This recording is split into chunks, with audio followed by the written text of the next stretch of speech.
taking on the IGL role. That is going to be clues. Hey, what's up? I missed apparently a banging game between T1 and Boom. Wasn't expecting that. So how different is it going to be for Zeta? We'll maybe watch that back this team that has, another time, along with trying to catch the VOD of Furia. Maybe we could do it after this, to be honest. But yeah, I was just looking at the stats. Meteor with 0 and 6 first kills on Bind cannot have helped, I assume. But I wasn't expecting them to win a map and put up their defense on the others as well. Apparently so. Mr. Banger. Mr. Banger. I do think one thing that's worth I'm hoping that Nongshim look good here. So they're on a great win streak, 16 consecutive wins, which is insane. You know, they have to be commended for that. But when things got close with the finals of Korea and the finals of Ascension, now those are the games where there is the most pressure, and immediately we're on stage, and immediately there's pressure. So I think how Nongshim responds to the pressure of it's a good point. They are on an undefeated 16-match best-of-3 win streak. I do want to say, you know, but they almost lost to Boom. That pressure, I do remember how they were standing up on stage up against in the BO5 crowd versus Boom. That crowd was ridiculously loud. I got carried away myself, and you know, it did put a lot of pressure on them. They knew that they were the only ones cheering for themselves. That's sweater hates as you open the closet door, and dude, it fucking loves me. Pretty well. Yeah, I mean, they were. Who did I have for pick'ems for this game? Nongshim. Alright, T1 on Nongshim. And some cracks did start to show, but they ended up winning the day regardless and is TMV here? No, I don't think so. I don't know, I haven't seen him anyway. What are you gobbling down on? Some granola and Greek yogurt. It's good. Just got done watching C9 NRG and there's more Valerant to watch? Dude, there's infinite Valerant to watch. You can't watch it all. Well, I suppose you could, really, but difficult. Actually, no, fuck that. You can't watch it all. Not with China as well. It's just insane. He wants to be the best Neon. He's pretty good at Neon. He's pretty good at Neon.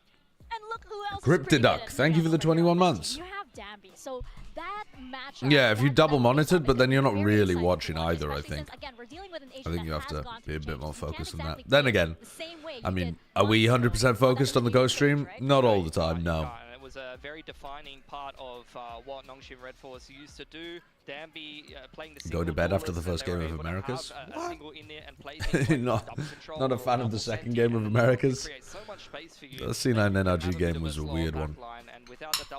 It was, yeah, not what I was expecting. For Nongshim Red Force, now suddenly you're gonna have to play with a team that has had a lot of time to be able to, you know, get familiar with, like. Oh, TMV is awake.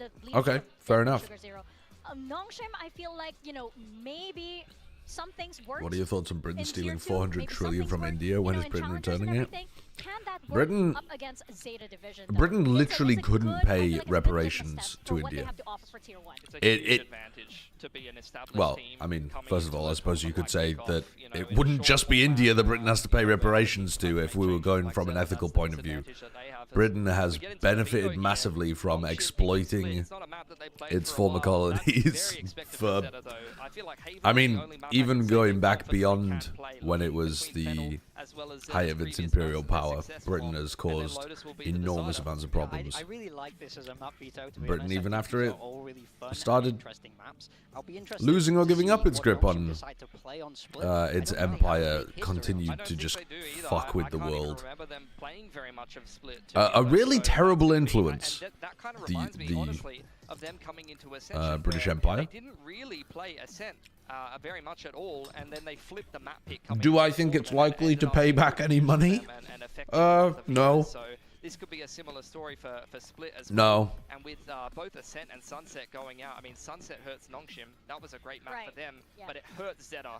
Because both Fennel and the old Zeta Division used to play Ascent and Sunset, pick them into series, and now those are both out of the map pool, so they're going to have to really find a new map pool. Split Haven Lotus. Do you think that actually, you know, this is, you mentioned how this is really going to affect Zeta, right?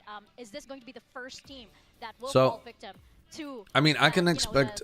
I would expect Zeta to be good on Haven. I think that this will be a really great map. They're the hardest hit or one of the hardest hit teams by this, so there's going to be a big test. Split's going to be a cool one to watch first of all, because I don't know what the tempo of both of these teams is going to be like. I feel like Nongshim were a pretty speedy paced team. But they've gone for the pick on Split, and I don't think they're going to be playing Neon meta anymore. So we'll see, we'll see. Nongshim have always done is they're not afraid to play different comps. They're not afraid to play in very different styles than what we're used to seeing. So I think especially as we head into hello everybody, hello, welcome in, welcome in. That's great map data. Zeta was able to take them out 13-7 on this map with this comp, so look, at the end of the day, if that's a team that you rate with their current new iteration, then you could feel a little bit more confident for Zeta, whereas as more... I've heard you say the map pool has lots of Raze maps. What makes a map a Raze map versus another duelist? I'm relatively new to the game. Well, first of all, I suppose I should say that we don't really know what the meta is currently. But we're guessing there's a lot of Raze maps in the pool. Split, for example. So what makes a map a Raze map? Usually, it has a lot of small spaces where the nade gets a huge amount of value. And if you wanted a very simple heuristic, that would be it. Split has lots of small rooms, lots of small choke points, super high value from the nade, and also the boombot. Bind, very small map. Everything's within nade range. It's, the A site is open, you can nade the plant, nade short. If you were on B, you can nade over the top as well, like over the roof from spawn to be able to deny plant, like these kind of things. People have also played it a lot on Lotus. Now, Lotus is a bit of a weird one, because you might look at it and you might think that it's much bigger, 3 sites, much more open than the other maps that I mentioned, Bind and Split. But the area where people take fights, like Rubble, for example, area denial is extremely key. And if you look at the sites themselves, C and B in particular, there are a lot of corners where the nade can still get really big value. So people did at one point run some jet there, but it has tended to be a Raze map. Abyss not so much, way too big, way too open. Fracture is often a Raze map as well. Nade gets really good value in halls, Nade gets really good value in tower, but you can play some other stuff there as well. Not like the nerfs have taken it entirely out of rotation. We don't 100% know what... I do tend to agree, but I also think there's a personal preference element, where if you have the what best are they talking in the about? world, Neon? then you might want to lean into it. Comfort for sure. And right now we do have our talent predictions, as you can see. I would be surprised if they ran the Neon on Split. Z. Alone Zeta vote. Paperthin, you're a crazy man. You're a crazy man. Basically writing into all of the stuff that we've heard. This train goes to Noodletown, no stops in Japan. Yeah, I'm pretty confident in them. Like I said, I feel like it's a huge buff. Like for them, they're basically all aboard the Red Force. Majority a Challengers Japan team with Depp and Sugar Zero, who are fantastic players. Make no mistake, these are some of the best Japanese players. It's going to be a Francis and Danby show. Dude, I don't understand how people don't realize that Persia is the GOAT. I don't get it. Like, he is the best player on the team by, like, I felt the power. He exhibits aura. I'm rooting for them. I want them to do well. Danby is very flashy, very good, and Francis is very solid, very good as well. But Persia is the star player of this team so far. Like as you were scrimming this team, that really like gave you that recurring nightmare. Like what is that thing? Red Force reminds me of the Wolf Brigade. I don't even understand that reference. Danby was the one that made me. It is actually Boston Uprising flop Persia Garfons. It is. It's Persia from Overwatch League. He really had down the sort of double slide, the back and forth slide. It's not Ivy from Overwatch. It's Persia and Ivy, but it's not Ivy from Overwatch. But it is Persia from Overwatch. The Boston Uprising alum. Have you seen Danby? And he's like, yeah, that's exactly why I'm gonna. Boston Uprising victims.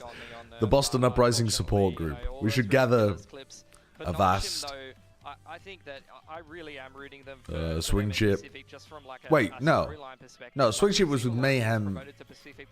Who was she with before that? She wasn't with Boston Uprising, was she? But at least for SPG, this is like... No. It genuinely is Persia from Overwatch, Lumos. Like a homegrown Challengers team coming in from Premier or at least Challengers career on a lower level, winning that Challengers season that they qualify, winning Ascension. Now they're here in Pacific. How much further can they go? Can we get Jerry? They did have Jerry on this team as well. See, like, you know, something ticking and, like, and then they cut him. like, yeah, No, wait, it wasn't this team. Who? No, who was Jerry on? Oh, yeah, it was. It was this team. They had Jerry on this team, and then they cut him. Of Valerant, right? You have the old guard, and then you have He was only their sub, though. can still blossom out of everything, and of course, Boston is actually churning out Valorant players. Yeah, because okay, the reason is there's a genuine reason. It's because Boston Uprising were heavy on scouting upcoming Korean players, right?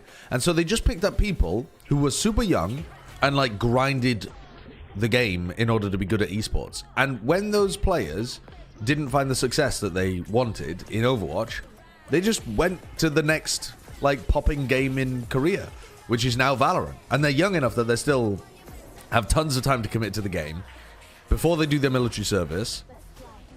And they're still extremely mechanically gifted, because, I mean, they had to be mechanically gifted to be scouted for an Overwatch team as well. It's, yeah, like a Vast. Okay.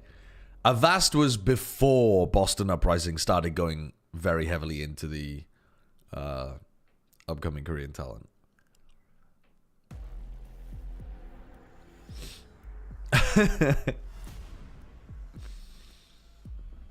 Ay. Oh, TMV just went live now? Okay, let's get him in. What's up, you fucking dumb slut? VCT Pacific 2025. Hello? Second Pacific match. I just started streaming and I didn't even fucking plug in my microphone. Why did you call me on Discord before you plugged in your microphone? Because that's how much of a fucking twat I am. He doesn't realize it's the wrong mic, and I don't think I'm going to tell him. What microphone do you have? Both of these teams coming into 2025. Yeah, I want to see what Zeta Division has cooked up between. Hold on, no, okay. I finally got my mic working. I've just got a fucking basic Yeti microphone. Oh, that's a Yeti. Changed it in years. No, it's nice. It sounds good though for a Yeti. I didn't realize you had such a like. Shit, I don't know. Yeah, like I'm gonna upgrade this year finally. This is also a lot of pressure on them, right? Oh, it sounds really good. They do need to prove that they do have that power to be able to stand on the stage next to. Excited for this game? Hello. Oh, Chobi, you're here. Quick, do you guys have your ramen ready? I don't actually. I can't be on a call with people who aren't eating ramen. I mean, Greek yogurt and granola. Oh, Greek yogurt and granola. Where's the spice? Where's the slurp, man? I don't have it. I don't have it. I just woke up, and I don't normally. I'm not ready for it. I don't eat like pre-packaged like ramen stuff. I don't really eat that kind of stuff very often. Too good for instant ramen. Yeah, not too good. I just never grew up with it. What is with the fucking exposure on Split and Haven? No, but more than that, what's up with your mic? Both sides of this coin would have been quite. Is my mic bad for you? I'm quite excited. It's really bad. Stylistically, with Nongshim being Joe, bro, you motherfucker! I wasn't gonna tell him. I want to see how this Oh. Oh, we were just gonna go the whole stream with that? What's wrong with it? Is it better now? No, Do I have the wrong mic in Discord? Yeah, it's captured your wrong microphone in Discord. You have to go to your voice settings. Yes, if you open Discord before you plug your other mic in, it's gonna sound like butts. Wait, they are playing Neon. They're playing Neon on Split. I told you. They played, I mean, T1 and Boom were playing Neon too, but Domby said that he would play it even if it was nerfed. On Split? Well, I don't know about on Split, but I think Neon it's on okay. They still have the Split? fade too. I mean, I'm sure he'll make it work. And honestly, I think if he just grabs shotguns, you can be a fucking menace playing Neon on Split. Oh, Margaret on Cypher though. He's not beating the Cypher one-trick allegations. Why does it look like Split has been nuked in this picture? Everything's like pumped up. You didn't watch the first map, right? The first match?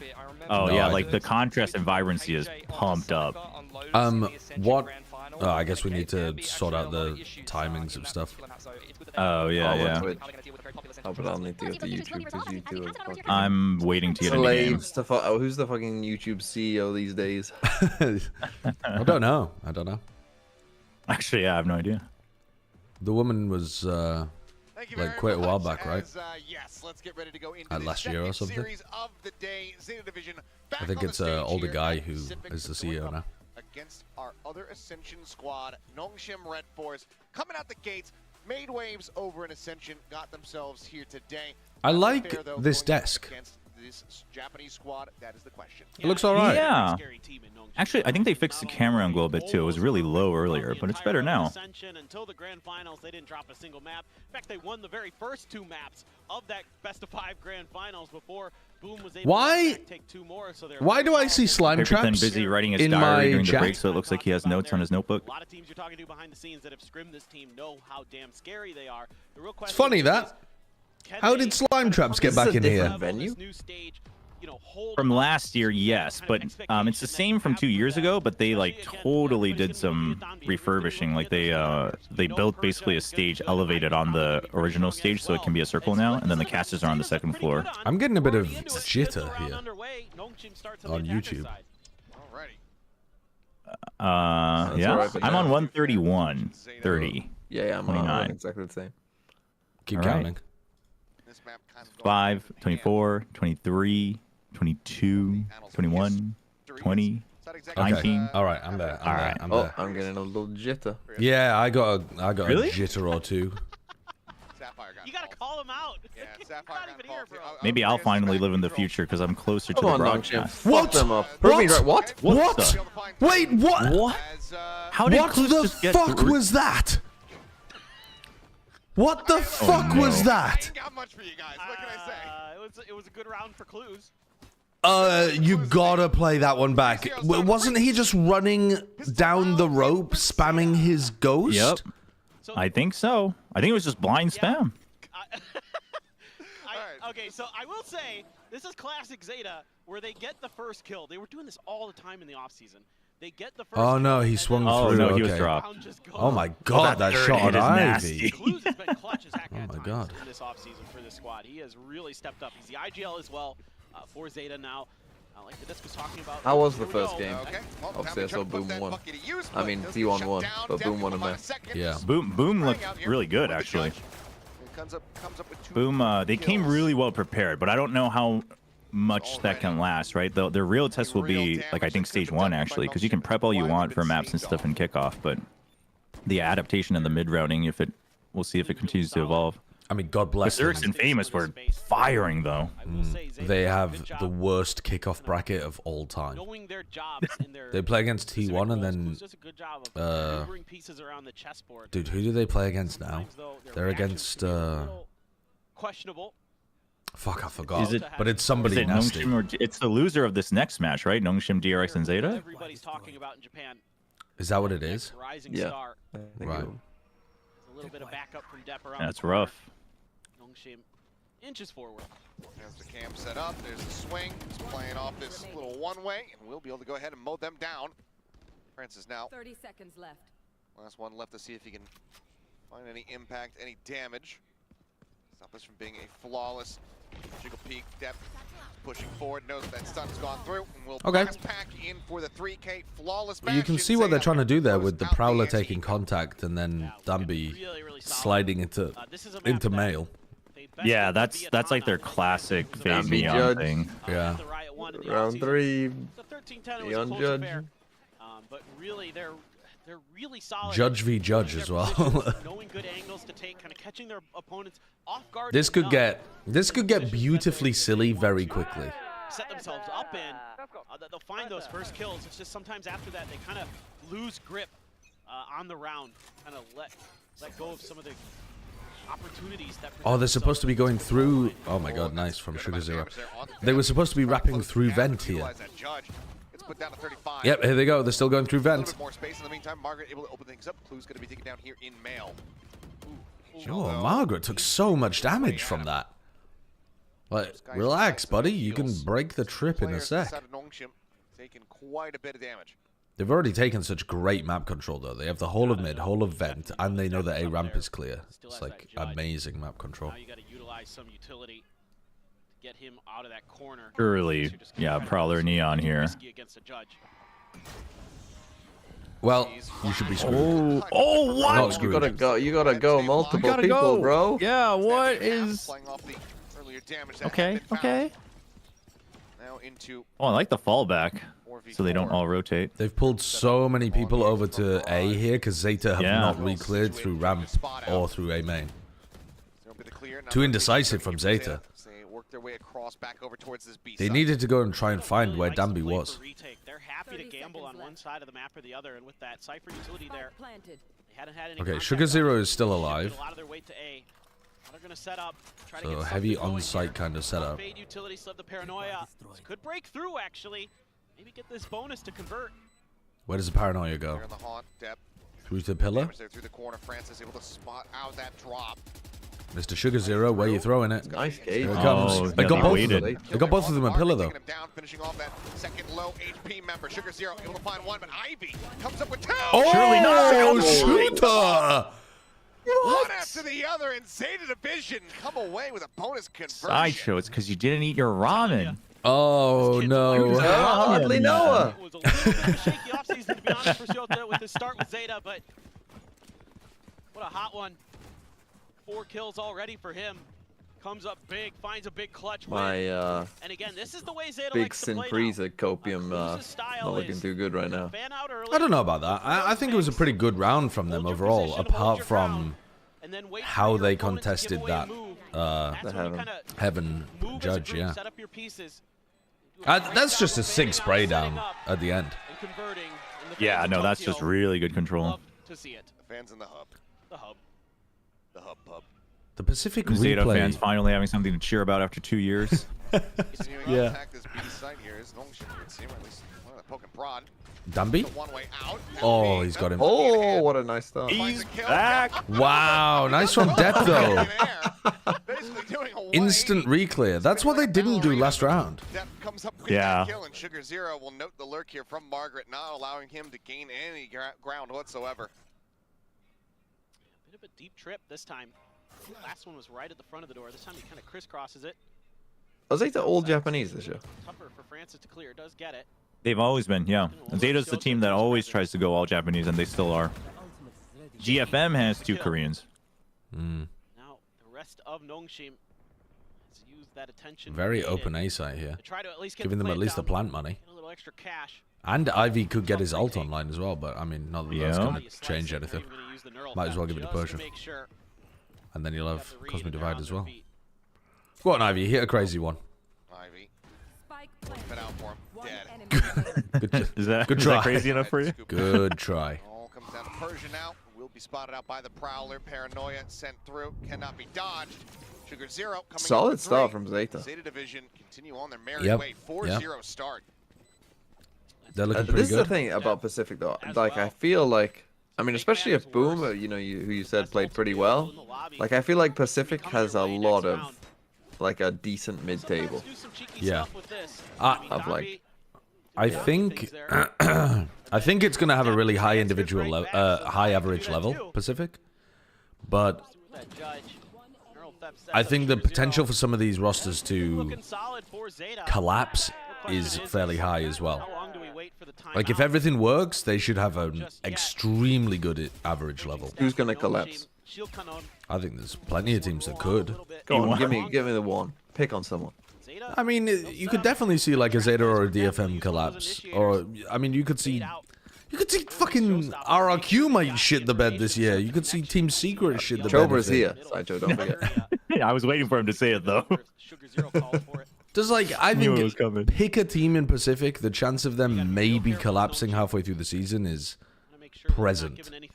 Not high, but No, there's I a lot of I can see where you're volatility coming in from. Pacific. Yeah. Around the launching point. Maybe a grab well. stop this up. Now you know for sure where Depp is. Fault line forces them back. They're doing a really good job of reading when Nongshim are about to go for something and then throwing util at it. That stun was really nicely timed. And now the Raze ult. Oh my god! Wow, Dambi just styled on him. Take out Depp, showstopper. Gonna be finding value there. Slid off rafters and into his face.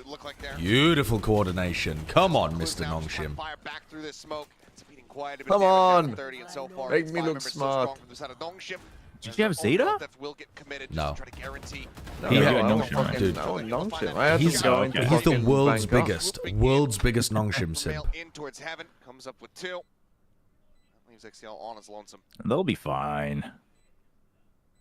Did you have them as top 2 in your Pacific Power rankings for the whole year? So first round on the board here. Nongshim. Long lasts. If I was doing one for the whole year, probably not, but right. I'd put them in the top 4. Yeah. Which I think is reasonable to have them.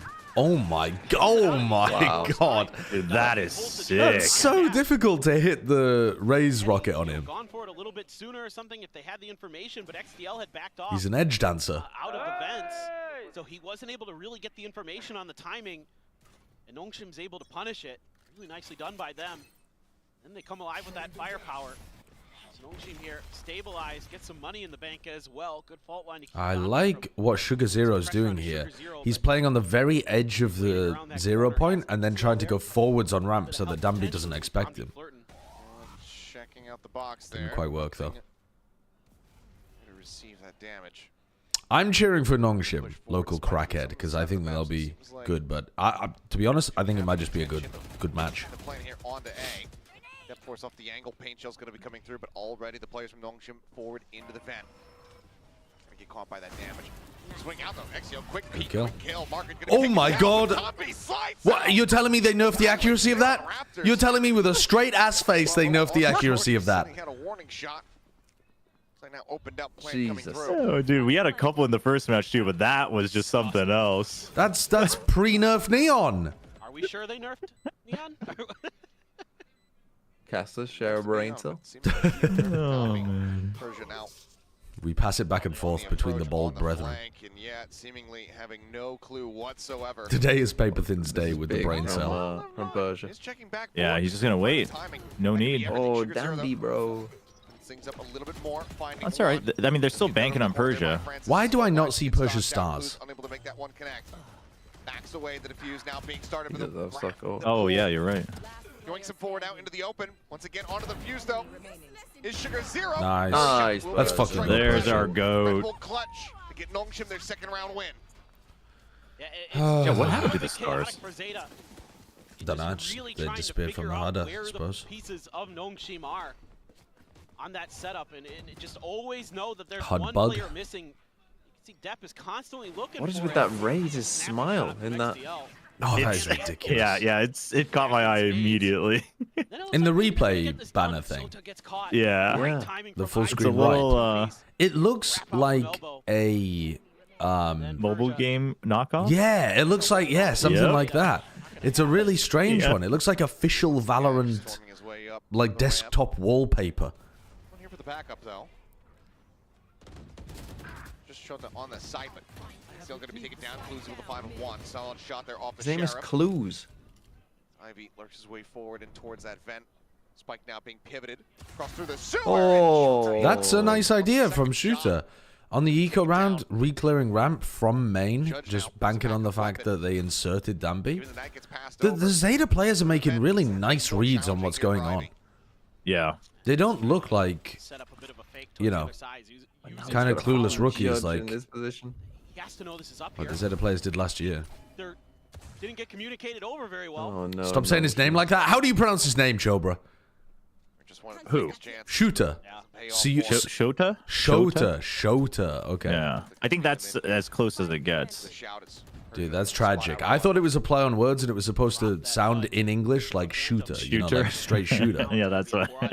I thought it was like a sick play on words. He's disappointed me. Nope. Shota. Okay, fair enough. Fair enough. Careful approach from main. Persia sat behind Flowers. Margaret here behind the screen. Spots out depth. There's the swing.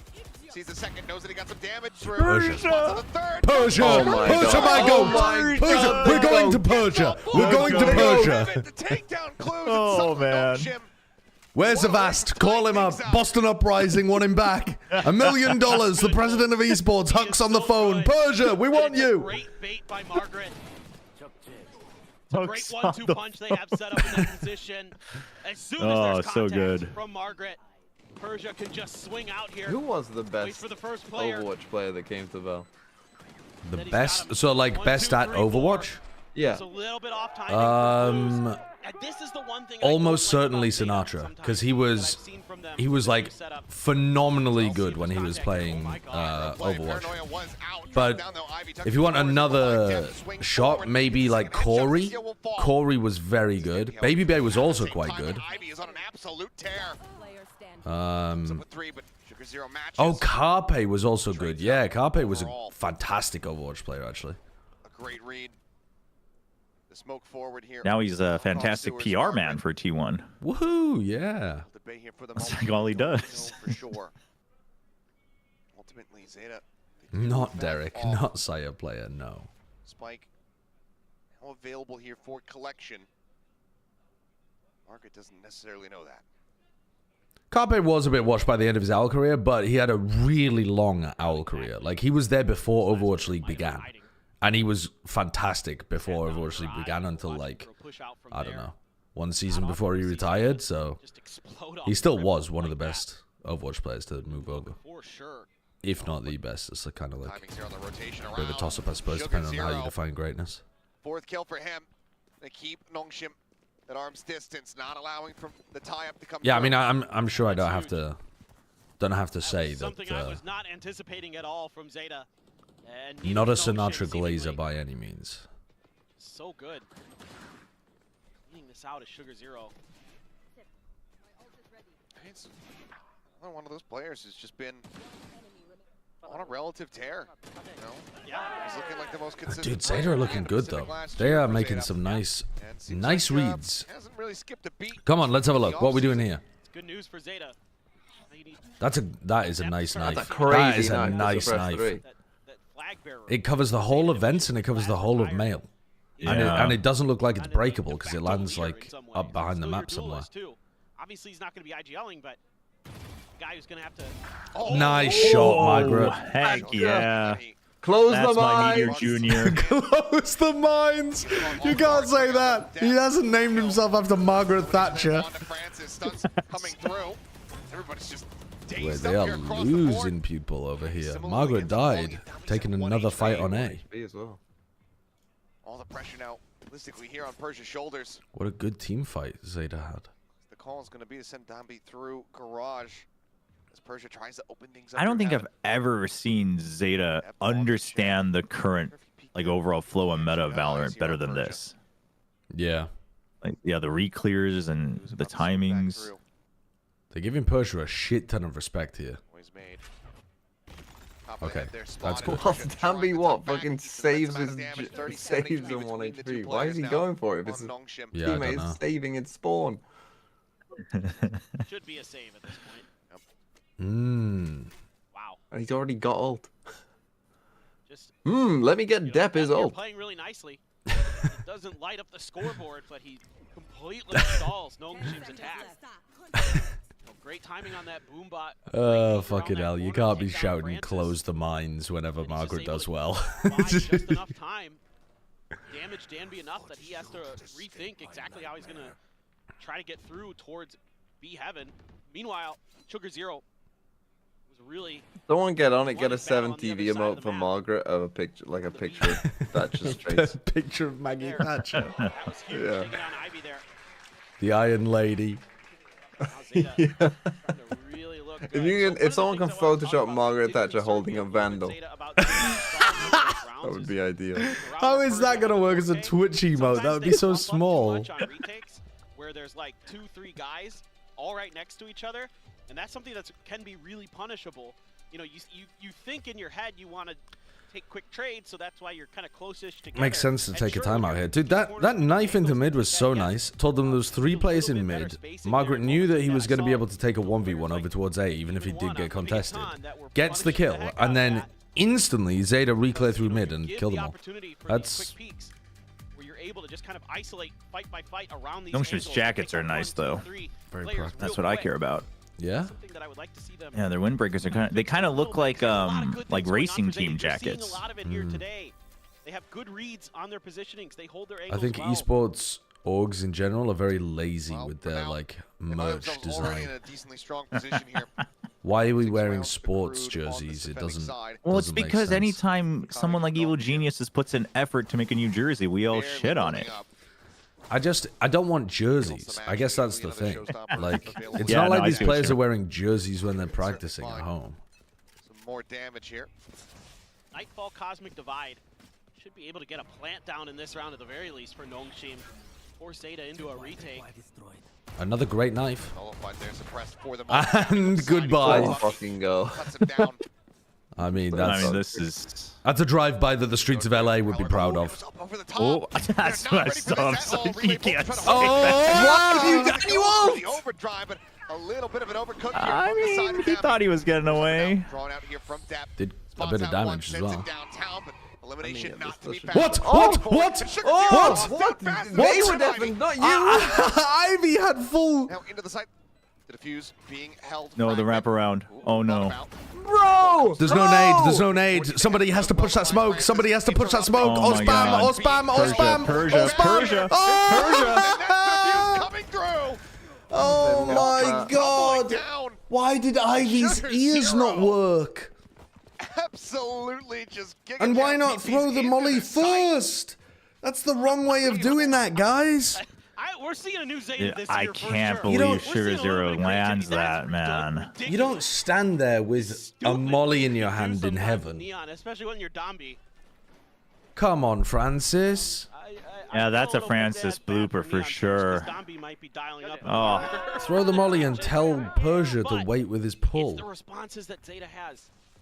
Able to come up creatively like that. But this is the thing, like, I feel like that's a Dambi in any tier 2 game, we win that round so I can afford to troll. Welcome to tier 1. I don't think that was a troll. It just ran into the 3 of them. Okay, he had a stun out, and his pathing is going to take him sliding again into heaven. But you're in a 5v3. Yeah, on an eco. Dude, I respect it. I don't know. Send I don't it. blame it. Send it. It's a power play. Yeah, exactly. Is it? Power play. They got him killed and they lost. Ivy didn't hear an Omen TP when the other team was the one that was deafened. Yeah, you gotta know your teammates are deaf. Oh, nice, Margaret. Nice. The okay. Oh, too far ahead. This is getting chaotic. Oh, yeah, oh my God, Dumby, let's go. Wait, don't int. Don't int. This is an int. Nice. Okay. Nice. Both teams looking fairly competent, playing at higher pace though there as well. Yeah. I mean, Zeta keeping up in that pace is crazy. Don't shout privatize the railways because Margaret got a kill, Finny. No. Sell off the public services! Quick, we must make a quick buck for the state. Zombies just running all over the place, breaking crosshairs, breaking ankles. And you're left just trying to catch up. Strip the public assets. Send them to the city of London. You know, with Ivy and Persia there towards A lobby. Dambi is struggling to escape the neon shotgun abuser allegations. Setups like that, no matter who you are. No, next map Haven? They'll have They're gonna play it on Haven as well. No. You don't think they'll play Neon on Haven? Split, you're playing on Haven, surely. No, I think they'll play Jet on Haven. Oh no. Oh God. Oh no. Oh Jesus. It's the C's. Oh, he does not. Oh, he crouches. Waiting it out. He's able to elude capture. The boy who lived. Gonna be kicking him now they don't actually know. Great C's. I mean, he has him dead to rights, but Should have had him on the initial spray. Oh, There he okay, goes. okay. Have some more help if you're running in with a judge. Good shots though from Francis and the Iron Lady. Should trade things up. Free markets! Now in their grasp. See if they can hold on to it for the remainder of this round. Love to get somebody down to get that neural theft. It's gonna be tricky. With all this util, they have to stop this entry. A good pull, good pull. Well too. Yeah, just Using pull preemptively rather than using it for the plant. Well, when you're in a committed position like that. Other people don't. 3K for him. Yeah, no, but that's fine. Oh, no, I think it's great. I think it's very good. I just think that other people don't use it like that. Really nice comeback from Nongshim. Good comeback for Know what Nongshim. round you're in. Start picking apart that A site. Why does Quinn keep saying Nongshim? You've got a huge numbers Reminds me of Jem Keen. and the plant down. Jim You're Keen. forcing Zeta to come up I'm with keen for Jim really Keen. stellar plays. Get through to some of those rounds to get the victories. You're Oh yeah, 5-7's solid. Okay. It's about what you expected here out of Nongshim. Anybody's game, I guess. Zeta Donby show. looks solid. With some clutch highlights, with some Yeah, big for anyone who's kills. out of the loop, Margaret Thatcher was an absolute horrendous been prime what I minister expect from who Pacific. ushed in a neoliberal hellscape to the Solid UK games. and actually kind of pervaded Some more of absolute a mega right-wing chaos. economic theory across the European powers at the time as well, because they were all enamored with her. She was That was utter chaos.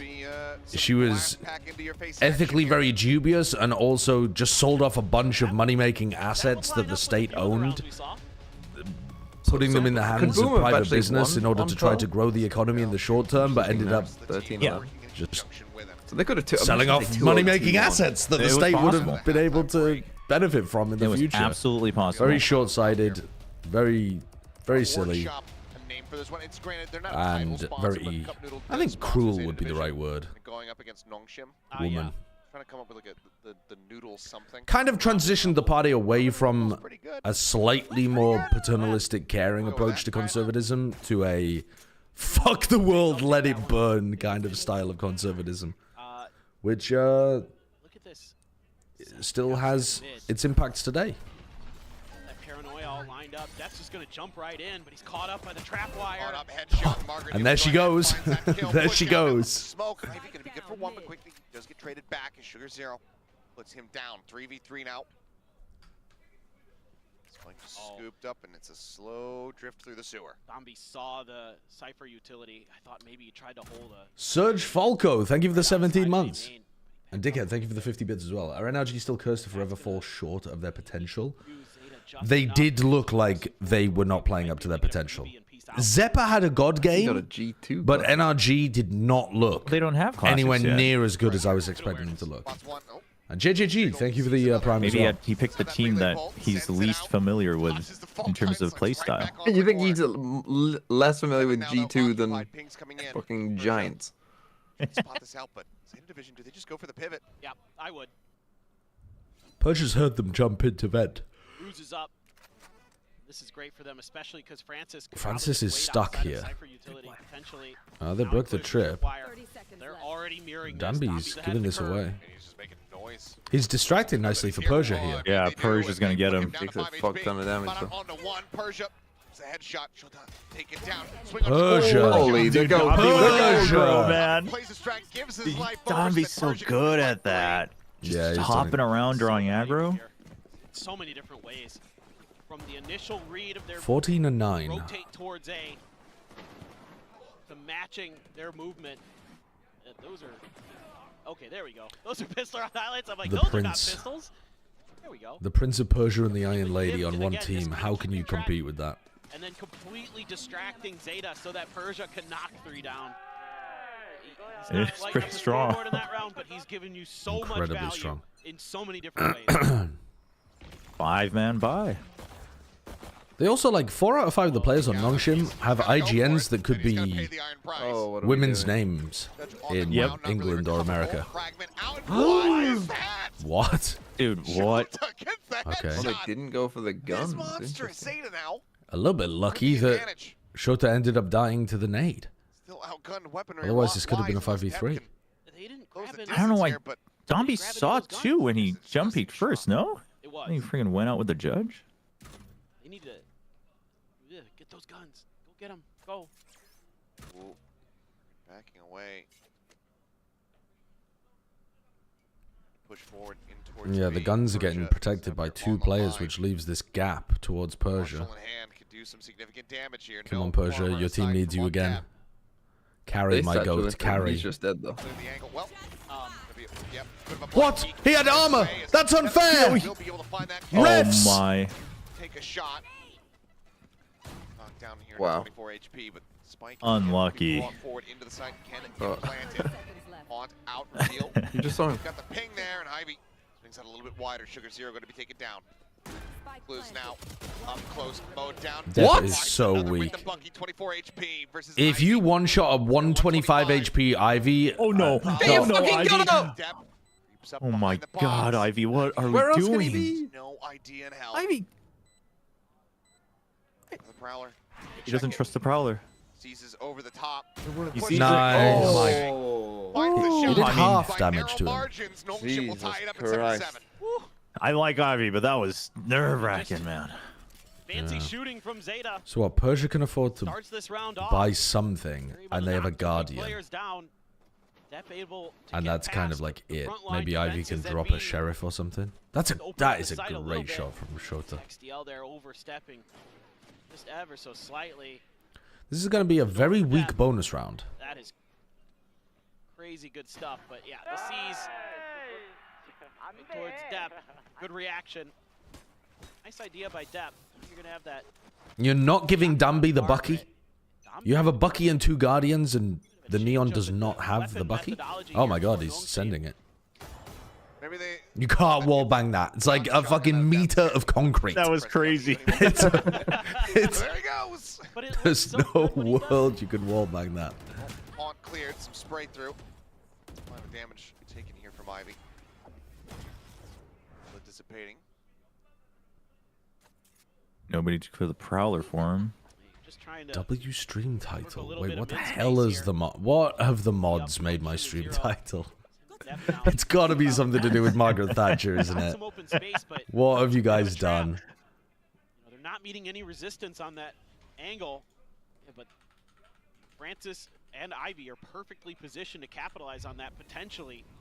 Current title. It's just kind of waiting this out. They're trying to Hashtag fill go out. Thatcher. Hashtag privatize the railways. Hashtag bust unions. Hashtag free markets. Collapse on you. That's Laid it out. 0 point. Now they're going to try to make their move. How many people on Twitch do you think are scrolling through the go Thatcher hashtag? Time. Oh, there's the swing out. Ivy going to be taken down. Not ready for do, you, coming out of the do, you vent. think, there's a large amount of people using that hashtag? Guardian in hand. Clues. Speaking of Guardians. Oh, that's how you guys found the channel, was it? Down. And we now paranoia it up. Margaret falls, swings out, does manage to find one. Will stop it from being a flawless, but Zeta will not allow for that bonus conversion to come through. They maintain a lead. Good patience, and this is all about just waiting for that one piece of util so they can make their move, and it's the 0 point from Francis.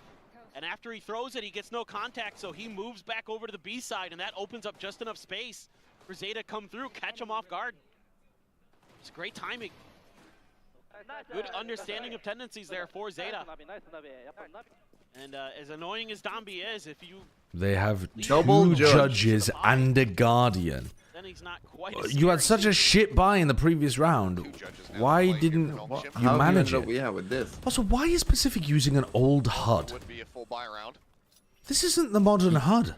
no, it's the same one apparently that they're using in China, and I don't know what's going on there. The one taking this first challenge here today. Well, and these are the rounds where your initiator Why? is worth their weight in gold if you can spot out I- those judges. Keep That them is so strange. pushing you. I think Margaret Make this round Union a lot busted easier. the NS old. should the do an new- activation That like is the a, old pretty Vancouver nice 0 point, breadsticks, so I but imagine for that might slow noodles. things up a little bit here. Zeta might take a little And bit activate. more time. Oh, so every time they win, they hand out like free Nongshim or like half-price Nongshim ramen. I'd have both the judges on the same That side would of be the map. sick, actually. They'd get so many You know what people the tuning economy into is like Nongshim. going into this round. You know they can't full buy. This is the good Chinese HUD that shows timeouts in the pre-round UI. Now you know. I mean, this HUD sucks, man, when you're in game. That's crazy. This version of the HUD is poo. I mean, it's not that poo, but it's especially poo for He's got to calm down, man. Just sat here on the rope, waiting to play peekaboo. Goes up and over the top. Oh. He's done with these childish games. Does put him down. Swings onto the corner. It stares, and Francis falls as well. Yep. On a heater, but there's another judge. As Margaret surprises them all, jumps up, steals this kill away. Thinks how did they navigate that? Busted. You just feel like you've gotten through that got him there. hurdle of They got him there. You had to use so much util. You had to use paranoias, blast packs, paint shells, everything in the kitchen sink. I mean, great job here by Depp, but you're never able to break open the space. 3v5, jumping with a judge. Can't be making that move until the players in garage are clearing and trying to push forward. Yeah, it feels like the timing was off there. Like the B main players coming out should have been able to trade Margaret. Didn't catch it on the map, but just send Depp in with Raze. Just a little bit of a kind of off-balance timing there, and then that judge can just make your life a living nightmare. Persia. Oh, that is an insane flash. Oh my God, he's the goat. He's the goat. Yep, Persia.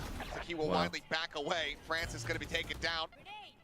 I mean, he is eco-farming, but... No, was he? I don't know. That was an eco. They just I thought it was. Have the Wonga. Push forward over towards Ramen. Yep, just going to drift past that. Pretty tricky for Depp. I mean... Assuming he doesn't just save. I think he might. Yep. It's... You'd prefer to give any alt orbs over. You're already got your... I don't think it's exactly what I had in mind. Bro, they are. The background is very vibrant, but it's pretty good. They do not It's pretty good. It's pretty good. The whimsy is strong with this team. Oh, fuck. Do it, okay. For sure well, the fake out for Margaret. I can remove the background if you want. I feel like it works better without the background. Because the thing that I think about when I think about Margaret Thatcher... Let's go, Nongshim. In terms of her, like, visually, is her hair. Is this, like, you know, what do you even call it? Like, her hair, like, feels like put if it in you had curlers 3 the night Paper X before. members and like... 2 G2 members in one team.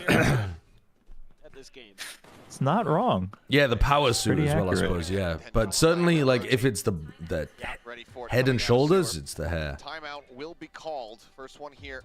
The background should be the mines. You're not going to be able to tell that in a tiny little emote. They've been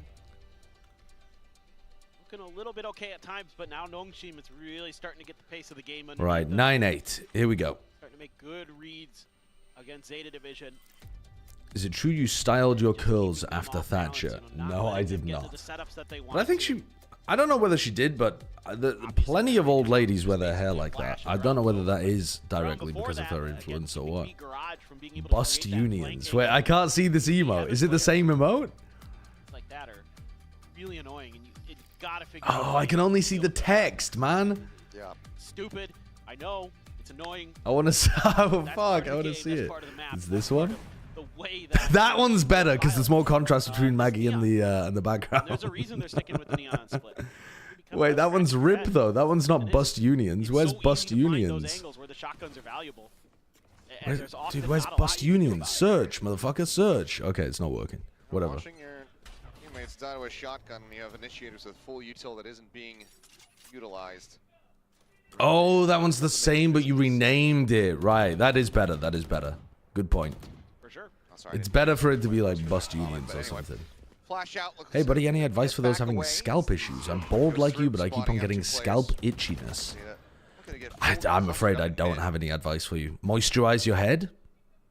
I think that would be my only immediate advice, like intuitive advice. But you can also go to your doctor about stuff like that, you know? Most doctors are not actually very good with dermatological stuff, but they might refer you to a specialist or give you some basic advice. But yeah, make sure you're wearing sunscreen if you're going outside as well regularly, because you might just be burning your head. Or it might be accumulating over time. But yeah, you are supposed to moisturize bald heads. But I'm an oily guy, so I don't benefit from it as much. But if you have naturally dry skin, you should especially be doing it. Nails the transfer, picking up a second. The timing is just a little off with these splits from Zeta. Yeah. Yeah, very much so. It very much feels like they kind of are just waiting for Depp to make the call that it's good to go. Goes for the reload, cheats forward. They're letting go of this game after playing a damn good defense side. Nongshim will get up to 10. They're just so good. If your skin's naturally oily, some moisturizers actually help with that. And then, you know, again, I'll be honest with you, I just don't care. Maybe I should, but I don't. It doesn't cause me pain or discomfort or displeasure in any way, so I just don't give a shit. Then you age like 30 years, it's too late for me. Now you've got so many ults for Zeta, so many ults for Nongshim. Zeta and Eco, though, it's too got late. to find a way to break open. I mean, Depp's turn with the shotgun, okay. Face your fear. I mean, just not much more to be done here.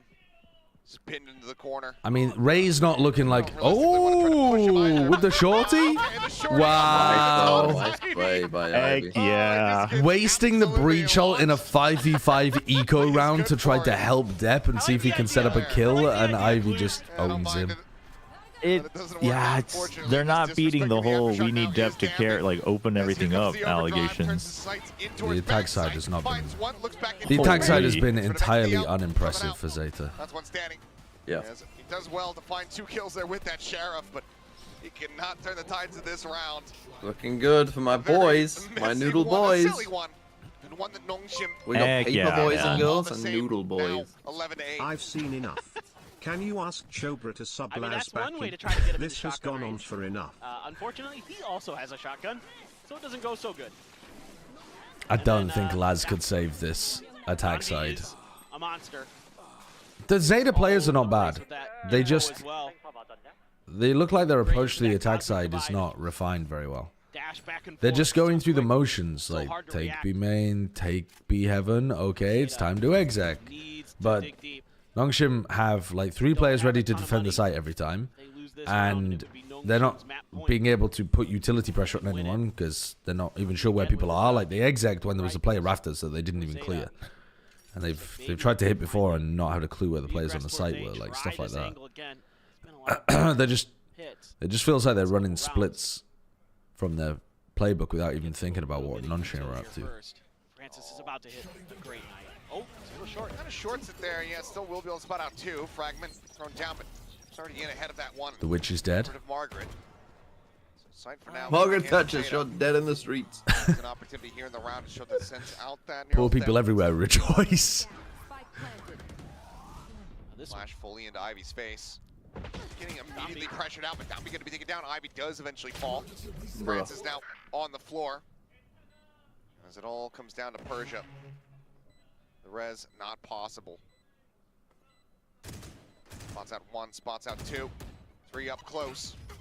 Knows pretty much where they all are, but that paint shell is doing a decent amount of damage. Puts him down to 79. Getting out of this situation. Yep, You know that Margaret Thatcher used her powers as Prime Minister as well to give her family a hereditary peership? So, like, they have a permanent spot in the House of Lords that gets passed down based on their like, lineage. Which Are they is, getting rid of those now? They are aiming to, but even at the time that she was Prime Minister, that was considered a very, like, not done thing. And she was just like, nah, fuck it. Just abusing the old tools of power available to her. Having a phenomenal map. Him and Persia were just tremendous throughout Ascension. Throughout the year. The UK has an uncodified constitution. Oh, really? No I mean, we've got one of the emotes here, but not with having a vandal. The monarchy doesn't do shit, Yonosuke. It's literally like it does nothing. Francis Bacon as well, right? Now, my problem is I'm not a Shakespeare head, so I don't know enough quotes that I could say that Francis Bacon wrote to throw in there. peeks out of the window here and having Again, Persia strike do we down. have to be like 5 stacking all going ramp? Prince on the jiggle, catching another glimpse. Flash goes out. The monarchy is very important for journalists on slow news days. Yep, that's very true. He's on his head! He literally sat on his head! Oh my god, you just fucking Goomba stomped him and died. You should insta-kill somebody if you Goomba stomp them. Yeah, dude, I'm for that. You should insta-kill... I genuinely believe you should insta-kill somebody if you throw your 0 point at them and it hits them. Maggie's in a box in a box. Like a throwing knife? Yes, like Call of Duty cross-map throwing knife. It should insta-kill somebody if the 0 point hits. Because then the KO would be thinking, like, do I save it to try to get an insta-kill with it? Or do I use it for info? Picks off Sugar Zero, gets him across the burden of choice. And that's now Nongshim up to map point. I mean, it's just, you know, I think it'd be so good. Gets Zeta to pause, there's no... Sova's recon direct hit? Yeah, I agree with that as well. If you recon darts direct hit somebody, it should insta-kill. They should at least add that. Moments when you get recon to hit you. Yeah. They should at least add that as a like troll mode for April Fools one day. Yeah, that would be fun actually. You have to kill people with direct hits from 0 point or... The thing is, 0 point doesn't even hit bodies with the way it's currently coded, so that would be a bit fucked. But at least the recon dart does. Part of it, I'd like to see them spread out a little bit more. Maybe try to find a way to push through A main as well at the same time as they're making that move up to heaven. Even if it's just one player, you know, at least keep Nongshim a little more honest, make it a little bit harder. Are they going to go into Dambi? Hold down angles. TP forward here in the mid. Dambi. Looks like it. Oh my god. His movement is so nice. It's very good. What? Where are you going? What are you doing, man? Holy shit! This guy just loves spectating his teammates. He's buying time. I mean, it's working. But, like, he has no info about how close they are. Also a bit of a crazy play by Francis, but whatever, it was a 3v1. Yeah, Nongshim started to stretch ahead there towards the end. Zeta did not look as good on the attack as they did on defense. That looks exceptional. Felt a little short there. If they added Hanzo to Valorant, would Sova mains be upset? I mean, like, the Hanzo mains would be upset. That would be absolutely terrible. Like, unless they gave you original scatter dart, in which case everybody else would be upset. The idea of you using a fucking projectile in a game that has a time to kill like this it's nonsense. They'd have to give the character ridiculous speed so that he could jiggle peek, like, pull the bow back, jiggle peek fire, and then jiggle backwards. And that would have to be the whole way that you played Hanzo in this game. Because otherwise, you're just getting destroyed. It goes through walls? Okay, well, I mean, if the arrows go through walls, then fair enough. He's going to be goated. Would the mobility be good? Of being able to wall climb? Yeah, it'd be pretty alright, but it wouldn't be as good as it is in Overwatch. The maps are just not designed like that. But again, what the fuck are you doing on a high ground with a projectile? Like, they're going to swing around the corner and kill you. Cooking stream if they win this match. I can't give you a Nongshim cooking stream. What I could give you is noodle eating stream, but they wouldn't be Nongshim noodles. They would be actually just fucking Aldi egg noodles. But I can eat some Aldi egg noodles. I've tried removing the background as good as I can if you want to have a look again. I mean, that's good. That's with a vandal. Why does she have a vandal? Why is there a line at the top? I mean, whatever. It really doesn't matter. You can barely see it. That is, yeah, that's pretty good. That's pretty good. There goes Margaret. Thrifties are disingenuous as they are calculated in Valorant. Disingenuous. Any chance we can have you try Balatro after the Pacific Games? Well, what I was thinking was, after the Pacific Games, there's quite a large gap before Americas, right? Because there's no EMEA. So I should probably watch Furia play against 2G. You know what? Why am I even bothering to watch that game?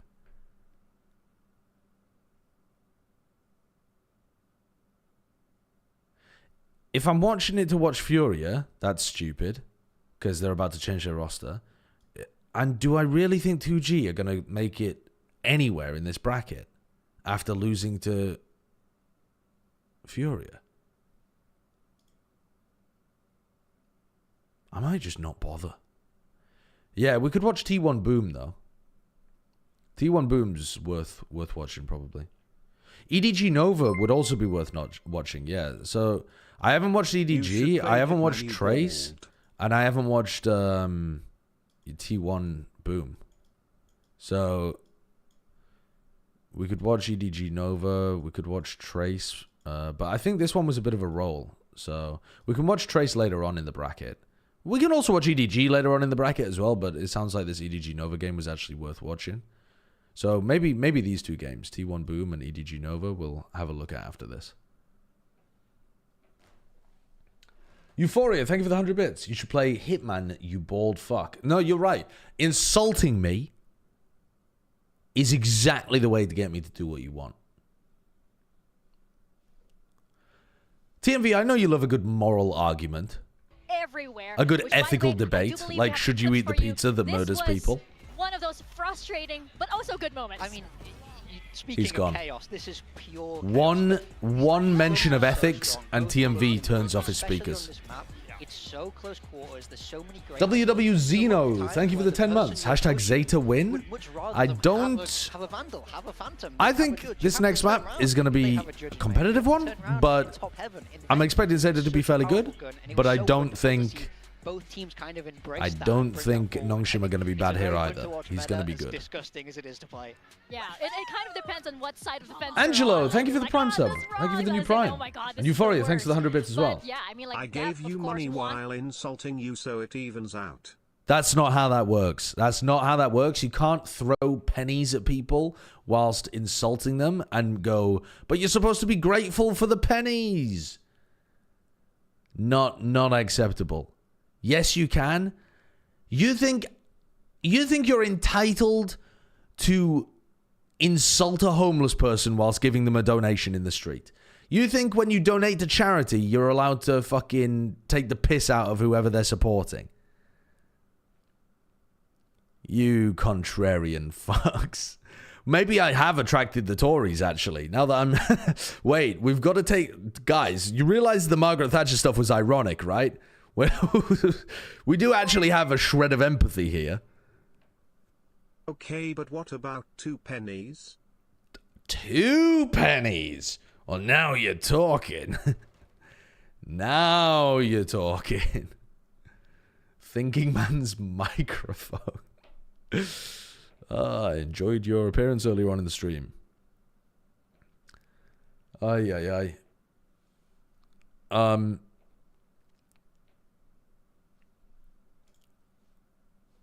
Hype up on your team, and because if somebody clutches, everybody goes mental, and it's instant energy back into the team. So having that clutch player really goes a long way, especially at this top. Run an ad, by the way, if you can. All of them are capable of that, especially when like their strategy is. I like to. So my ad timing protocol has been run one right before the map begins, and run one in the halftime break, because the halftime break is exactly 2 minutes. And then wait until the next match, and then run one right at the beginning and in the halftime break. But I don't know if that still fucks up. Right now, and I do think there's a second chance for them to have the stride that we want them to see, that we want to see from them. I think if I'm Zeta, I'm really thinking that map. You still get ads mid-map, really? But we definitely felt like that map. Then forget and don't run them. I do sometimes forget. I do sometimes forget. Do you earn more from ads or subs? almost every single month ever subs. I don't think there's ever been. I don't think there's ever been a month where I've earned more from ads. On this map, so I think that Zeta are going to feel very confident going into this. But I don't run that many ads on my channel. They've actually started increasing it recently, though. So. And then they went into the grand final, and we had Famous, who was not really. But it kind of works when you're co-streaming, because there are breaks where you can run the adverts where there's not like huge amounts of content happening. The only big problem is running it mid-map, which should be possible to avoid that. Akuma, thank you for the tier 3 sub. That's super kind of you, Akuma Lights. Thank you very much. Very generous of you. Now you get to insult me. If you're giving me a tier 3 sub, you get to pick an insult. Not a slur. No slurs. But you get to pick an insult. Very good on it. And Robin for win, thank you for the prime as well. Euphoria, thank you for the 100 bits. And I know Depp himself has said he very much enjoys the I really think it could just be a Metacom mirror. I think it fits both of these. Dono Wall, scamming Tory Dono Wall. What have I Dono Walled, you sons of bitches? You throw it in there with the neon and that's what Dono Walled YouTube. Did you say something about me being unethical when I was away? Okay. I mean, yeah, of course. What did you say? Where is the? I remember going into Ascension though, it was literally like VCOKR. Give me a sec. Oh my god, wait. Conveniently gets distracted. Yeah, I'm getting distracted because apparently I'm Dono Walling somebody on YouTube. How do you look at Super Chat? Do you co-stream on YouTube as well? Do you multi-stream? Yeah. How on earth do you look at Super Chats or members? Do you have like a YouTube studio? Like, do you have the control room up on YouTube? I have YouTube Studio up. What's the control room? I go on your live, go on the live, and then there's like a in there. TMV teaches me how to stream. And then you click on the little control room button. No, don't see the don't see the control room button. Where's the control room button? It's like is it called? Where the hell is that? Wait, what are you trying to find? It's like right, you're on YouTube Studio. I'm on YouTube Studio. I've gone to content, then live. Then hover over your stream, and there's like details, analytics, monetization. The one that looks like a radio tower. Yeah, view in live control room. Click on that. Then on the right is your chat, and then you go top chat, and then you could go to fan funding, and you'll see. Shit! Oh shit! Wait a second. Can I He's pop? Having his mind blown. Can I pop that window out, the fan funding one? Or do I have to keep this whole thing open? I don't. You should. It's just the chat window, right? So yeah, you can just. How do you pop it? Yeah, out? you just pop the chat window out and then you switch it to fan funding. Also, I don't know how you do your chat, or do you use Restream? No, I don't. I do it through OBS. Oh. Well, at least on the Restream one, when someone sends a super chat, it has the money amount like before the message, so you know it's a super chat from YouTube. Right, but I use a combined chat together. So it doesn't quite work like that for me. Still unethical, am I? Hey? Well, you're helpful, I can tell you that. Alright, wait there. If I pop this out, and then I'm like, oh my god, wait a second. I've cooked. And by I've cooked, I mean TMV's cooked. Wait, I'll never Dono Wall somebody on YouTube again. Holy shit. Wait, now, where do I put it on my screen, though? Okay, let's put it over there. Everyone should send me super chats for doing that. Holy shit! Wait, I actually have the setup now. I have the setup now, though. I have the setup. Okay, Akuma. What does it say? Thank you very much. It's a. Sorry for Dono Walling you, Akuma. To the point where you gave me $20 on YouTube and then also gave me a tier 3 subscription in order to ask this question. But okay, off-topic question. What are your thoughts on the new Karmine Corp roster and how they played against Vitality? They played way better in their 2 matches than they did in the off-season. The off-season, I was worried. They looked a little bit shaky. Aves looked uncomfortable. Sadak was playing weird stuff that he didn't look like he properly understood, like Sova. These matches, when they played against their opening game, and especially the one against Vitality, they looked good. Their attack side, they have tons of different ideas. They have They do occasionally slow the tempo down and play more of a defaulty style. I still think they could work on that a little bit. I still think there's room to grow in that department, but in terms of like the pre-planned stuff, in terms of the compositions they're running, they're doing really well. Aves is frying. Aves looks like their best player at the moment. Is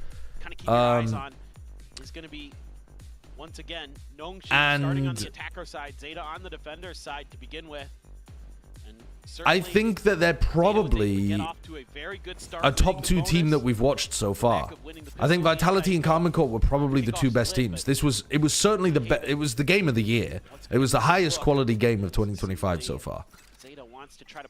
I'm sure it'll be overtaken later on because kickoff is supposed to get better as it goes on, but they were very good, very good. I think Karmine Corp will get worse over time, though, because their comps will suffer from anti-stratting faster than they can come up with new ideas. But it might be the same as last year, where they look amazing in kickoff, and then they, you know, have to reinvent themselves a little bit for stage 1. Oh, how have you not got a kill? Dambi's about to slide into them and right-click them. Yeah, and die as he slides into 3. No, he needs to get 1 kill first, and then he slides in and dies and gives us the advantage. Okay, Ivy on the flank wraparound. What I tell you, 1 kill and you go out. Wow, let's ghosty. Nongshim do have that like, oh, we're in a 3v5, it doesn't matter. Yeah, I think definitely. one of the things that this team has going for them is that like they just don't care who they're playing. Yes, they look like when we were watching Vitality, and it's any round is winnable for them. Yeah. Because I asked Persia yesterday, I was like, do you have any nerves? You know, first official match? And he's like, no, it's actually almost weird because I don't. And then he was like, I also think the other kids just like, they're not thinking about, like, they're not even thinking about the match. Like, they don't even care. I think part of it as well is they're always setting up different win conditions for themselves. Like, Danby's thinking about making a play CT at the same time as Ivy's doing that wraparound flank into garage. Congratulations, ready. That's why they're good. As long as they don't overheat too heavy, it seems difficult to stop them. Just an easy B-site clear there for Domby. Did Zeta make their new roster from scratch? Well, Sugar Zero is a former player that's been with them a long time, and Depp is also a player that's been with them for a long time too. So they kept those 2 players. I'm sure they would have kept Laz if Laz had wanted to, because he was, I don't know, maybe the best player from Japan. My stream just went down to like 5 FPS. Yeah, there. mine. Yeah, same. But the other 3 players were from scratch.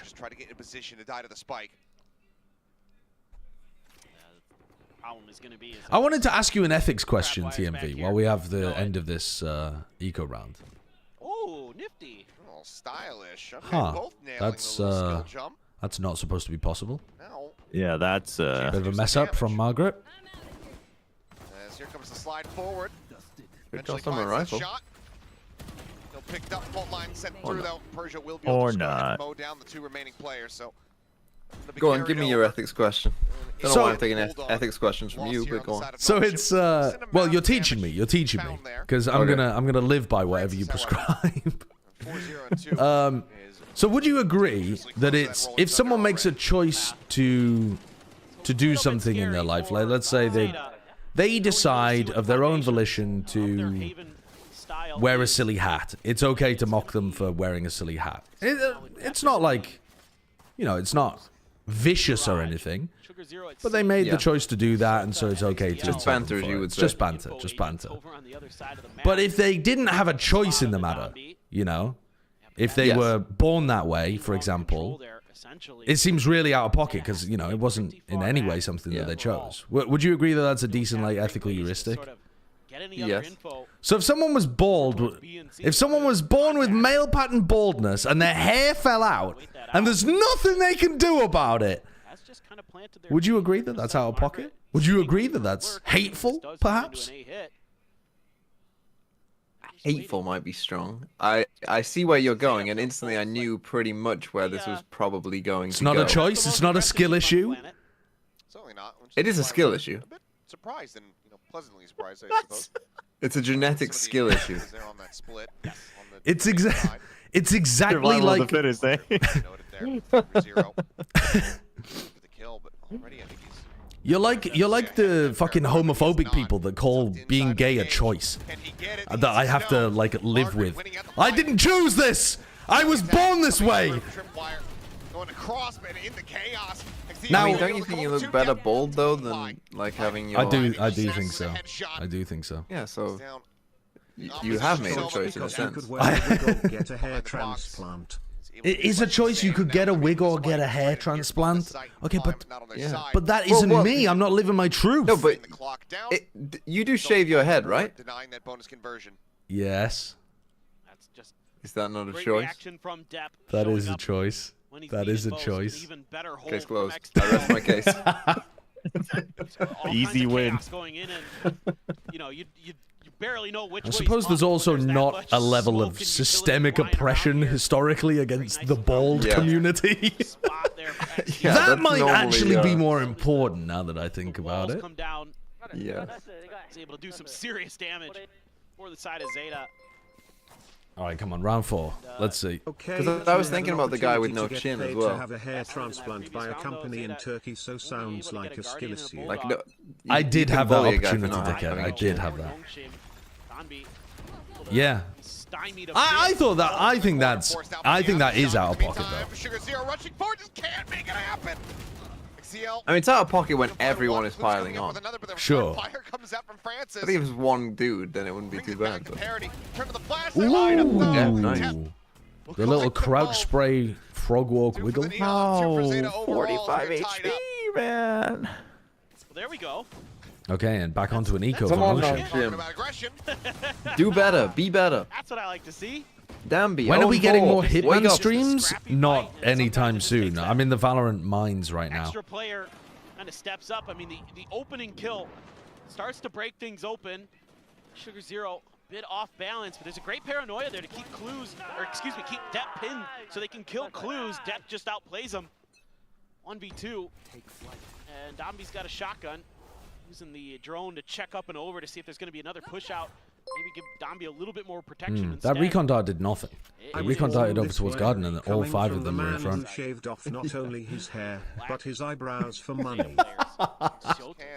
You seem to be finding the holes in my logic fairly easily, Lynx. You can't fight this. It was a dishonest argument from the beginning. I've been exposed. Oh, you can't be getting smacked by that. As well to avoid the follow-up. I've been caught. I've been caught. Yeah, I think so. And through a wall. Their own Hunter's Fury and the Rolling Thunder available though. Do they commit these ults? If I said, will you play Icarus eventually? Dude, I actually, Icarus was on one of my games that I really wanted to play at some point, but like, probably we're gonna need the full free market economy coming in here. There's so many games I want to play, and we're in the Valorant season. There's no time for variety. Possible though. Come on, Margaret. Come on, Margaret. Stay alive. Oh! He did. And now he's coming up behind Heaven. Wait, CLZ's not even looking. Oh my god. Let's go. They should be calling him Clueless. What was he doing over there? Monstrous Thrifty. Oh man, dude. I mean, I guess they just never thought he'd have the balls to go to Heaven. I don't know. Yeah, I suppose. 10 HP. What the fuck? Who just punished that Zeta was a for their nutty round. No, it was. They just missed the smoke. It you wasn't. You gotta know the situation here, Zeta.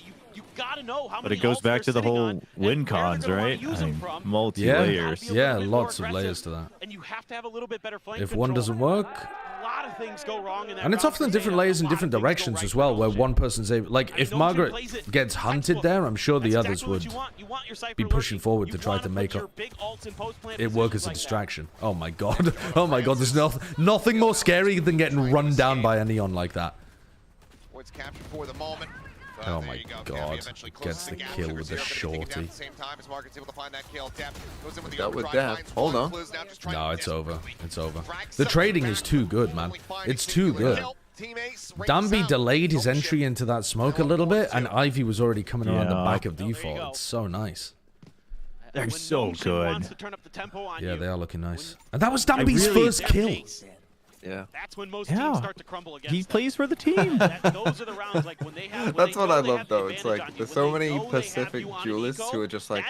It seems like they just have amnesia. They forget that they've died before. It's like they're just in a simulation where they. What's that film on the train where he has to find out who the bomber is? And he just keeps going back.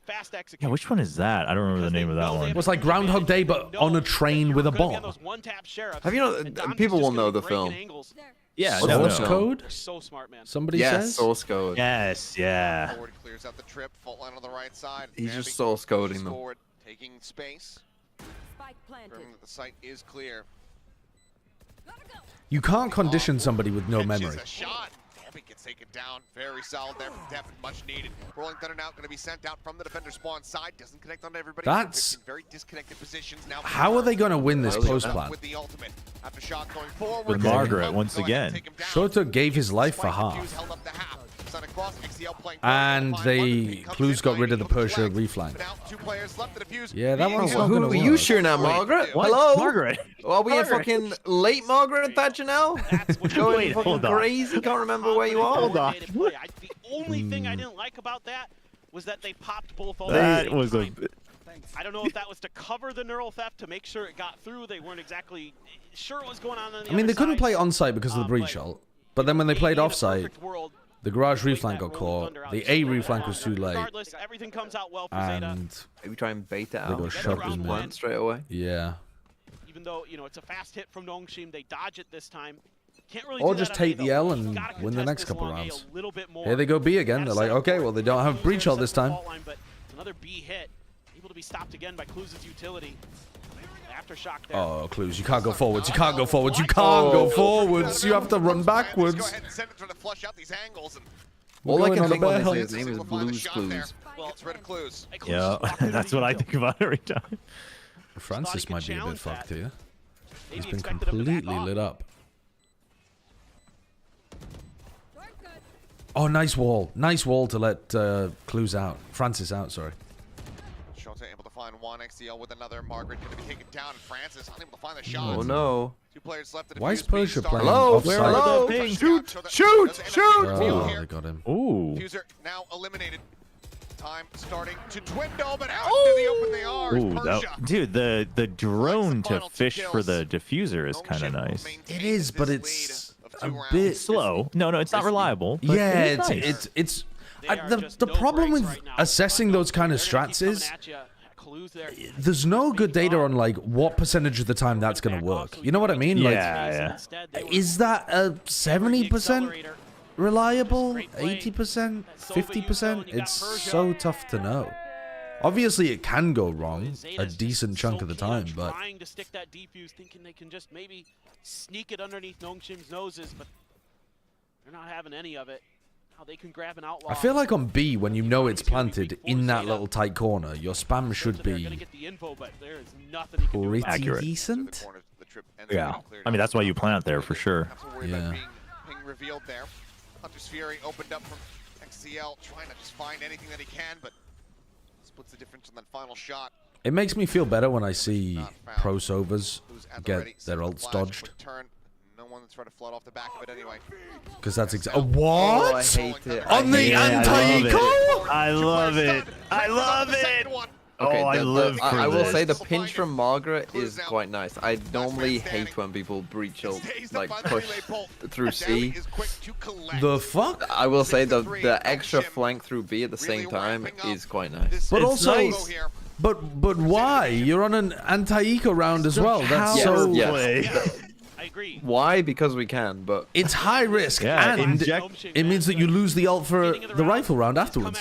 No, inject the spicy noodle soup right into my veins. That's what I want. And then they're like, hey, they're on an eco. We've got a rolling thunder. Let's just make sure they have no hope to put. Okay, no major ults available though. I mean, Danby's gonna probably pop his, but. End the round. But I kind of like it when you think you have the momentum, just securing that one extra round. you know, the gun round or something. I don't mind it. Trying to play perfect for like, oh well, we should do it on the rifle round. Sometimes I don't know if I really live by that. Managed to cycle into another one or something, but yeah, I mean, their style. Love the way that. I mean, it depends on the style, I guess, right? It depends on what you believe in, but I think if you believe you're the better team, then I think the snowballing is worth it. The C site completely open except for the cam. This defensive setup is so heavily reliant on this cam towards C and this tripping garage. Can identify it. Right now, they're starting to lean that way. They're starting at an inkling. Has Francis heard the cam? Phenomenal stuff from Francis. Because he's deliberately playing anti to the cam. I think he must have heard it. Yes, he's heard it, and they're trying to get as close up as they can before they get seen. They dodged it. They're actually playing fucking like Hitman. a different game. But they're playing Metal Gear out here against the cam. Like Squid Game, man. Red light, green light. Okay, they did team blind the piss out of themselves there. Let's have an Omen ultimate available as Relay Bolt. Let's get the stun. Oh, close the mine. One tap. The lady's not for stunning. The lady's not for stunning is an amazing line. Eliminated Tappy. Trying to mow him down. Clues is able to find one. Paranoia dodge. Clues coming up with the kill. Persia playing forward. He's going to have to just rush forward. Does so. Finds a headshot. Now Clues with just 7 HP. Nongshim are outclassing him, really. And he will just fall. Zeta looked like they could hang for a while, and then Nongshim's stretching out ahead. On an absolute tear here on I loved what they were doing around the cam there. That's so nice from Francis. Yeah. Zeta's defense is off of very little information. There's two people too, right? Two people creeping up. Yeah, Francis was hiding there the whole time, giving info, and then Dambi was with him as they started to creep up. That's so cool. Not much going on over here. Let's go check it out. He might have seen that deep camera or something, and maybe that tipped the formation away to him. I'll put the YouTube donos in the mod fund as well. It doesn't do that automatically, but I'll do that. Good stuff, and they are just that feels like the right thing to do. In every way. I feel like I did end up cursing him. Who? Because Sugar Zero has not gotten that second kill yet. Oh no. What have you done? I'm talking about it now to see if it kind of works as a counter curse. I believe you owe a Deb's pretty far away from the action here. Sumima-sen. Well, A site opened up. CL up into heaven. So you're Shoryuken, thank you for the 100 bits. To insult you gives the mods food. Zeta Division. Not the bits revenue, no. I might change that in the future, but at the moment it's just the Stream Elements tips revenue and YouTube super chat revenue. What? Gives the mods the food. Dude. What? He's so good. He's so good. Goat. Now, we are saying that a lot when he gets eco kills. Like, the last 2 times we've said that has been Persia mopping up eco rounds. That's not a normal eco kill. It's not a normal eco. Jumping neon stun. By the way, he is fucking smoke stiffing the shit out of Sugar Zero. Sugar Zero is 1 in 10. Yep. He's coming for Mako, man. He really is. I think Persia might end up being the best. Maybe second best behind Karon. Karon? Because of Karon? Yeah. Cosmetic stun, breach stun, needs buffs. I mean, Saito, Saito, you might get in this lobby and diff what Sugar Zero's putting up right now. Very, very good. He hit every shot very cleanly. I think it'd be so funny to do a like segment on the broadcast one time where you take a fan that's shit talked. Like, you find a tweet from a fan who shit-talked and was like, I could do that better. Like, and you put them in a 10-man with pros. And you see how they do. Yeah, that would be great comic. And if they pop off, be the show, man. if they pop off, like, that's fucking awesome. If because they pop off, they get the a fans will contract to love 100 it. Thieves. Right, exactly. But if they get owned, close your mouth. I think it'd be great content. Yeah, that is a good idea. long last are able to break that 4-round win streak. Oh yeah. from So what Nongshim. happened in They have C9 an versus immense amount of work to NRG? do to get themselves back into this if It they want to was- Oh, go NRG Lotus. wasn't that good. Okay, but Zeppa had a god game. It was one of Oh, yeah, Zeppa's Zeppa greatest went ever full performances. god mode. But did they not have a good game because Zeppa had a No, god it game? was. Well, I'm sure that was to a slight degree because they were also losing a lot of aim duels, but it was they were slow and sluggish. Finesse was getting bullied and whiffing. They didn't really have very many interesting ideas. They looked competent. NRG looked Yeah, competent, they didn't look awful. but like It looked like so a game of two far away. mid-table teams rather than. Yeah, it looked like two mid-table teams where Zeppa was on fire. Disappointing. Very disappointing.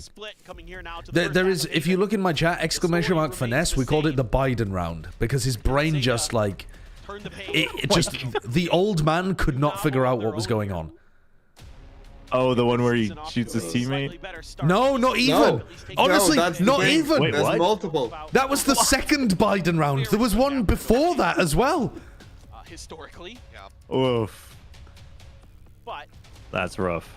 give yourself Shuyukun, thank you for the 100 bits as well. The monarchy Yeah, with keep Thatcher that and up. Bacon beating up Zeta like they're peasants. So angry.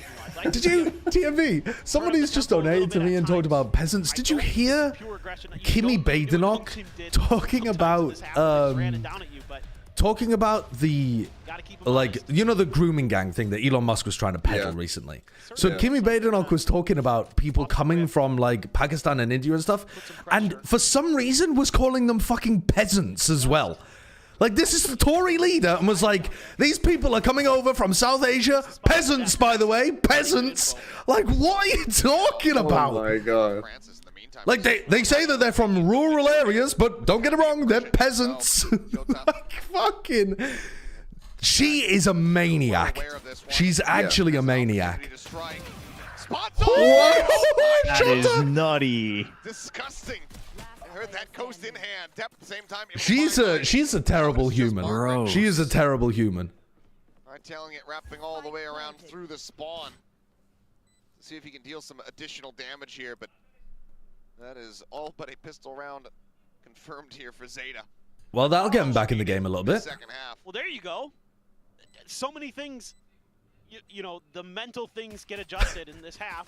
It's not exclamation mark Biden, it's exclamation mark finesse. Give it to Sugar Zero, Zeta. If you know what's good for your teammates. It might be funnier to call it exclamation mark Biden. Doesn't give the opportunity to go for another Can we shot. getting called out by the Mixed Nigerian that. government's also a highlight? I don't remember that, actually. Bring the gap now to 3. I remember they were beefing with the My Rwandan stream government froze over the for a bit. Rwanda What time you on? I'm in the Skill. replay 18, 17, 16. And this is something that plagued them in that first half with these lurks, these flanks, these The quick Omenal pushes. one. Comes back, Yeah. start counting.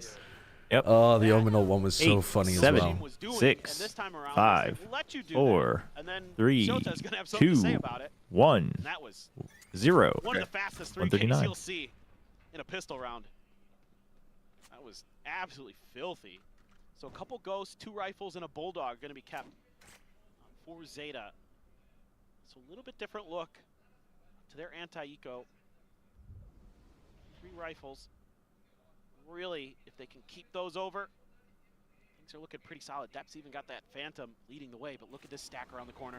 Oh, just trying to rush it down. Sugar Zero gets himself his 1000th kill. Ooh. Keeps his teammates protected for the most part. XCL does get taken down, but Is that recoverable? Is there a... Oh, 1,000th kill. Oh, wow. He was saving it for the big moment. 2 kills this match. Sugar Zero's 1,000th kill? They've been trying to run that graphic for the last 20 minutes. The Sugar Hero. Yep. Sugar Hero! Don't you dare use that word when his KD is currently fucking 2 and 12 or whatever the hell it is. France is just sitting here with this fault line. Just Do ready you for track it. the They deaths haven't show had over any. Pacific as well? I mean, I'm sure they do. We don't run it, though. We don't He's- celebrate Oh, their you should. 1,000th. He doesn't have a negative KD, though. There's nobody that gets to 1,000 kills with a negative KD. I mean, it took him 2.5 years to get to 1,000, so I don't know. you gotta show up the deaths as well. Honest, lonesome, rotating up in towards Because the thing center. is, like, it's like having the most interceptions in the NFL for a quarterback, right? You have to be a certain level of good to have the most deaths, because otherwise you just wouldn't be on a team. Yeah, true. But I mean, yeah, the chat is saying maybe Finesse or Angel have. I mean, I think like Jing will have the most deaths or someone like that. Okay. But he will have more kills than he has deaths still. He will still have a positive KD. I think he'll have the most deaths. But what I was thinking was, someone might make it to 1,000 deaths before they make it to 1,000 kills. Oh yeah. So like you play the 1,000 deaths thing first. Angel. Does run it back still function? Like, can I still use their Discord to look up Now Zeta gonna start whether Angel has 1,000 deaths? Last cannon here from Persia. No Yes, idea. you I can just still use assumed it. it doesn't work. No, you can still use it. Okay. He's the one challenging through sewers. I don't know when they're taking it down though, because they did say that the company's collapsing. But maybe it'll continue to function. They're just not. Maybe they're not adding new matches or something. Wait, but then like somebody said there's good news coming for Run It Back. I don't know. Dude, Patience, my love. If Riot partnered with Run It Back to improve their stats tracking system, I would simply come on the spot. Just wherever I was, I would fall to my knees in a puddle of jizz. Like, the stats system for Valorant at the moment is so poor. It would be amazing. It would be amazing. Reestablish a 3-round lead. That's the thing with Sideshow. It's all day, you know. Morning, afternoon, evening. Doesn't matter. He'll talk about falling in a puddle of jizz at any time. And not 4. You could argue 5, but in that last one. But this is, yeah, just a good crunch, and you can see why they were okay going with the glass cannon. They felt like, you know, we could probably sneak him in there and at least get him the 1 kill. And a judge going to be in play again for Domby, trying to use that dart. Okay, That's Angel. What they should do with Haven. Just make it a fucking 5v5 A simulator. Just everyone fight for lobby. Back off and don't like the contact. The VCT started in 2023, right? Maybe going garage. 2020. Partnerships, yes. Yeah. That's what I mean. Sorry, partnerships. Because that's what we track, isn't it? It's like yes. Some of these walls, some of these angles. So Angel, since 2023, and this would include off-season tournaments and stuff as well, has 1,650 deaths. I mean, he's... They should have run that graphic a long time ago. Yeah. He was speedrunning it. Damage there onto Sugar and Deb. Any percent. Now Zeta held at bay. Forward lurk here from Shota. Flash through, breaks the trip. Ultimately, How many kills? I'm running that at the moment, but it's... Run It Back is fighting me. Oh, plants his feet, finds the shots. Ivy going to be taken down. Oh, big kill from Death. Did we go back to A? A site now. To be checked on here from the side of Nongshim. That's exactly where Zeta are looking to go back to, but with 25 seconds remaining. Super chat alert? That they can go ahead and get the plant down for Oh, sure. Ravel. Thank you for the £2. I studied UK politics for 2 years. I am now depressed. By a little bit more time, this might be pretty challenging. Yeah, it's I mean, it's not great. For the side of Nongshim. It's not the worst though, honestly. It's definitely not the worst. The US system, in my opinion, is far worse. Having lived and looked at both of them. It's up. 3 players at least spotted off the back of that one. You're full flanking 4 players. But I would definitely prefer a more European system. Yeah. They still don't know it's all of them. Rather than... No, that's the benefit of doing it, even if they... It's tough to know more that proportional representation system. Able to find that kill, and now suddenly a 2v2 with time working against them. Now, having said that, Francis is a bit of a nightmare. Maybe I wouldn't want Francis' system. Come up with the goods. Zeta once again 2 rounds away from tying things up. Yes, that's some really good mid-rounding from Zeta. For some reason, it isn't telling me how many kills Angel has since 2023. It's like it just crashes the bot if you ask. It doesn't want to. It doesn't want to give the answer. Yeah, it just. On how Nongshim was going to be. It's Angel's deepest, darkest secrets. For that retake, they're able to set up a nice little trap play. Doesn't. Bro, this I need to. Whoever is doing this, this needs to stop. Okay. Why are Nongshim saving when only one player can't buy? Had a neural theft available. Only one player can't buy. Two player, I What? miscounted. Like most of them can't buy. No, they don't have armor. You know, Sugar Zero had that one great TP on. Yeah, I miscounted. I miscounted the. Brother needs Bren back to learn how to count. Yeah, get me Bren in here. I can't count without Bren. But still, a lot of teams do that, and it fucking pisses me off. True. Oh shit. Like if their IGL can't buy, they just don't buy. Looking forward here. Cam situated. Do they read that at all? Francis. Sheriff at the ready. Cam gets the tag there on the depth, forces them back for the moment. Shota reading it well. Smarker tries to go for a little bit of a wide swing adjustment. Cannot find that shot. Francis is going to be spotted. Noted. Tucks back. Fast lane put up. Kambi is just paranoid, deafened, blind. Himself over towards Platt. Oh, this flank is crazy. XCL now striking in from behind. Tambi able to find The one. recon missed. Stinger. Not a whole lot to work with. He won't get to utilize them at You all. are Shut up with a fucking headshot. Shuts down any potential hope there. 30 seconds left. Yeah, now you can get that plant down. Just a vandal for Persia. Still scary. Never know when he's going to be able to work some magic. Sugar Zero going to tuck up on top of the box. Ivy dealt with. Round goes to Zeta. Yeah, the run it back bot is definitely not working as well as it used to. Attacker side trend continues here, Achilleos. I am asking it to go through a lot of data, but anything like what we saw on the other it's side. refusing to spit out kills or deaths for finesse as well. It's not bad. It's coming together. Still quite a bit of work to be done here from Zeta. What? So it just had Angel's death. Yeah, that's just like one last hurrah. Yep, that's the only thing that it spat out to me was how many deaths Angel has. See how much more Zeta can give them Yeah, to cheer they just for put here. that one on the frequently asked questions. Fury, Tracker GG has detailed post stats now? all Maybe I should have a look on there then. nearly a stacked deck here for Zeta. Can you search Very though? much be said Like, for Nongshim. because the great thing about running back is that it has a Start getting it like a very muddy command very line that you can quickly. type in different variables into, so you get back very detailed searches quickly. Yep, turn on that flash. Quite a nice distraction play again. Their team play is Gets the first kill, spike real on the nice. board. Now scooped back up. Game plan here. from Zeta, Oh, very they much got just cut. didn't help. What? Depp getting bogged down there, just a Did bit. Depp not get Took killed? quite a bit of damage from Got that aftershock. bullet Down tagged him. I 31. thought he was going to die to the hit by aftershock. Forward lurk through sewers. Maintains a monstrous advantage here for Nongshim. Angel's death stats depressed it like Yeah, Marvin who's from gonna be Hitchhiker's spotted. Guide to the Galaxy. Have a pretty decent idea. What's the carrying the spike at the point? moment. Dude, those books are great. I should reread those sometime. All of this, especially with that paranoia. What? You gotta know that. Why is Persia Protecting you over here. using the paranoia there? Garage, tripwire still set up, and Francis continues to hold The door. only reason I can think not of gonna is to matter. bait out a Not gonna be reaction. set. Depp close enough to Like if avoid you hear getting them running stunned up out by or this one, something, then you would have gone for the kill. but Francis is about to feed into walks death. out into the open, which he will. All good though. 4v2. Finds that kill. Relax. Relax. But a 2v4. I think you're a bit ahead. What do you want, Sidro time? 31 HP, 12, clear entry frag. 11, 10, Yeah, he's gonna 9, have to be the call to 8. save here Yeah, I'm for like Zeta 1 Division, second ahead. allowing for Nongshim to get themselves up to 10.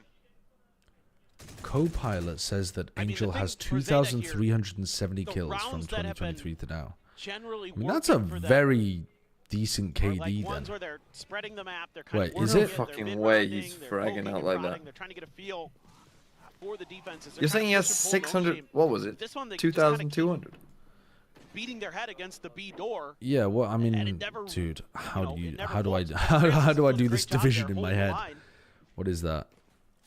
and Like they a just gotta keep 1.5 going for KD it. though, isn't It it? just never really Yeah, it's a pans roughly out. 1.5 No fucking KD. way. Maybe a bit lower, like a Caught out in the 1.4 open, you know, KD, the something like timing's that. there for But there's Nongshim, no so good way. with their utility to catch Sugar Zero. Doesn't feel likely, does Don't it? want to believe it. I Really. no, No. I don't You've believe just it been either. fucking. AI has just fucking just done the lie thing. It's just made up a fucking number. I think it has. Looking for a target. Depp ends up beating Oh, that third Copilot's an final AI target. chatbot. The one eating I thought you were first saying that was a Persia fucking stats spotted. website for Valorant. Never trust the AI. Copilot is the AI. Down to 15. I don't know what the AI websites or names of stuff are. I'm not, they're Isn't fucking Copilot the untrustworthy. Windows AI Forward chatbot? spread blindly. Old Madeline. That is definitely not true. He knew it. Bro consulted That's the funny. make it up machine. Hey, AI, could you lie to me? Sure, to be happy to. You gotta try something different. That's Microsoft's AI bot, Copilot. Right. Well, yeah, it's on all of our PCs now. You here. Yeah, you've made them expend some utility, but Francis is still sitting on quite a bit. Angel got 1,336 kills since the start of VCT. I just went through all the matches. What do you mean you just went through all the matches? You manually added it up? To be fair, you could. It would take. It would take a while. On VLR for all of Navi's games. Actually, I suppose it wouldn't if you opened up the tournament tab and then you went to stats. It does actually tell you the total kills for the whole tournament. So you could just do it like that. Yeah. Okay, but, well, how many deaths does he have then? I am. Okay, on Tracker GG, Angel says 2394 over 3042. This is just kind of let the kids play. And then what did you say in VCT? What did you say it was in VCT? Let them learn the hard way that the hot stove is hot. 1336. Letting them play, but one of them's losing their lunch money right now. Over 1650. And also the 1650 would include some off-season tournaments, so it's not actually going to be as high as 1650 if we only included VCT. Forced away, but again just gets caught by this aftershock and he's down to 45. We need to start tracking the people with negative KD who are still in the league. I mean, surely it's just going to be like IGLs for the most part. I would assume so. Rotate around in towards B. There might be some others though. A bit of a free entry into the site, but can they defend it from there is going to be the question. Who's will get Rolling Thunder off the plant? Same thing. They get aggressive against the weak buys, and even if you know it's coming, sometimes you can't. Because people on bad teams, even if they were an all right player, are probably going to have a negative KD. Shados or something. Yes, maybe because Shados on Gambit wouldn't count, right? Because it's if we're taking partnerships onwards. Shados might be a bit too good though to have a negative KD even on a bad team. It's holding. It's gonna come down to timing. Swings back in. Ivy. Still Don't know. Stabilized. Don't know. React in time to take down Sugar Zero. Maintaining advantages here for them. Oh, that's unlucky. You're right that it is impossible for everyone in the league to be positive KD, but the people with bad negative KDs are probably more likely to get cut, and therefore it's not a zero-sum game. Because from year to year, you tend to get rid of the bottom and keep the top. So actually, the total amount of kills versus deaths should be higher kills than deaths, because you get rid of the people at the bottom a lot. Then again, we might have got rid of some people at the top too, with like, you know, Tens retiring.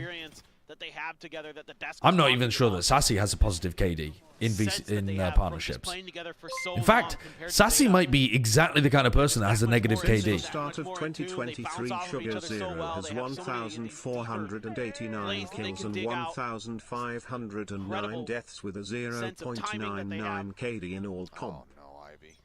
Wow, Sugar Zero is a negative KD player in VCT. All right, not surprised. But maybe not in Pacific, because some of that will also include attendances at international events as well, yeah.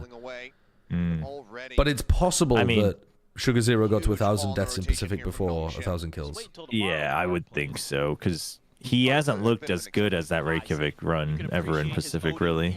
Artistry, as you would say. He uses it like it's a On Tracker GG, Finesse has 827 over 1050. Anyway. Yep, looking for the entry here. Slide around the back, spotting out two players. The window Odin. Margaret finding another XCL. Taking out the drop. Does end up. He gets caught. 2v2. Paranoia sent across all on Persia, and he can't. Wow, big win for Zeta. Zeta. Persevere. They're gonna. I mean, Nongshim are gonna be able to buy the whole way through, right? Avoid overtime. Yes. Good info gathering from Ivy there to get those first couple of Maybe kills, but not. Blues had the Rolling Thunder available. Depends. If they lose this and save, though, they should keep Nongshim from really. So if they lose this, well, they get 2,400. Closer than you probably like, but Zeta there. Yeah. So Danby and Margaret will be squeezed, but Danby won't give a fuck. He'll just buy a Bucky or something. Even though it's gonna be Nongshim with 4 players that's over not here. mistake for them. Just go at him. Just go for it. Being revealed here. Wall, bro. Oh. Put your wall up, man. Oh my god! Oh my god! How have you done that? Oh my god! He's still going. He's cooked them! Oh my god. He's absolutely cooked them! There is the finisher. Dude, I was about to say... I cannot believe they pushed out there. I was about to say that's a nice Sova ult because they're ulting the like exit pathway and the people that would come to help Danby. And then they on the fly cooked up Paranoia Aftershock, push into Cubby, and he went forwards. Dude, this team cooks, man. This team cooks. They're so good. Like, how do you make that decision once you've been tagged? Yeah. That's... Oh my gosh. That's sick. That is sick. I'm so down to watch more of Nongshim. I'm glad I watched that game. He's a fucking great Neon. I will be a little concerned if they don't demonstrate anything other than Neon Cypher. Neon? Yeah. Just in case the meta gets away from them, but for now it's looking good. I mean, I don't know. He used to be a really good Jet too, though. I'm not too concerned. I haven't really watched much of him outside of the Neon, but yeah, it's just been a while. I mean, same thing with Margaret. We were all worried about him, and then he played Killjoy and Euro, and it was fine. Well, the Euro was questionable, but it was a one-off thing. It's not Ivy from Overwatch League, but it is Persia from Overwatch. America's sideshow. I'm gonna guess you won't be Joba. No, yeah, I'm casting tomorrow, so I gotta get some sleep. I am gonna be there for America's. I think I'm gonna watch the T1 Boom game now. Okay. Yeah, do it. It was a Boom was very impressive. Yeah, the round to round was very good. You taking a break, Mr. TMV? I'm gonna fucking watch Bournemouth Newcastle. Okay, fair enough. All right, I'll catch you guys later. All right, peace. Persia, the anchor of the team. So I want to ask him. Tag Val, thank you for the 12 months. Here at Pacific, your first win, but this is actually Red Force's 7th XLG AG map 3. That's on map 3? I want to ask him, did you guys Yeah, okay, we can red zone that. How did all gamers beat XLG on a map? I'd like to listen to this interview first, though. 이번이 17번째 연승이에요. 오늘 거의 뭐 농심 레드포스 지는 법을 모르는 그런 생각이 조금 들을 정도였는데 오늘 경기 결과 이렇게 예상하셨었나요? XLG beat them 13-1. Right, but they lost on Abyss. Huh. Okay, okay. Hello TMV viewers. Hello little thinkers. We expected to win, but we didn't think that today's games would go so, come in so close. So I don't think we have to say that today's game was like actually very satisfactory for our team. But many people were also curious to see how your team will play. I thought they played pretty well. Do you think that the nerf kind of impacted or affected how you guys run your game at all? So for the TMV viewers that just got here, the plan is to watch map 3 of XLG versus all gamers. XLG I thought were going to be a top 5 team, maybe even higher, I'm not sure. All gamers I thought were actually going to be the 12th team in China, and yet it's gone to map 3. So don't know what exactly is going on. But we're gonna try to red zone that. As long as she isn't nerfed to be like unuseful at all, I think we're just gonna keep using Neon, and we showed that we can still play a good Neon even if she has the nerf. All right, Persia, you are the anchor of the team, the big brother glue that holds the team together. How did your experience help you guide the team on such a big stage? Persia has yet to lose a match with this team, by the way. They are undefeated, 17 match win streak in best of 3s and best of 5s since Persia joined. Nobody's beaten them, including now 2 tier 1 teams. I mean, I'm counting Boom as a tier 1 team now because they are in tier 1 currently, but the streak continues. As you know, my teammates are very young and they always get nervous on their first game. So, I try my best to ease the tension and let them have their fun so that they can bring out the best of themselves that is what I have decided to bring, and it worked. All right. Next, you're up against a fellow Korean team, DRX. How confident are you that is a good with game. that 18th Because I think those win teams should be similar level, Nongshim and DRX. Maybe Nongshim slightly better. I don't know. 당연히 이겨야죠. 당연히 이겨야죠. Of course we will win. That was coming from the Persia man himself. All right, congratulations again on your win. Thank you for the interview. I think it depends somewhat on the maps. Like DRX sometimes have some really good ideas. Well, Abyss in particular. Abyss I've been impressed with. But honestly, Nongshim looked pretty good on the maps that we saw today. So, thank you, Persia. All right. Congratulations to Nongshim Red Force. Okay, let's go over to the Chinese game. Which we will... Where is it? XLG versus All Gamers on Val Esports China. Here we are. Alright, what's the score? What's going on over here? There is more Valerant King of the Hip Hop. Yeah, they were called Sinprisa Gaming before they were called Nongshim. I checked Angel. Angel has a negative KD and is 0.7.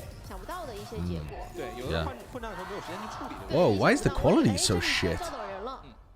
There we go. Oh well, it's still much worse because it's in 1080p instead of 1440. Is this what this was always like? Or is this particularly bad? Is it just because I've come from a really crispy stream that I'm noticing it more?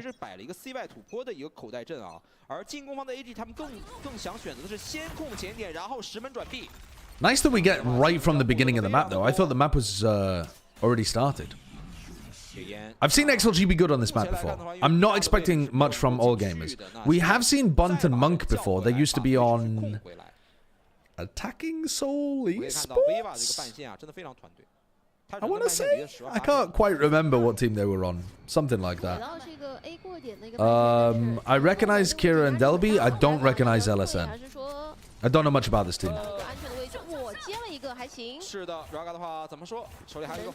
Ooh, and Raga gets out as well. All right. So now you've got a retake setup. You have a player advantage, but your entry player is really weak. Do we see any kind of flank setup, any playmaking coming from AG? Kira's thinking about it, but smokes himself off from going for the actual play. So Recon pushes them back, gives Happyway the angle. Then the other two drop in. Raga needs somebody to trade, and the player was Happyway, who was already weak as well. Should be over, though. Yep, Coconut doing a good job there, just trading out with the pack. Good teamwork from XLG. The Slug Raid? Oh, what's up, Sliggy viewers? Welcome in. I thought Sliggy would be watching this as well. Hello, Mr. Sliggy and viewers. I assume he's returning for Americas, right? Comps are too boring? Honestly, I'm not even sure what a boring comp is anymore. People are playing different stuff all the time. Welcome to Thatcher's Thunderdome. No, this is... No. The Margaret Thatcher jokes have got to disappear now. We're not even watching Margaret. You could do a Kamala Harris one if you like with... Do you think you just fell out of a coconut tree? Dude, I dropped that line in the middle of Champs. It was like in the group stage of Champs. You existed in the context of all that came before you. Don't think anyone even got it. Not the Margaret Thatcher. Our economy exists in the context of all the rounds that came before you.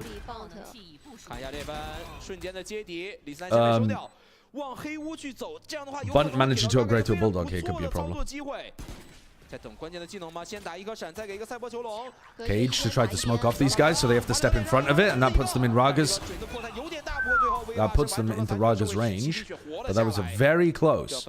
So they were allowed 2 deaths, sorry, but they had 4. So it's not going to be a great bonus. They're going to have like 2.5 weapons to be able to work with. And they're on the defense side as well, so it's not even like you can cook up as good of a round with that bad weaponry. Who would kill who in a fight, an egg or a slug? The slug would win. How is an egg supposed to... I mean, if you allow the egg long enough, maybe the egg can become like an ostrich, and then the slug would be fucked. That's a really great analogy for tempo in Valorant, actually. If you take a fast fight, the slug would win. But if the egg has enough preparation time and can VOD review, it will become a bird.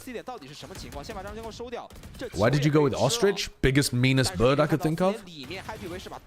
What are the other, like, ostrich-looking asses that are fucking devastating? What are they called? No, not an emu, not an emu. Cassowary, yes! Dude, those things are crazy. I went to a nature reserve in Thailand. Last time I was in Thailand, actually. And it was like a sanctuary where they took in a lot of animals that had been illegally smuggled into the country and then abandoned. So in Thailand, they often abandon them at monasteries because the people there are kind people and they'll take care of them. And so they then give them to this nature reserve to look after them. And they had a cassowary that couldn't be fed by going into its cage because it was just a fucking nasty-ass bitch. So they had to, like, throw food into its enclosure and never let it out.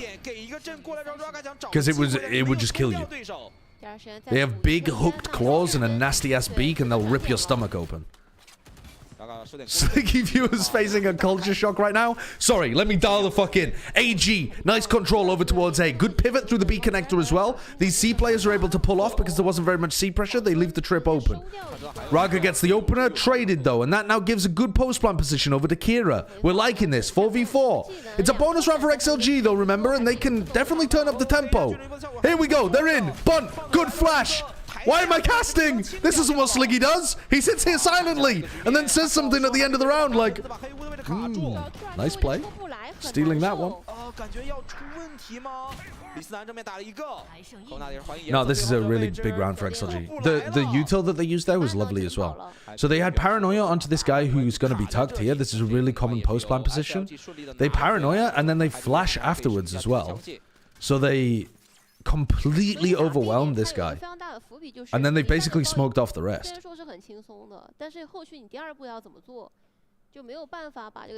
Got big value out of the breach util there. And they needed to close the gap. Look at that. I mean, Bunt had no chance there. And he had no support either. The rest of AG are not playing close enough to the smokes. LSN and Delby there should have been playing inside this B smoke here.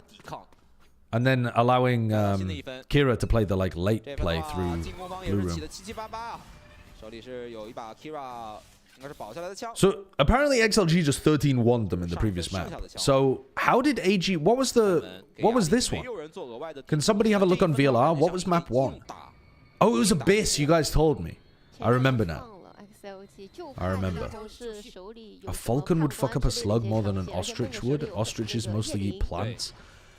A falcon would not besmirch its own reputation to stoop down to the level of eating a slug. A falcon has more dignity than to pick up insects off the ground.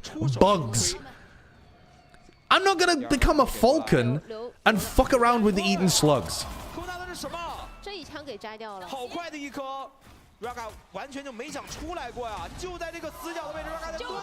Great shooting. Great shooting, better weaponry. They smoke AG on the entry. You don't know falcons then? I know falcons. Fastest animal in the animal kingdom. Peregrine falcon. 190 miles per hour. Deep dive. They punch their opponents to death. They dive down with their claws, bundled up into a fist, and literally punch them. Knocking them out, concussing them, and then ripping their flayed corpse to pieces with their sharp hooked beak. What are you going to do with a slug? Are you going to punch a slug at 190 miles an hour? You're going to punch a slug. Don't be stupid. You'll get it all over your hands. What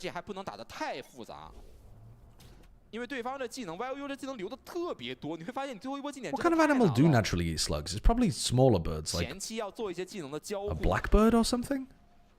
Thrush? Name 100 falcons. Name 100 falcons. No, I'm not going to do that. All right, so early round here, AG not really taking too much space. Worried about rubble, using quite a lot of util over here, but instead it's a trap play setup on this side of the map. So they have this classic stun, paranoia. What's important in a trap setup like this is that Raga takes contact at the right time. Because in theory, if you path along the left-hand side, Raga might end up taking contact too late, and then the paranoia and the stun both miss. Notices the cam, breaks the cam. Delby's going to try to lurk up. And the breach has already gone away. Breach starting to come back now as they realize that C is more likely, but they have only seen the Cypher. LSN takes the ult orb, and the trap play's not here anymore. No, not taking the ult orb. Just going for the exec. Good wall. Lovely, lovely neon wall there.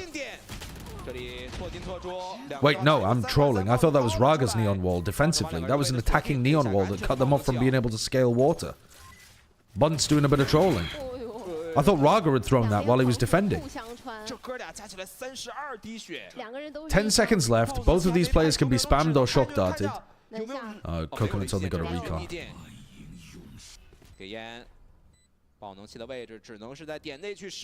I mean, a light breeze would knock over Kira and Delby at this point. And this site is very spammable.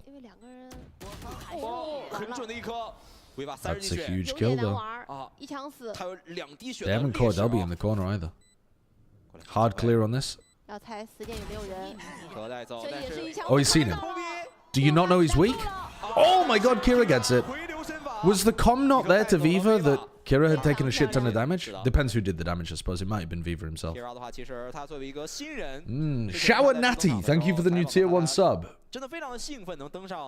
I'm not a boosted immortal. I'm not boosted. I've solo queued almost the entire time. I'm a fraudulent Immortal 2 player. But not boosted. Never boosted.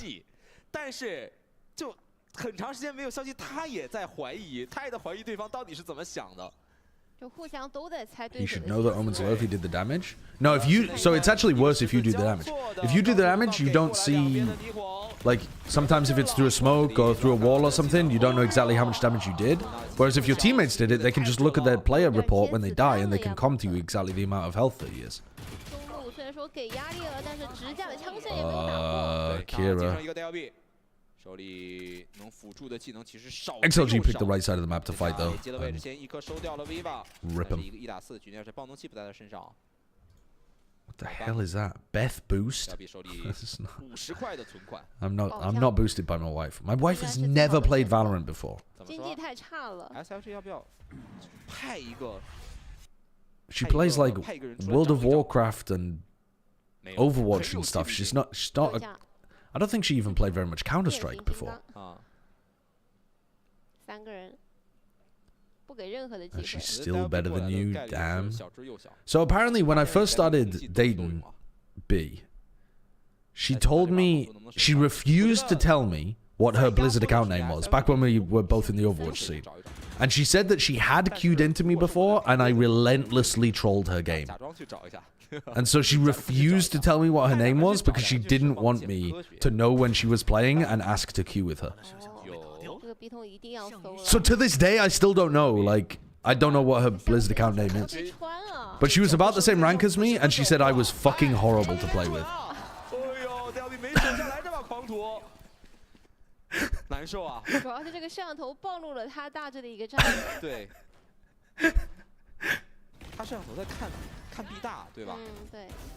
She also kind of stopped playing Overwatch,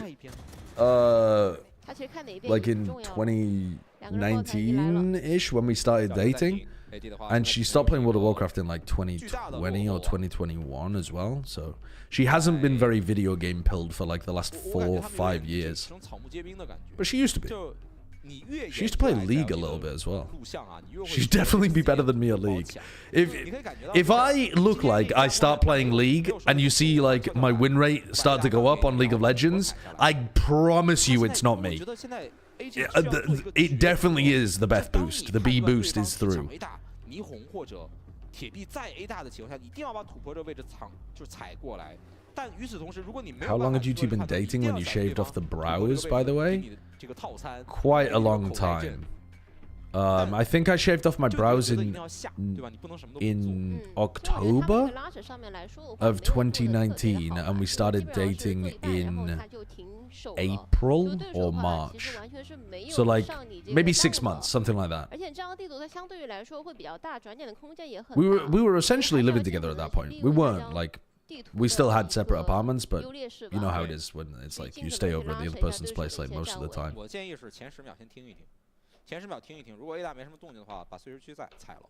But yeah, it was right before Thanksgiving. I was supposed to shave off my eyebrows, I remember, because I was going up to meet her parents for the first time for Thanksgiving, and she begged me not to do it, so I delayed it for like a week.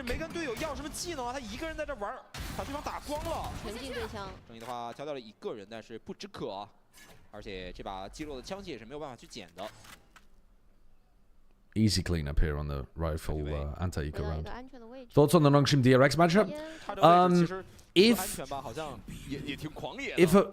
DRX get Abyss into the map pool, I think the DRX's Abyss is really nice.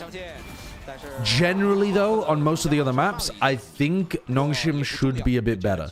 I think they're a bit faster with their decision making. I think they have more coordination as a team.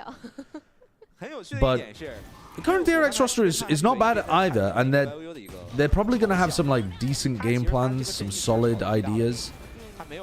But I think the X factor probably goes to Nongshim in that one.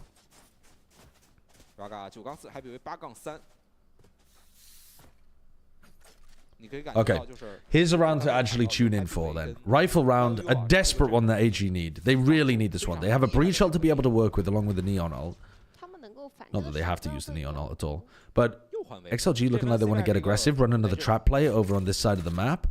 This is a nice setup as well. So you have contact being held over here. Cam saw the contact though, so they're backing up in case they get squeezed a little bit. And Coconut's giving them information that they've smoked this off, as if to go and take rubble control. So they give up, but this deep sea trip, I mean, look at that. Deep sea trip, deep sea cam, full stack over here after going for the trap play early on. Lovely round from XLG. XLG have got some of the best like strats and tactics in China, I think. They got some of the best ideas of all of the teams I've watched. Okay, so this round, trap gets broken, cam gets broken as well. So this is now pulling Viva back over here, but because it's only the Cypher that got seen, these 4 players are still reacting to this noise. Recon got broken as well. That's massive. The Recon getting broken there is going to keep these players on A for a little bit longer as they rotate. Oh. They're staying towards B because there's no further reaction on A, but they ulted to support the C site. Nice read from XLG. I thought they were going to stay on A a bit longer because that recon break. Any kill off the trip? Viva's normally pretty good at getting value out of the trips. Here they go. Flood defense. So overwhelming. So overwhelming. Immediately after the breach shell comes through, before they even get the plant down, the retake's happening. AG can't hold that. That's a tier gap between these two teams. How the fuck did they lose map 1? This is a massive gap between these two teams.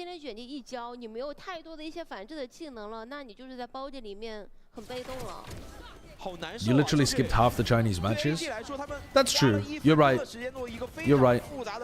I didn't watch EDG, Trace, or FPX yet. But I watched them in the off-season. I watched EDG in the off-season. They didn't look like they had as good ideas as this. Actually, I didn't watch Trace in the off-season because they didn't really play very much. But I watched FPX and they didn't look that great.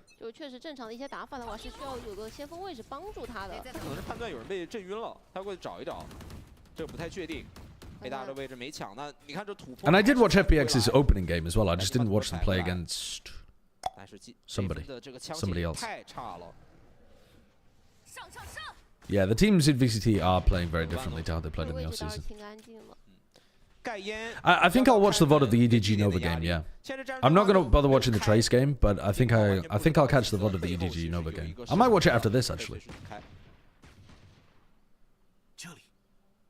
FPX's opening game is on Thursday. Maybe I'll watch like map 3 then or something. I watched I feel like I watched them playing Pearl, but maybe I'm mixing it up. I might be mixing it up with something else.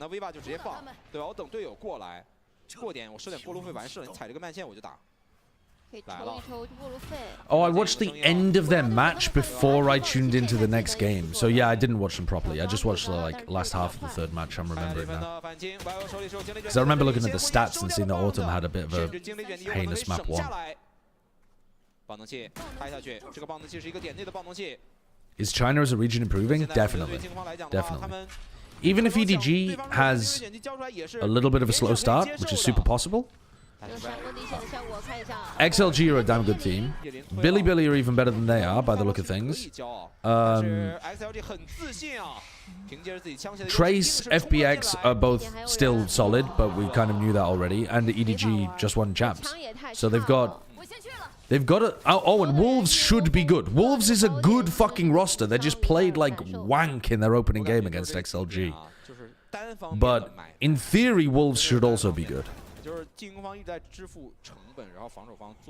Because that roster has got way too much talent to be flopping like that. Nova too? I haven't watched Nova, so I can't really comment on them. But who knows?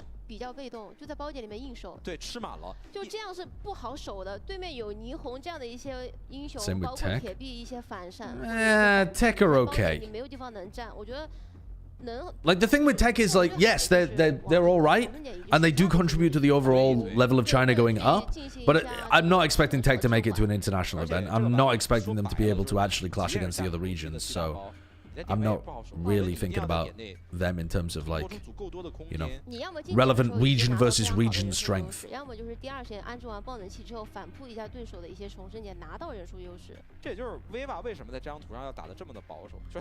I think Tech are like, yeah, borderline playoff team, along with JDG, and probably Nova as well, but I haven't watched Nova's game.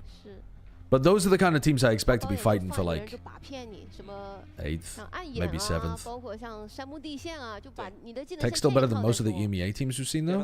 No, I don't think so. I think Vitality, KC, I think Na'Vi played better than what I watched from Tech. Then again, maybe I can't comment on Tech properly because I didn't watch all of the FPX Tech games, so if they played well in the FPX Tech game, then I guess I'm behind the times with my takes on them.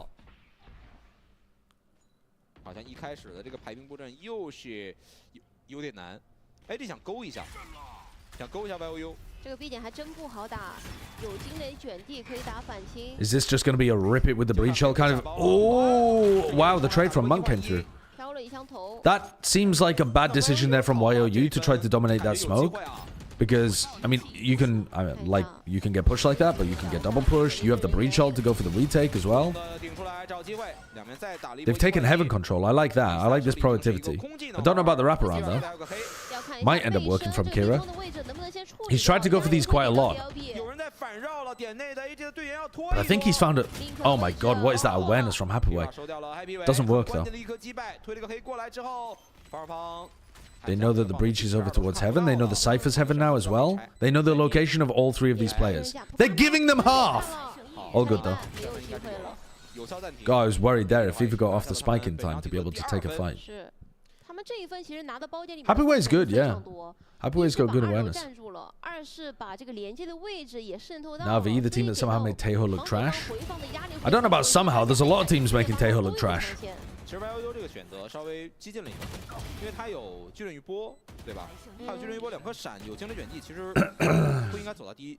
lost 2-0 versus JDG and they're out now. I didn't watch that game either. What happened to our Gold Pool Chan yesterday? Bruh. He had a bad day.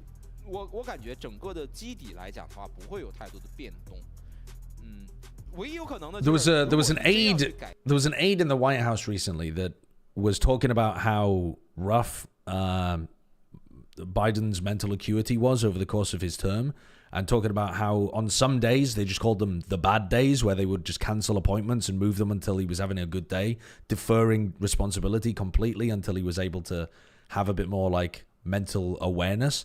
And I feel like that's what we got from Finesse yesterday. It was just he couldn't tell what was going on in the games.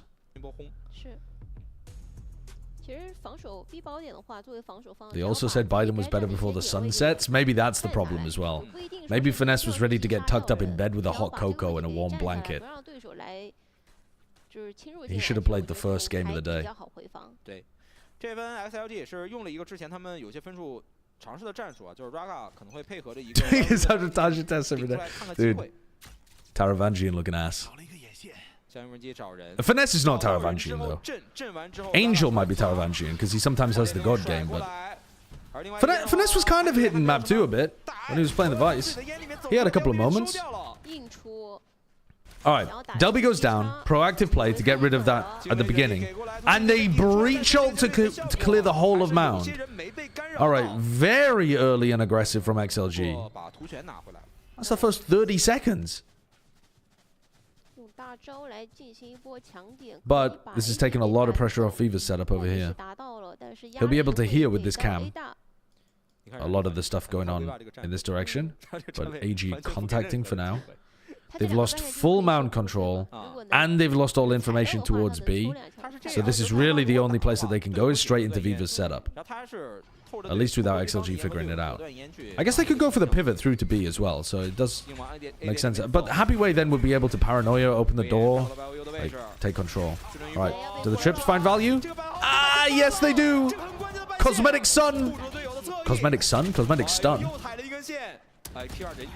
Kira? He dies to the shock here. Nope. 30 HP though. He's just gonna get spammed here. 13 seconds, he has to stick it. Doesn't have water control. Happy Way kills him 10 times out of 10.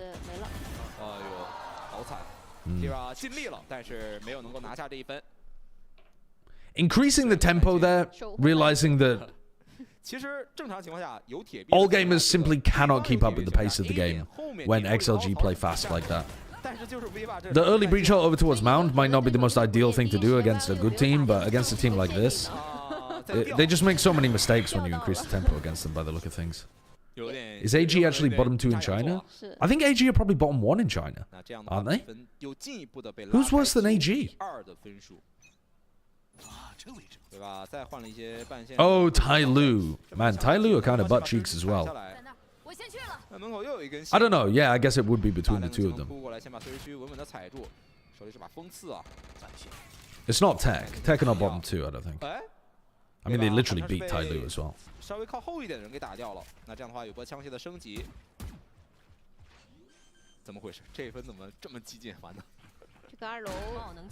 Is it that bad? I thought they were fine.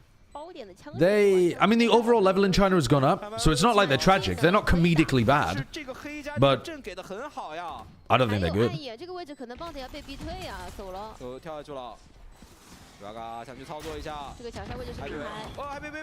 Decent trade. Kira's hitting some shots. 9-3 half. 对方一个一个出来，他都没办法。 Oh, could see a world there where YOU got another one and got out, maybe. 这样的话，比分也是来到了一个追了一分，9比3啊。 Does anyone know, is anyone hooked into China? Does anyone know why JDG and XLG had, like, the roster shuffle right before the season began? And when I say, does anyone know, what I don't mean is, will anyone speculate for me? What I mean is, does anyone actually have a source of why it happened? Was Karmine Corp comedically bad? What, in 2023? Yes, absolutely. Absolutely. XLG took the opportunity to sign a good player when Viva was kicked. Yeah, but it's not just that. I mean, they signed Viva, but they changed their IGL as well. Because Mr. Kanai was previously the IGL for XLG, and then they put him over to JDG, and XLG signed Coconut. And I don't know why they did that. JDG is very famous as an org for blowing up rosters. They tried to sell the entire roster, but only Viva got picked up, so they ended up with what they've got now. So, is the speculation then from you that JDG, because they have more money, was able to buy Mr. Kanai out because they wanted a competent IGL, and then XLG found a replacement? So like JDG poaches Mr. Kanai, but XLG also got a good IGL replacement. Mr. Kanai wasn't shooting once he swapped over the IGL. Right. There was a swap deal for Viva? I don't really understand. Mr. Kanai was not IGLing in Ascension? Wasn't he? I thought he was. Wait, maybe I've misunderstood the whole context of the situation then. Mr. Kanai joined as a free agent. Oh yeah, because Crystal was IGLing for this team during Ascension, and Crystal left. Okay, right. Okay, that now makes way more sense. I'd forgotten that. That is the key piece of context that I was forgetting.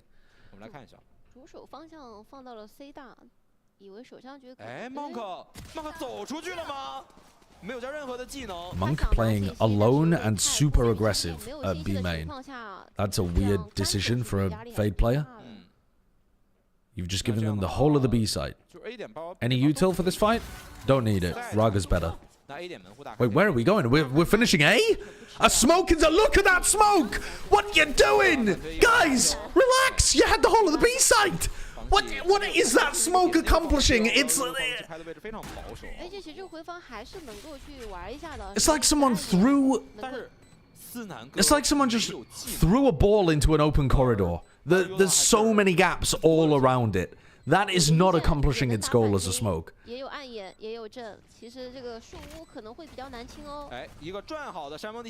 Paranoia for post plan, aftershock for post plan. The stun as well. Clean from Happy Way as well. Okay, bit of an overheat, but nice post plan play.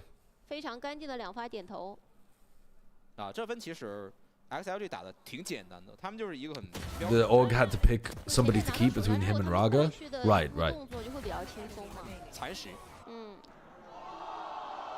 It's remarkable that Rareatom and XLG chose to pick their duelist over their IGL.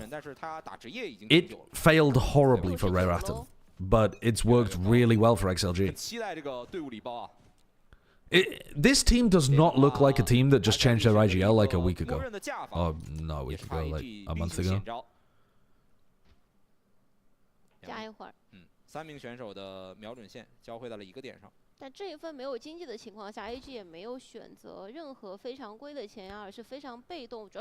Crystal not even IGLing for global? No, he's not. No.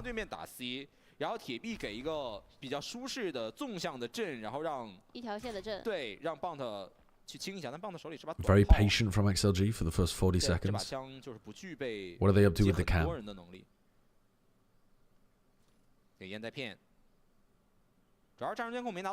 they going to try and creep up behind it, or they've just been spotted, haven't they? No? No, they haven't been spotted at all. I mean, they're just full relying on this cam to give them information over towards C, and there's 4 players just hiding from it. The thing is, though, this isn't really a cam that you can sneak up on. Yeah, it's gonna see you. But wait, they whiffed the smoke. Bit of a panic smoke there from Happy Way for some reason. I don't know why. He's had to double smoke waterfall. Happy Way's doing some silly shit with his smokes in this half. Relax, brother. Relax. XLG will win this round, and then All Gamers pulls a Fnatic. If that happens, I will give you my stream key. You can have the channel for a day.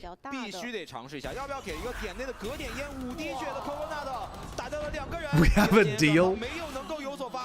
Fucking... I'm pretty confident.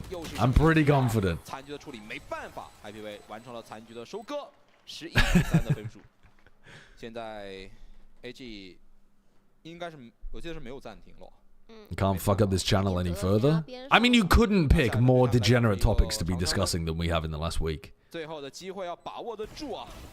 而且我感觉 XLT 他们在前期隐藏这个信息 The requirement for Chinese players to have their names in English letters makes for the absolute best names each year. 时间比较长，比较耐心。 Yeah, it's 拿一下你大致的一些站位，再一波提速。 就他们这个控制 I don't know. There's some great names. There's some unusual names. It's the worst names I've ever seen for in terms of clarity. I mean, this is looking very bad, by the way, for your chances of taking over my stream. This is looking real bad for the chances of you taking over my stream. I'm not even slightly worried. Happy Way's about to clutch this. 再给个黑，对方还有2个，他被你要干什么？哦，最终是 2v3, it's fine. It's fine. 进攻方的 XLG 控制了下来。但是木木的技能已经全部交完了。他还想让 V8再往前挪2步，再去滴这个爆能器，这全是小心机啊！因为现在他们没有人数优势，想要先去反清再下爆。如果下了爆 Viva actually gets 3 here and saves my stream key. Okay, listen, we spot them one. We spot them one, and that's actually fine, and we're not worried. We're not worried. Yeah, the worst thing I've ever seen in terms of like clarity is the I believe it's Korean keyboards. To create a Hangul character, you use 3 letters. So like you use 3 Latin letters combined together to create a Hangul character. And so a bunch of the Korean streamers on Twitch just have the most incomprehensible names. It's like twitch.tv / fucking face rolling on your keyboard. 哦，他是骗一下，先走了。想想还是算了。骗技能，如果你要再来的话，就得交技能。假装我人很多的样子。第二时间又溜达进来了。I'm glad that China has not got a system like that. 目前这个站位就把碎石去踩住，给点防守方压力。 你可以看到防守方这里 B 外的位置是开了一个暗售的，他确定对方不太可能是一个碎石门转 B 的结构。 Was it like Rouge Hong had a crazy Twitch handle, 再过 didn't 一 he? 段时间，再过10秒钟，这个信息就会失效。 Because it was the code for actually creating his like name in Hangul. But for somebody who uses the Latin alphabet, it was utterly incomprehensible.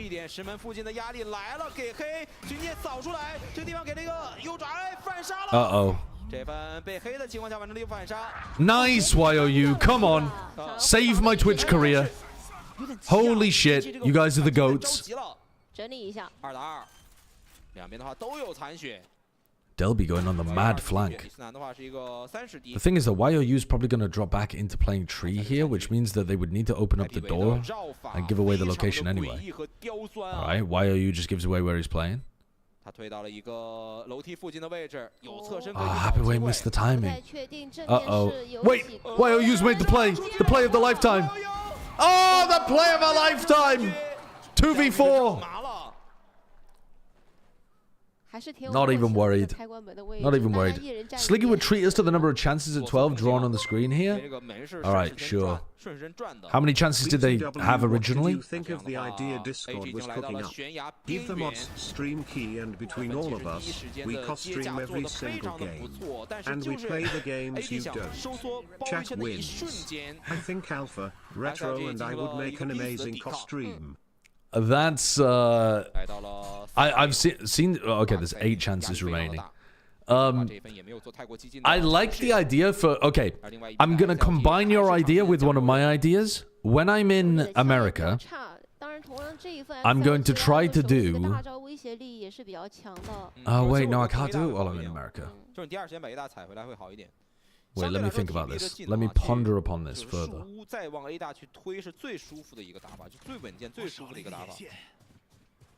Let me ponder this.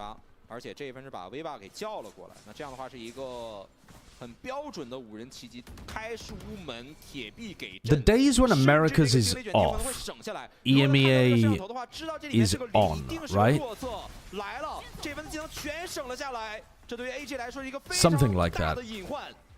It's like every day there's Valorant happening.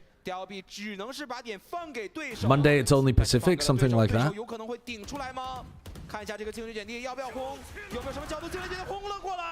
Okay, big breach ult. Nice kill. We're looking good over here. We're looking good. They're just a much better team. They're getting to their win conditions earlier. They're anticipating what all gamers are doing earlier. They're proactively using their ultimates instead of reactively. They're playing off each other nicely. Yeah, that's fine, that's fine. Last guy has a judge to try to clutch in a 1v2 against Vandals at long range. Well, they used their 1 of 8 chances and closed that out. That was not a very interesting game. XLG clearly the better team, but maybe we should go back and watch map 1 to see why they lost. But also, I'm not going to do that. I'm not going to do that. I'd rather watch EDG Nova.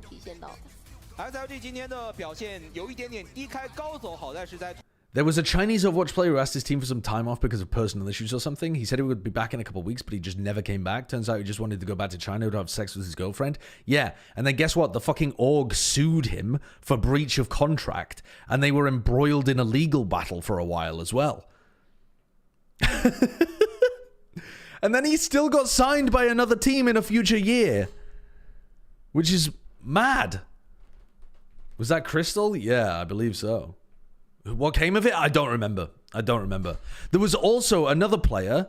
There's a fucking really funny story of another player in tier 2 of Overwatch, right? Who was in a team. He didn't like the team, so he bought out his own contract. His contract had a buyout clause. He couldn't legally terminate it, so he bought his own way out of his contract. Twice! He did this twice! He did it for one team, and then he did it like a year later. How, like, that's privilege right there. That is privilege. Having the disposable income to be able to buy yourself out of your own contract. Munchkin did that? I didn't know that Munchkin did that. It was a tier 2 player called Guardian. He was like a diva player. He was a flex tank player. But I didn't realize that Munchkin did it. If you got that much money, why would you choose to suffer playing pro? If you've got money, why would you try to chase your dream of being an esports player where you get to play video games for a living and you're famous on the internet to some degree? Oh, I couldn't possibly think. Why didn't he just have a good, honest profession? I mean, a lot of people go into being a pro player because they think it's like a dream job. They're not like, damn, my parents forced me to become a pro player. Now I have to work through all of the life of being a pro, man.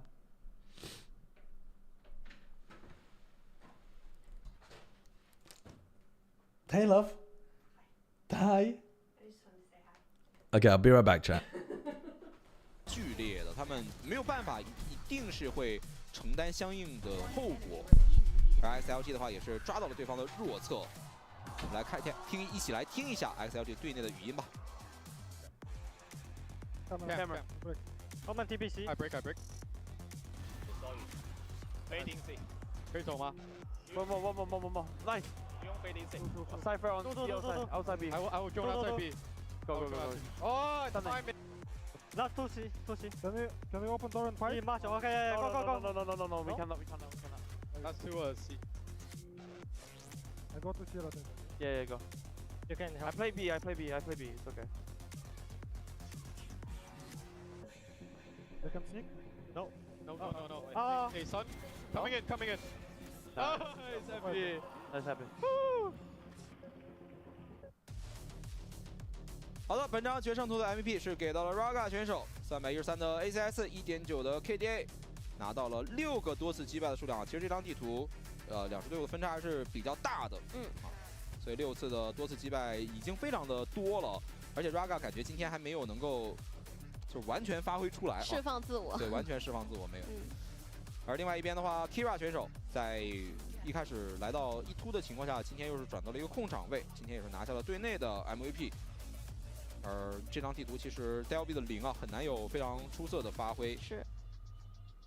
其实除了 QR 以外，其余的4名 AG 的选手，大家战绩应该都是差不多的。对。SLG 这边的话，其实虽然 Viva 的数据不好，它只有107的一个 ACS， 但是这个其实就是一个整个队伍的一个战术重心的问题，就是它确实会给到一些隐性的贡献在里面。是。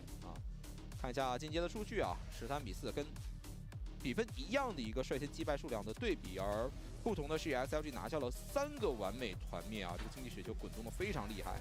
而且可以看到 AG 的话下了8次爆能器，只守下来3次。其实我觉得这就从侧面说明 I think we should go into the EDG game now. I think EDG Nova is probably calling. Let's have a look. So, EDG Nova. Where is the VOD for that? Actually, when was that game? Oh, that was yesterday's. We'll have to find yesterday's VOD, right? Edward Gaming against Nova. VODs. Map 1, map 2. Alright. Give me max quality. What about the T1 game? Yeah, I want to watch T1 Boom as well. Honestly, let's run a poll. Alpha Crash, would you mind running a poll for me? T1 Boom versus EDG Nova. And we'll see what the people want. I feel like most people will have watched T1 Boom. Well, maybe they wouldn't. I don't know whether... Did Sliggy wake up in time to do the T1 Boom game today? Presumably he did. I think he probably watched both of them, didn't he? The VODs are not up yet, but it's just the same thing that we just had up, so...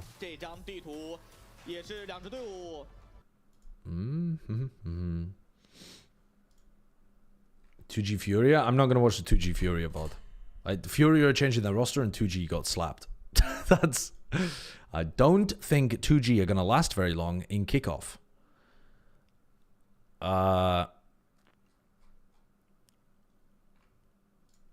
Let me...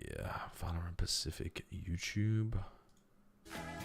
Here we go. Boom T1. And to VCT Pacific. Okay, Boom T1. There's Boom T1. All right. Yeah, T1 Boom was actually close. Like, it was a good game. So was EDG Nova, though. I think both of them are pretty good. They're both worth watching by the look of things. So, what is this? Oh, did you link me the VOD? Wait, no, you didn't link me the VOD. What the hell is this? What the hell is this?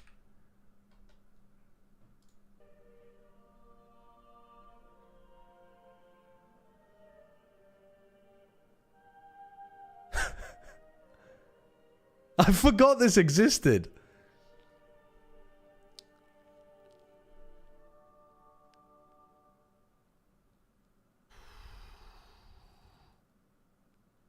I'm ready. It is time. Let me grab a bowl of water with which to dunk my razor. I mean, this is a bad video.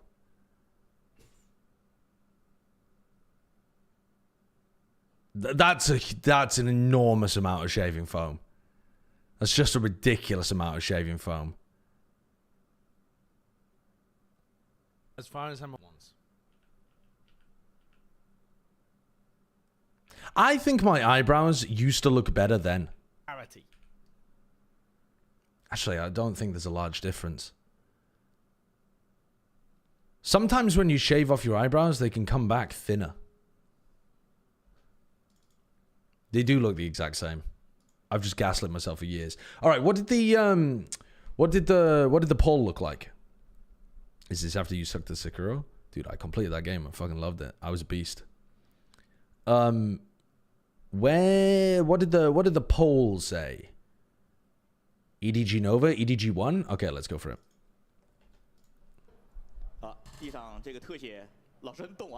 What bet agreement did you lose again to cause this? One of the guys that I was working with, Puckett, who was hosting the show like Golden Boy does, just decided to like ask what. So it wasn't even a bet. It was like how much would it take for you to shave your eyebrows off? And I was like, oh, I don't know, 2,000 subs. Bearing in mind, I had like 500 subs max.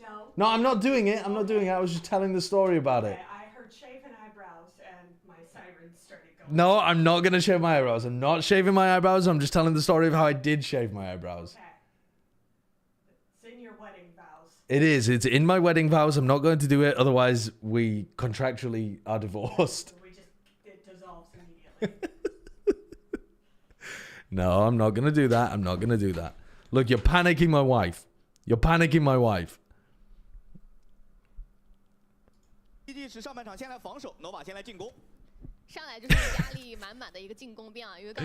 So basically he said like, how many gifted would it take?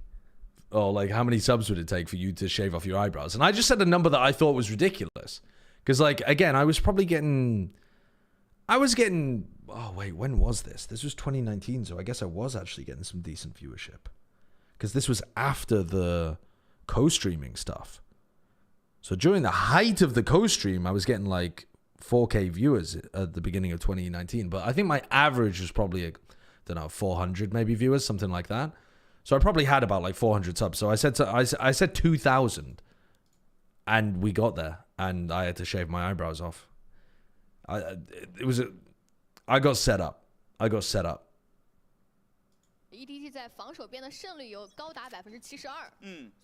Yeah, I set an unattainable sub limit, and now I know in the future to always set those at like 1 million. Yeah, it literally took like less than a month. Yeah, it was probably 10 days, something like that. 20,000 subs to shave them again? No. You've heard what the reaction is from my wife. Because what... Okay, let me take a moment before we begin this VOD and just explain to you. Eyebrows off equals divorce. There's no amount of money that is worth that. Eyebrows gone equals divorce. 20k subs does not balance this equation. It doesn't balance the equation. I love my wife more than I love... I don't know, how much is 20k subs? 20k subs is a lot of money. That is a lot of money, actually. But I love my wife more than that. Stop trying to find the price point at which I would divorce my wife. There is no price point. Stop trying to... Don't ask me 100k, 200k, like, don't... 100,000 subs and she would understand? I don't know. I don't know that she would.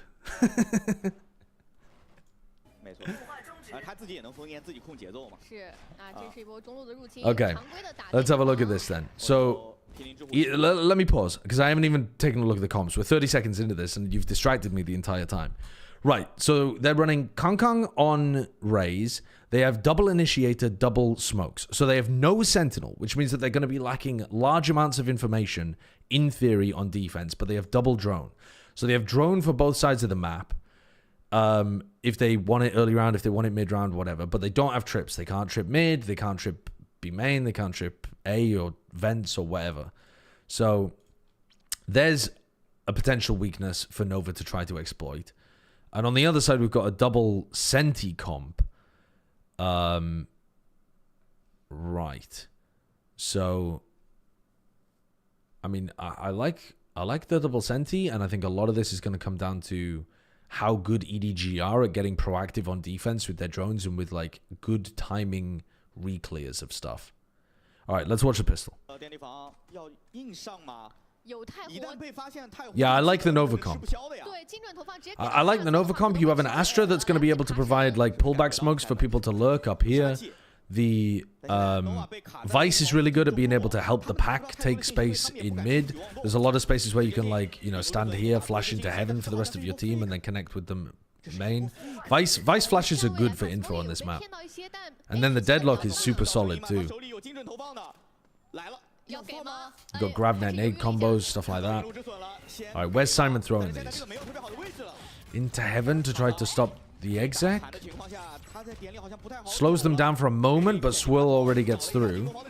And then Simon just swings through the smoke and It's a couple. 2v2.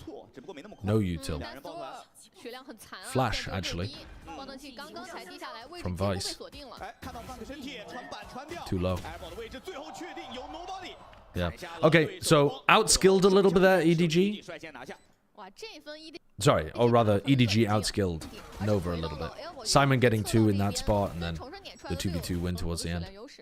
而在起枪方面 ，EDG 其实是一点都没贪哦。哇，是每个人都起了。在存款这里可能 nobody 稍多一些，再生护甲加上一个。You can marry her again after the eyebrows grow back. You're assuming that she would be open to that. There we go. There's some good Taeho value. The Raze immediately takes male control. Instantly, Simon is sending his stuff through to male, and Swirl goes forwards instead of backwards.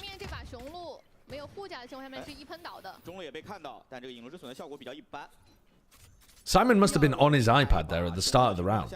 He's just in heaven on his iPad, I think, because otherwise that couldn't have come through fast enough. Rough from Chichu there.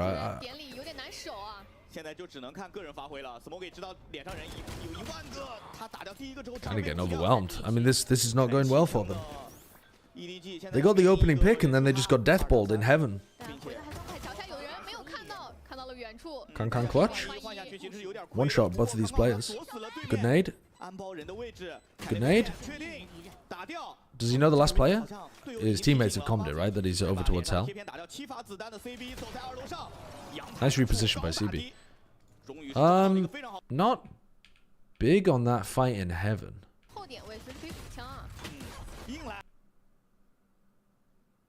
Shishu doesn't realize that this is a pullback smoke, I suppose. So he just gets exposed in the middle of heaven. Yeah, alright, fair enough. Nice from Nova. Knocks EDG down onto a Nico. So we've got Vice Wall with a stun here, so that if EDG do something super aggressive, they get caught, or Kankang specifically gets caught.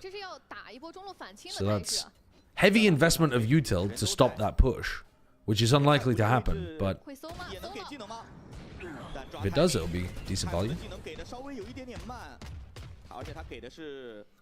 I like this use of Taeho util there as well. Taeho utiling this, so they're forced to push into mid, which allows you to try to take the fight with your sheriffs and overwhelm them potentially. That seems pretty good from Simon. How do you say ooh? I think it's probably like that, isn't it? Ooh. That's how I would pronounce it.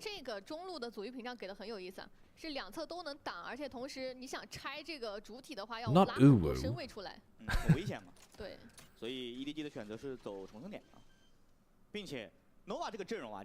So now they've got the Annihilation online as well.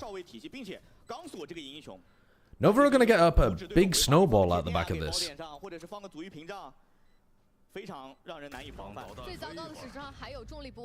Isn't it meant to be oolong? I don't know. I don't know. Is that a play on words?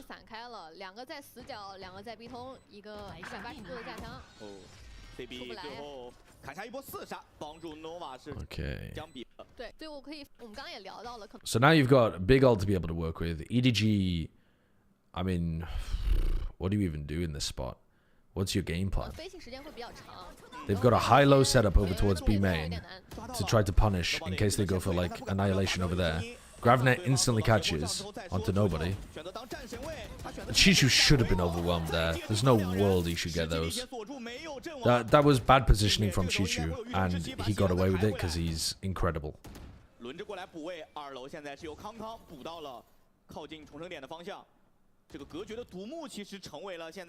Yeah, he lives as well. It's a miracle. It's a miracle that Chichu gets out with that.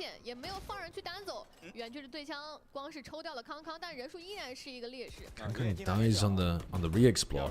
I think we're going to see a lot of this where EDG look like they're kind of feeding a bit.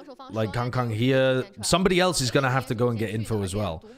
They're doing it with the drone right now, but this composition that EDG are running is going to have to use their bodies for information occasionally too.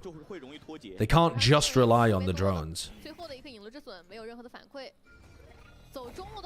I mean, but with the drone, the flashes, they still have 2 flashes and the drone. They're not hurting too bad for info. Good paranoia, but can we also... Wow, Simon. I was going to say, why don't we get a stun in there? Cosmetic, that's why. I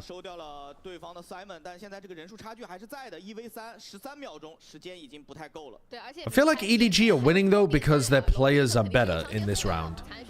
Chichu got a 2K up in heaven that he probably should never have been able to get, and Simon should get traded there as well, but he just hit some extremely nice shots.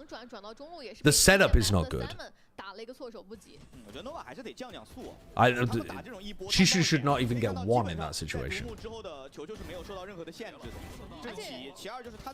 And the spacing should be a bit better there from Nova, and they'd be able to trade out Simon, I think. Yeah, you do get your gun out after the stun really quickly. So it has quick switch. So you have like instant switch back to your gun. So it's pretty good for being able to throw in on these defensive situations.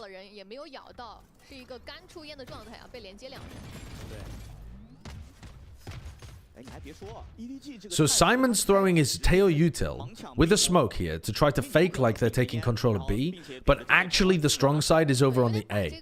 So this is a fake strong on B, and actually you're pushing out on the other side of the map. This is the kind of stuff that EDG have to do with this composition, so it's good to see that they've got the prep to actually pull it off.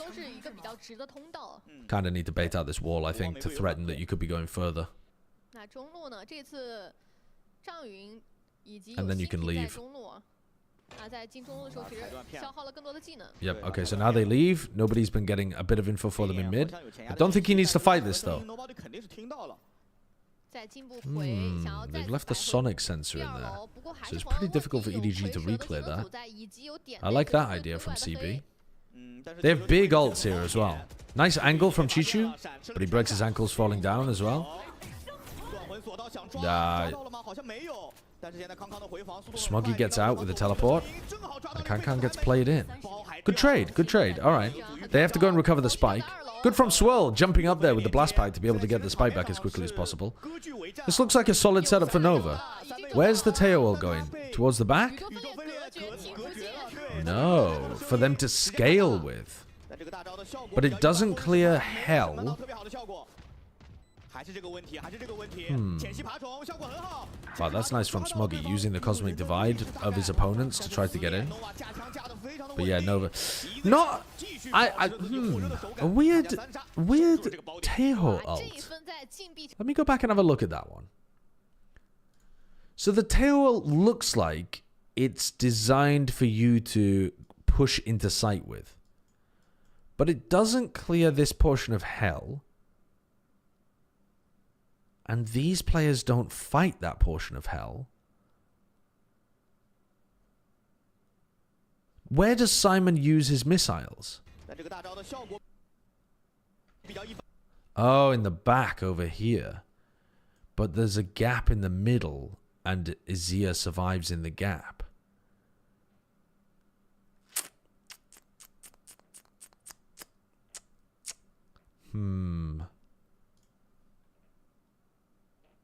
Well, I mean, I can see what they're cooking, but shouldn't... I mean, if these people can get in front of the wall a bit earlier, CB should have died. And one of the problems with Teo is that if you leave a gap like this, it doesn't matter how small the gap is, that is going to be where they survive. If there is a gap, it's almost pointless to throw them. Because... like, the players are not stupid. They see a big circle on the floor, and then they see where the circle ends, and they're just going to path there.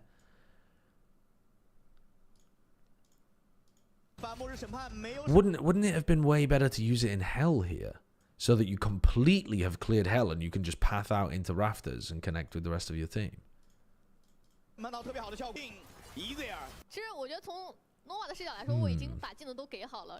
Teho looking... I mean, Simon is clearly a pretty good Teho player, but he's also still not getting great value out of the ult plus missiles combo there. Is Femboy of an obscene nature? I don't think so. I don't think so. I think Femboy would be applicable. Even backside to main.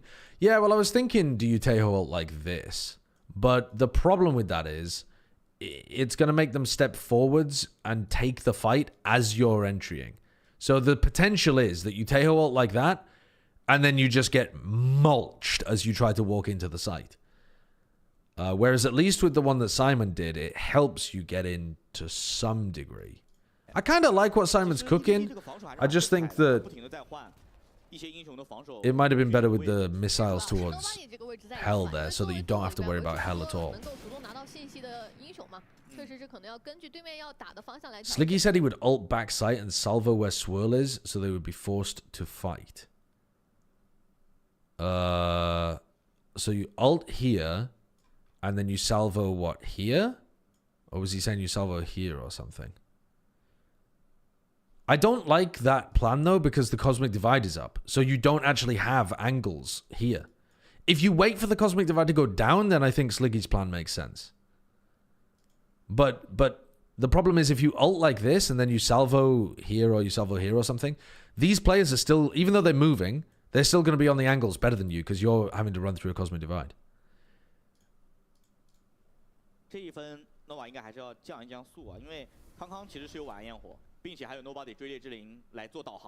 But if the Astral isn't there, then yeah, I like what Sliggy's cooking. Because it forces them into the angles that you're dominating from heaven.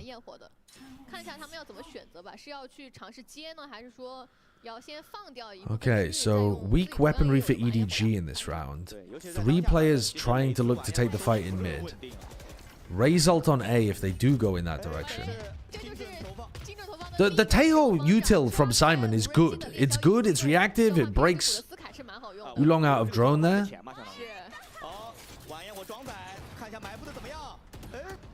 The sky rocket?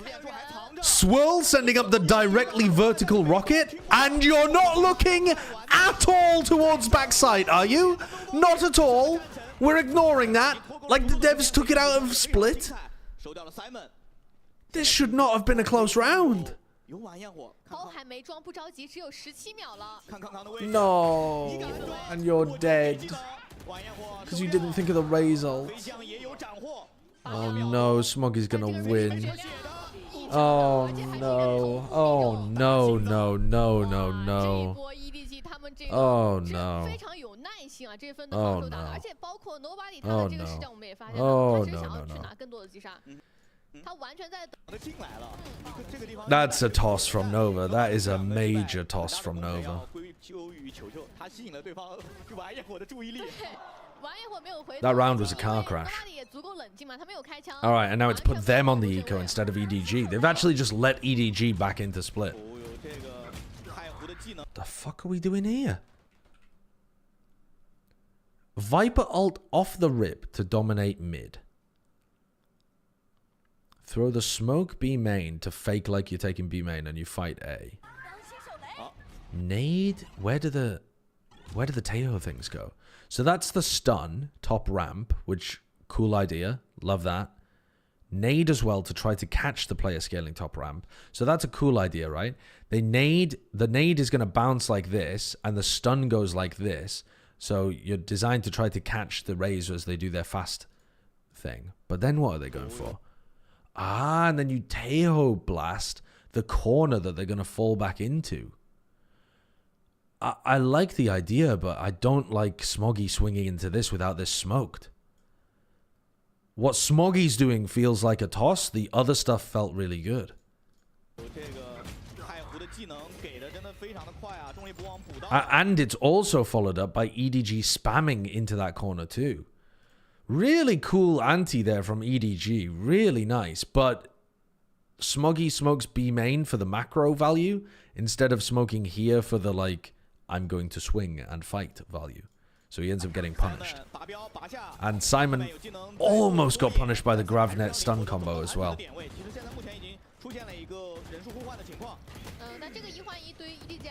That is going to make Swirl think twice about scaling ramp like that, though. Not the world's best nade. Probably doesn't matter, though.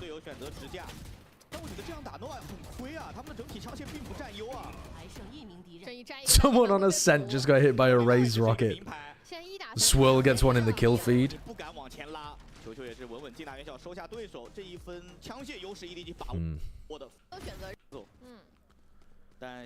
Okay, close to the annihilation again. Very close to some big ultimates here. This time they're actually fighting B? No, they don't go for the smoke, they don't go for the blasts. They're re-fighting B main. Oh. Wow. Wait a second. What's the trigger for this? It's a cool play, but how are you getting the timing correct?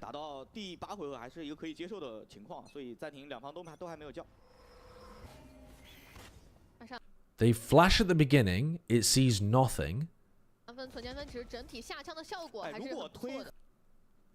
Right, so you know they're there because of the sky flash. So then you send it. I wonder if they hadn't heard anything, though. Like, if they hadn't heard anything at all, if the attacking sky hadn't used this flash, would they have just picked the same timing to go for it? Because it's... What are you... I mean, you're wasting paranoia here, which is pretty big. But using one flash and the missiles is not that bad. So maybe you could do this without the paranoia if you don't hear anything. Good counter flash from Oolong, but not enough. EDG are cooking. EDG are cooking with the Taeho. They are cooking with it.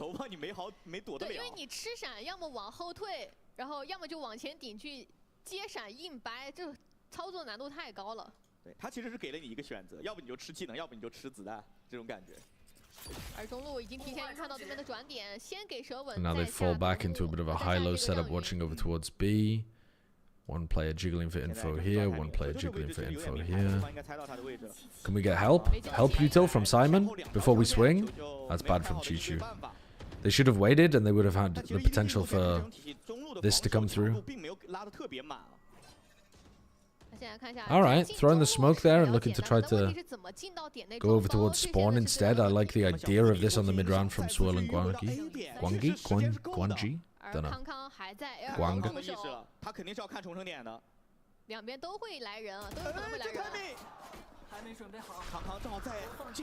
EDG's comp again, needing to face check for info more than if they had a hard sentinel in the comp.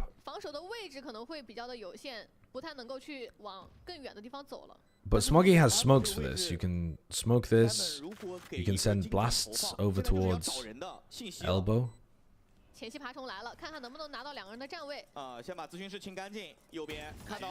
Alright, one in screens. But you don't really want to fight screens with the missiles. Yeah, you want to fight elbow. A bit late with that. Sorry, a bit early with that, before Smoggy was there. Okay, what a shot. What a shot. Dude. Should have probably been Nova's round there. EDG outskilling them again. Simon's playing really well.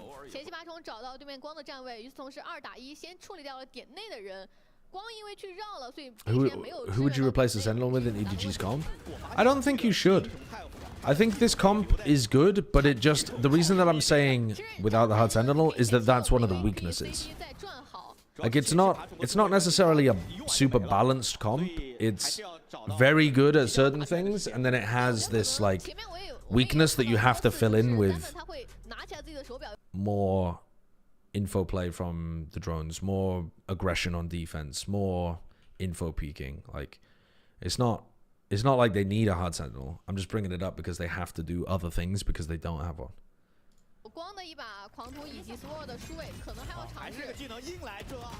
You could take out the Viper, though. You could take out the Viper. I'll run something else instead. Sorry, let me watch that again.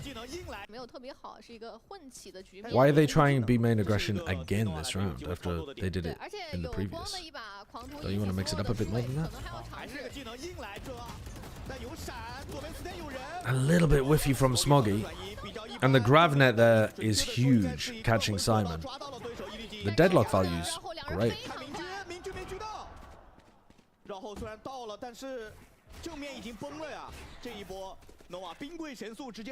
I think they make a mistake this round though, doing the same thing they just did in the previous.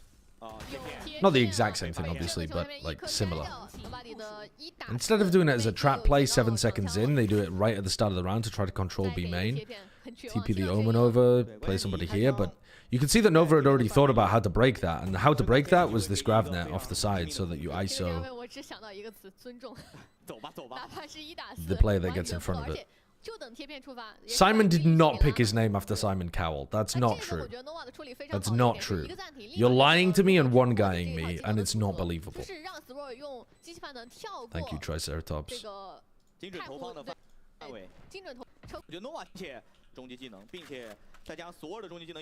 Two players with light armor for the Vice to snack on. And we've got Tejo moved over towards A. Kankan looking to try to potentially get the abuse on ramp here. If they went for that like fast double blast pack, we might see them do like a bounce stun into the fight, something like that.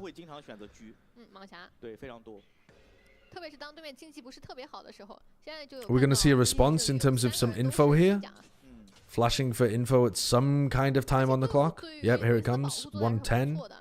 So 30 seconds into the round, they know that B main is empty. That's good information for nobody.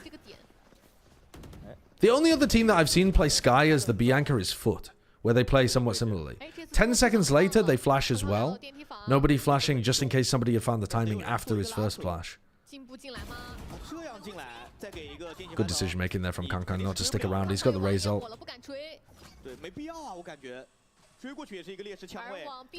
EDG's composition would struggle a lot more if Izir was putting some smokes over here. Because you look at what they're doing, they're able to keep 3 players towards where the site is actually being hit, because Simon's got full perfect info.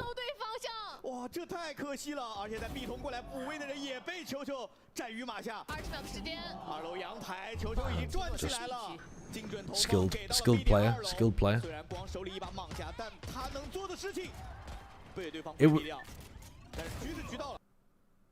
It was Simon the Chipmunk.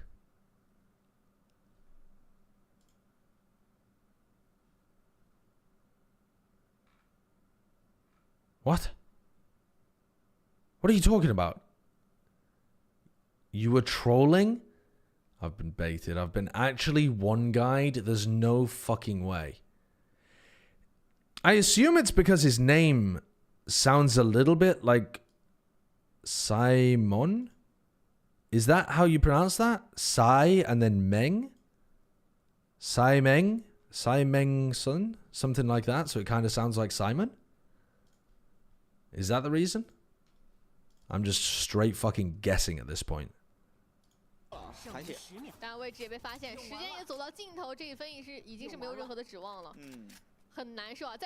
Yeah, so this round, I think the key problem for Nova is that Simon was able to look at this and just see that there was no A pressure.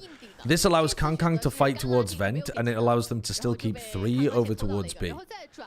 And if you smoke Simon off, it's going to pull Kankang towards him. It's going to pull one of the other B players towards mid, and they're going to have to play a 2-1-2. And then when you hit B, it's going to be a lot easier. So they're not using their Astra utility well enough to create ramp pressure.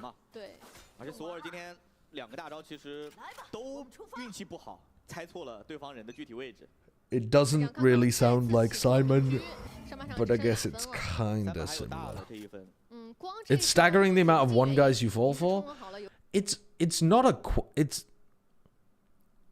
a character flaw to believe people, okay? It's not a character flaw to be trusting and assume that other people are not snaky little lying fucks on the internet, okay? I want to believe you guys. I want to trust you. I want to have faith. And yet every time I open myself up and act a little vulnerable, you're there to shut me down and put a hole through my heart. It's called being gullible. It's called not being a closed-off cynic. It's called being open to human interaction. To be fair, Bren did that yesterday as well to you. Bren did that yesterday. I also got Martha Stewart. I got Martha Stewart cowed twice. Doug got me with the putting that dick in my ass. Or putting the balls in my mouth or whatever the fuck he said. One of my viewers got me with the coconut mall in the middle of a Guess That Rank video. What? I mean... At some point here, you're going to turn me into the world's greatest cynic since Diogenes. I'm going to be out in the fucking... I'm going to be living on the streets, jerking off into a cup and shouting at dogs. Not shouting at dogs, actually. Diogenes loved dogs.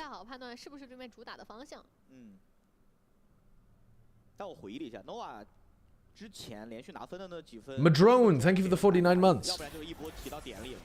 If he gets gnomed, we'll have done all of them. Well, thank God. Maybe then you'll run out.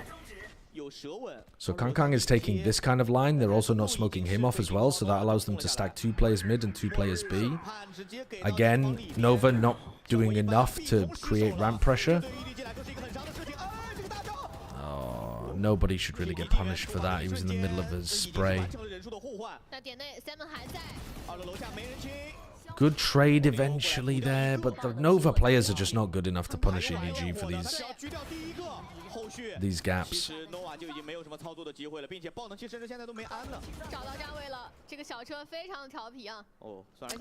I'm afraid this is a bit of a skill diff. Like, Nova look okay, but the...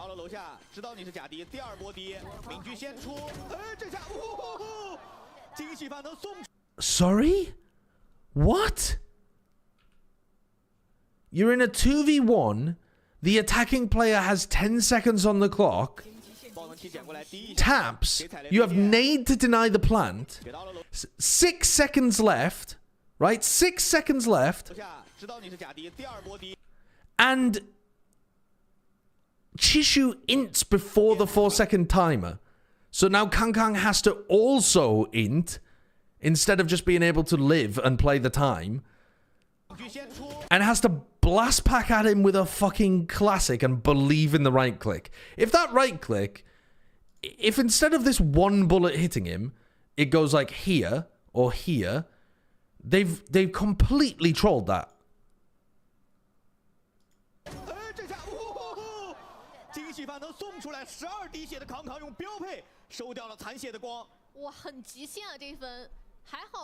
He was 1 though?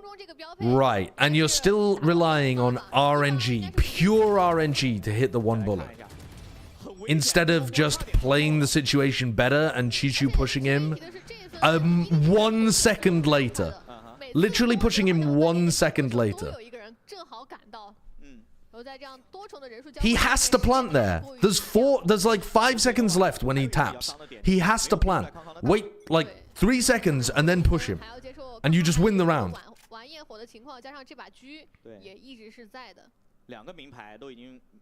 Chaos. Madness. Another situation where we're not seeing any Astra Stars over here to create pressure. Kang on a deep line. So now you can still get 4 players defending the mid to B split. And Nova are getting worked in the macro. I mean, they just don't get why they're losing.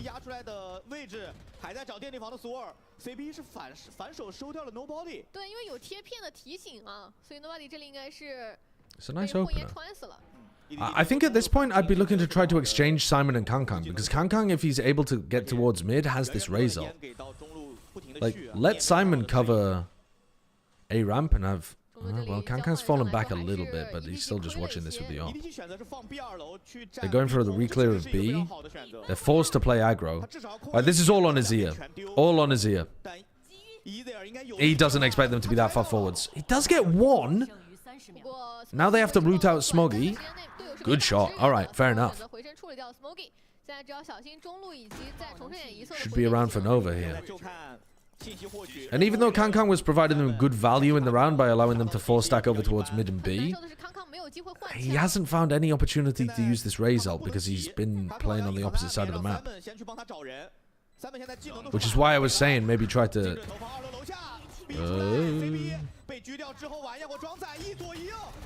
Great decision making. Oh, and the opportunity for the no scope maybe as well. I think if people are VOD reviewing this, if they run a Viper with a lurk wall over towards A, or they run a Cypher that can cage it, or they use the Astra smokes to like do some pullbacks at some point, they will find it easier to abuse what EDG are doing. And I think if you play slowly and apply a ramp pressure against EDG, their composition is going to struggle a little. It's got some good strengths, but I think it's definitely one that you can exploit the weaknesses of too. Maybe they should consider swapping Choo Choo onto a Senti so they have some more info and defense. Don't know, because the Viper should be able to get them really nice post-plant control as well on this attack side. Let's have a look. I do have a Twitch. Morika tries RP. It's in the description, in fact. It's twitch.tv/sideshow. It's really... It's kind of the first thing that you would try.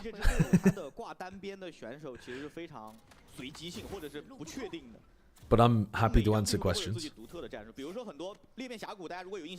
What's your read of optimal Teo comp? So you on the Anders train of Astra Breach Teo as a core?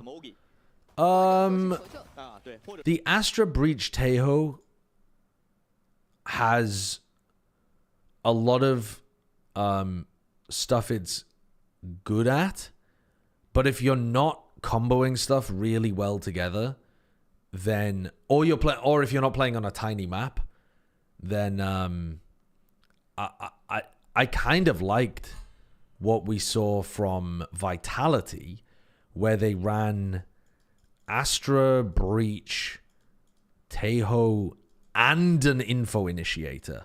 So they ran it with the Sova. And then they had, I think it was a Raze on top of that as well. And I think this composition, the Sova is actually doing more for you than a Sentinel does, because it helps set up these guys, and it helps fill in the info gap that you have as well. So on some maps, I think that seemed like a really nice idea. Anders read is triple initiator without duelist is the way to go on most maps. Fuck, dude. Duelist just fills in so many timing gaps. I think that might be a bit too Valo plant coded, trying to do a no duelist triple initiator comp. I think without somebody... So, a lot of the time your Breach Teo comp is creating an advantaged fight. It's not killing someone outright, it's pushing somebody into a bad location.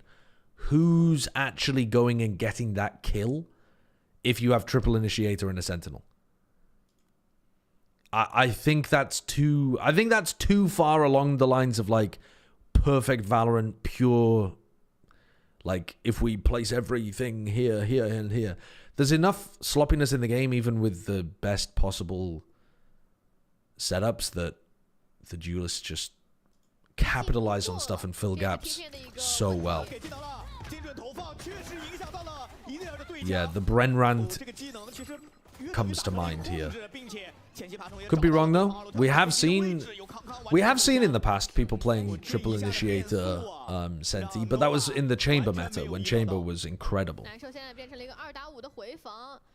And even then, actually, I think the triple initiator jet ended up being better. Can't quite remember, but I think it did.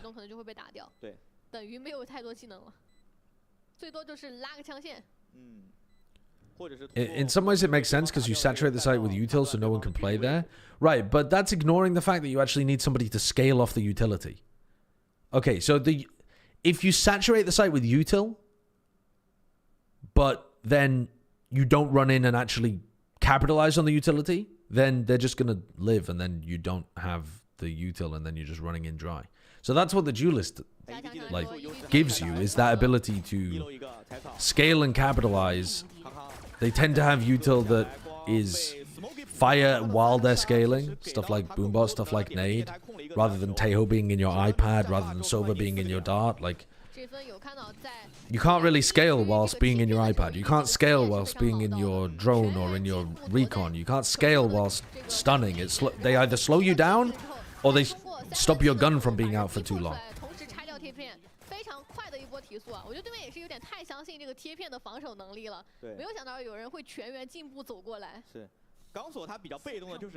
The teams that are dysfunctional without a duelist are not the ones that Anders would work with. Which teams are functional without a duelist? When in the history of Valorant have we seen no duelist comps work? Very rarely. Very rarely.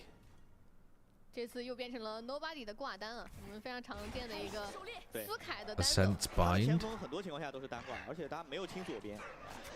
Yeah, with the CNED, the CNED Sage. Yeah. The chamber meta is the big one. Chamber meta is the big one because he acted as basically a duelist, right? He was like a duelist sentinel hybrid at his peak. Icebox is really it. Yeah, and the reason that Icebox is a no duelist map is because you don't actually need to scale deep into the sites to be able to get the plant down. You can, like, just walk up, plant, not clear back site of A, not ever go into the B site, plant, and then retreat again immediately, which is why the no duelist shit works. Because you don't need to scale. Bournemouth fucked Newcastle. Poor Geordies. Poor Geordies. Optics Ascent Triple Initiator. Yeah, but that's what I was referencing earlier. Even the Ascent Triple Initiator, I think, ended up being better with the Jet than the Chamber. But the fact that you can remember certain teams and certain comps means that, you know, it's like, it's the exception. It is the very definition of the phrase, the exception that proves the rule. You remember the exceptions because the general rule is no duelist comps are uncommon, and when they are played, they don't tend to work.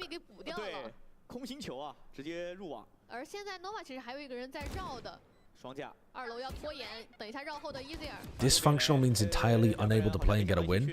I mean, maybe according to you, but you just fucking made that up.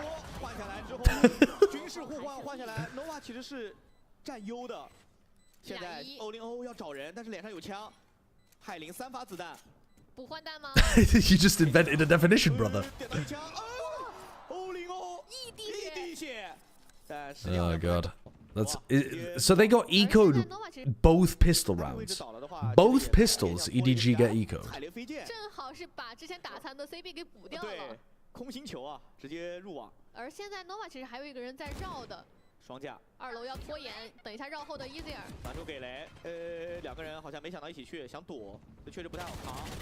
What a wide swing. Nice shot though.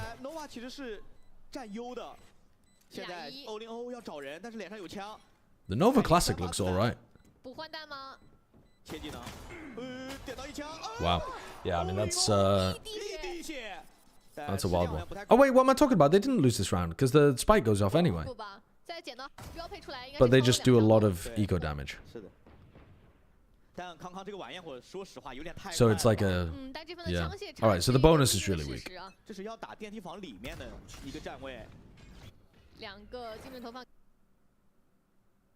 What the hell is that paranoia at the beginning of the round from Smoggy? He throws a paranoia into vent at the beginning of the round. Or maybe it was supposed to go here? What?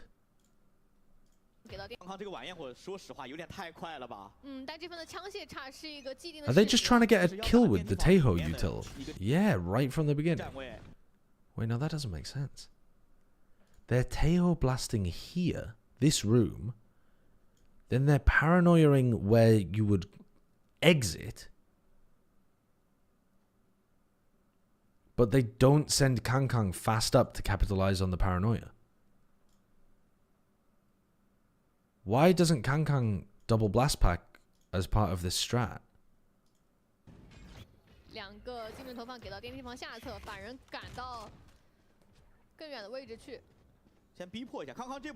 I can only assume that there was some communication problem there. That's weird.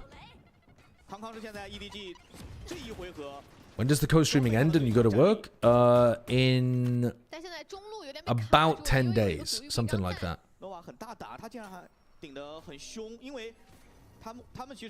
It's like the 3rd and 4th week of kickoff. Sounds like they're trying to push some out events to heaven. For what purpose, though? If Kang isn't there to take the fight in time, then why? The timing on that was... I think they got the strat wrong. I think there was a miscom there. Maybe nobody told Kang what he was supposed to be doing. 那这样要等一下康康了。对，关键现在要找这个蟒侠的位置啊。前期爬虫直接过来找，看到爆出来了，被抑制的效果。现在一泽没有特别好的发挥空间，不过康康长枪在手，补枪的过程当中想从2楼跳起来是比较困难的。Nobody 捡到了蟒侠，左边有人。而且这个包要怎么捡？ Alright, let's get this one over with. 枪支架，你才能够但中路是完全根基不了的。 就导致第一波的策略其实已经完全失效了。完业后也没有找到。So something that I'm noticing a lot is that they're trying to combo the paranoia and the Taeho blasts. Maybe. I mean, I haven't really experimented with that, but I would imagine it's a lot easier to die if you get paranoid. Because you don't have the audio cue, you're not going to be looking down at your feet like you're nearsighted. But they seem to be trying to set that up a little bit.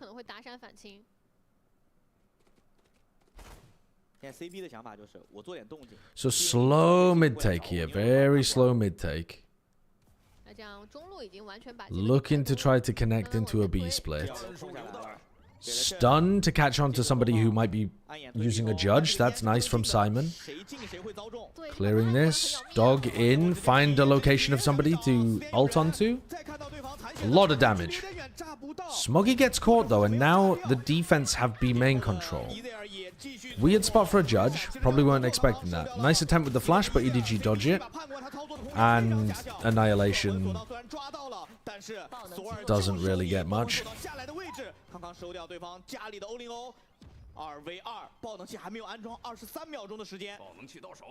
Good attempt from CB though. I mean, he does a good job in this round. Kang's gone past the boom, but I mean that's going to get him a free kill, isn't it?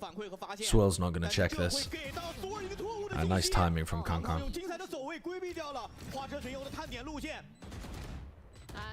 Good Taeho util again. Simon's got really nice util usage. He's really good with it. I'm not sure whether he's better than Safe, but they both look like the best Taehos that we've seen.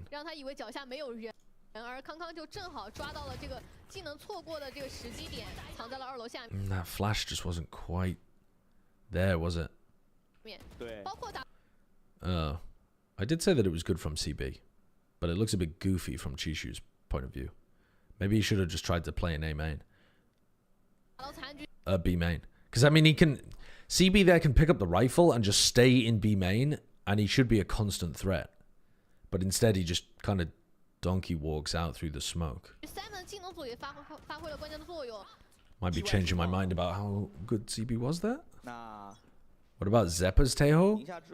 I don't think Zeppa's Taeho was the reason why Zeppa had like 25 kills. I think Zeppa was having a god game with his rifle. But I did like the idea from Cloud9 on Fracture. What is the definition of donkey walking? Walking forwards in a straight line without a plan. Just doing it because you feel like doing it.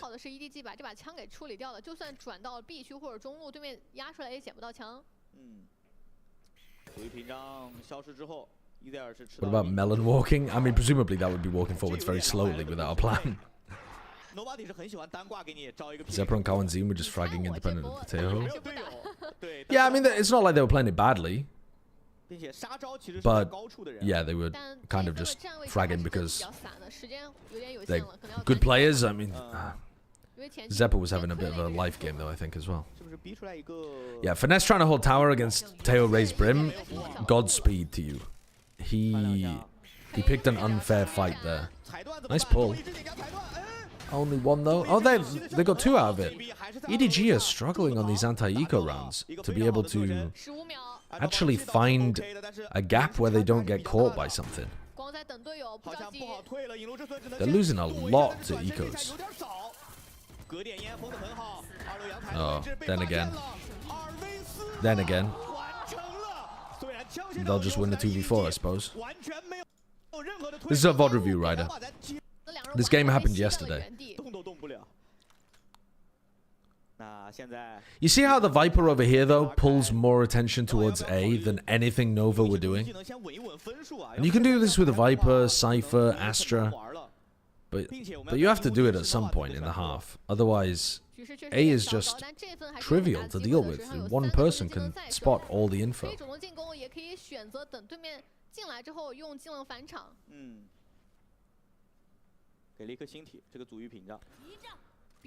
Nobody's waiting for the peak. They're going to try to take the fight. Ah, trying to break. That didn't work. Maybe looking to break a sonic sensor or something? Or making it seem like they're not there and they didn't see the wall? Actually, might be a Gigabrain bait. Good angle for Azir. They don't realize that Kangkang's already through though. And Chishu's managed to make the lurk play work as well. Yeah, I'm happy with that round from EDG. Pretty nicely done. Just wait out the deadlock wall, play a slow round, let the deadlock wall work against you because you're going to create a weak site here once this wall goes down. Because once the wall is up, you move the strong side over to A, and then if you don't move it back in time before the wall goes down, there's a gap there, there's a timing. It's a good call from nobody. And now EDG are about to get close to some like mega ults for them to work with, so this game should be over at this point.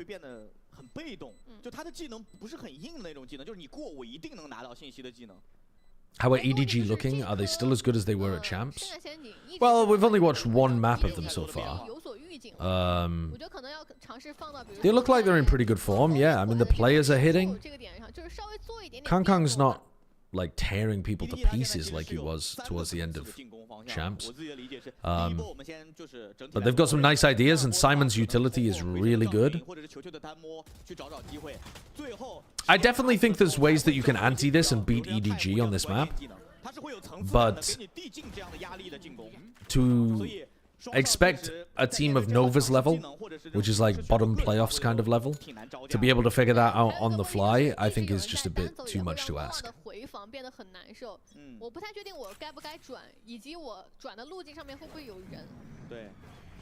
Faking like they're taking some B main control over here with the Teho util, fake teleport as if you're going into this corner. Looking to see if they can prompt a reaction perhaps out of A, or prompt a reaction down mid. At the moment though, just a 3-player stack on B.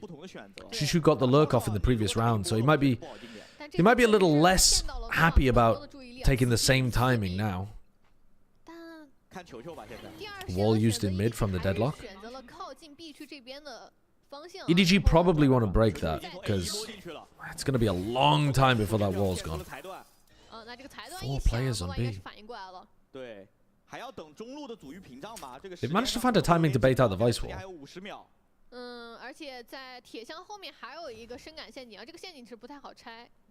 You were at the hospital all day yesterday because you fucked your back up, Mike. Damn, sorry. Back pain is horrendous.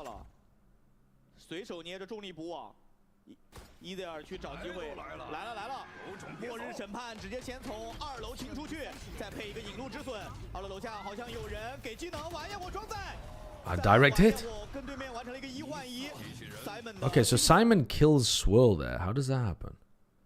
So ult comes through. And then, yeah, this is... This isn't even reactive to the Raze ult going off. This is just part of it. So the Raze... This is like clearing the entirety of Rafters, most of Hell, and all of B Heaven, comboed with the missiles here and here, and Swirl decides to try to counter it with Raze ult, but completely gives his life. I mean, this is a suicidal play from Swirl. He knows it as well. He's literally jumping in.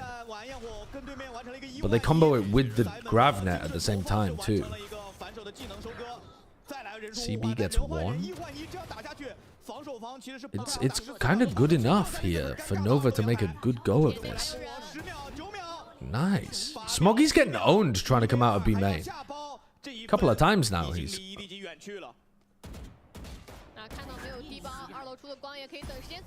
Okay, I mean, fake tapping there is never going to win you the round, but you can do a bit of damage.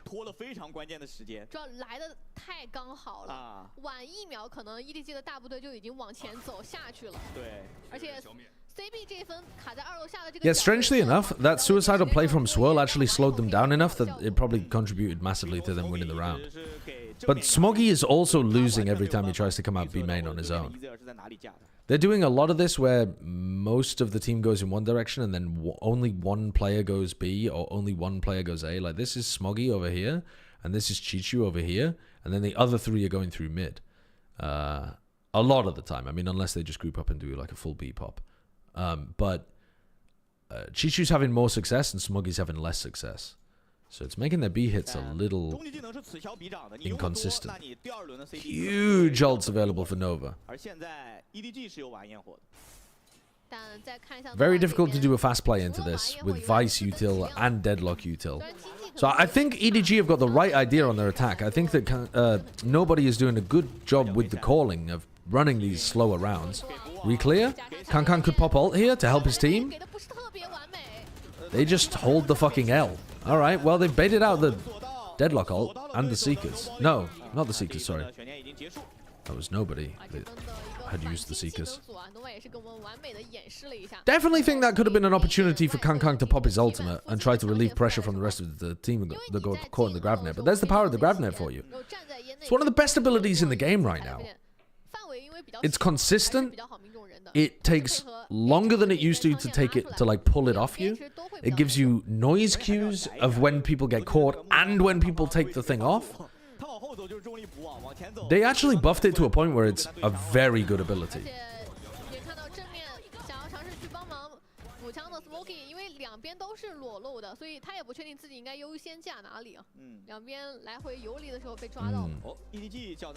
So EDG now have themselves an ult advantage? No, still not really. They have the Raze ult to get in and Viper ult to try to close, but I think the final score in this map was 13-8 as well, so I think we're about to watch EDG pull out probably a bit of a bullshit eco. I mean, on an eco round, this ult does nothing though, does it? So I guess they do have an ult advantage. They've got much better ults than what Nova have. The B main protocol seems pretty sensible to me. This Teho and then TP into the corner. They faked it a couple times as well. Smoggy playing with Kong. So you can't just assume there's only one player there. It might be the best singular ability.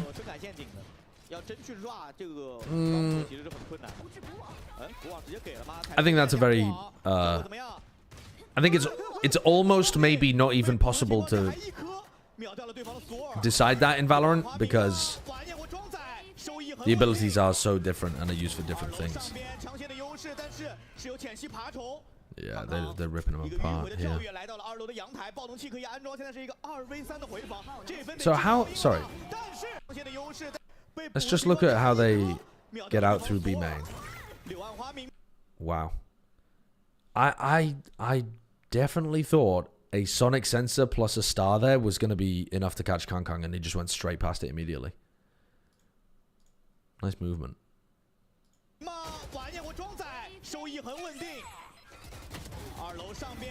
Good to note, sonic sensor star too slow even when you turn it into a stun to stop a Raze from blast packing out. They need to buff the Astra sucks. I don't think they do. I think Astra's got some stuff that's still really good. Astra has 5 stars. Astra has recalls as well that are super powerful that you can use in a lot of different ways. I don't think she needs immediate pulls and sucks as well. I think it would just be bad for the game too. Just churning the pace of the game down to a slog. I didn't really enjoy the Astra meta before when she could do that shit quicker. The sonic sensor, though, feels like it should have caught Kang Kang there. Visual learners, Alessandra. And also, I do identify with pirate software because I'm also shit at World of Warcraft.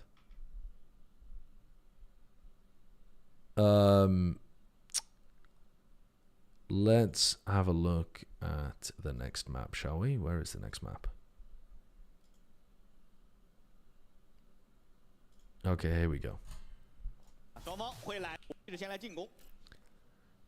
Yeah, but he doesn't agree with you. Dude, I occasionally dip my toes into the streamer drama area to just see what's going on. And I couldn't believe how, like, immature that whole drama was. Just getting so mad about hardcore WoW characters being killed by this guy. Making a mistake and then refusing to own up to it. And people just going in on him. He wrote like 10 paragraphs on Twitter defending himself. Like, buddy, give it a, like, it's a fucking game. Let's chill out, guys. Huh? Holy shit.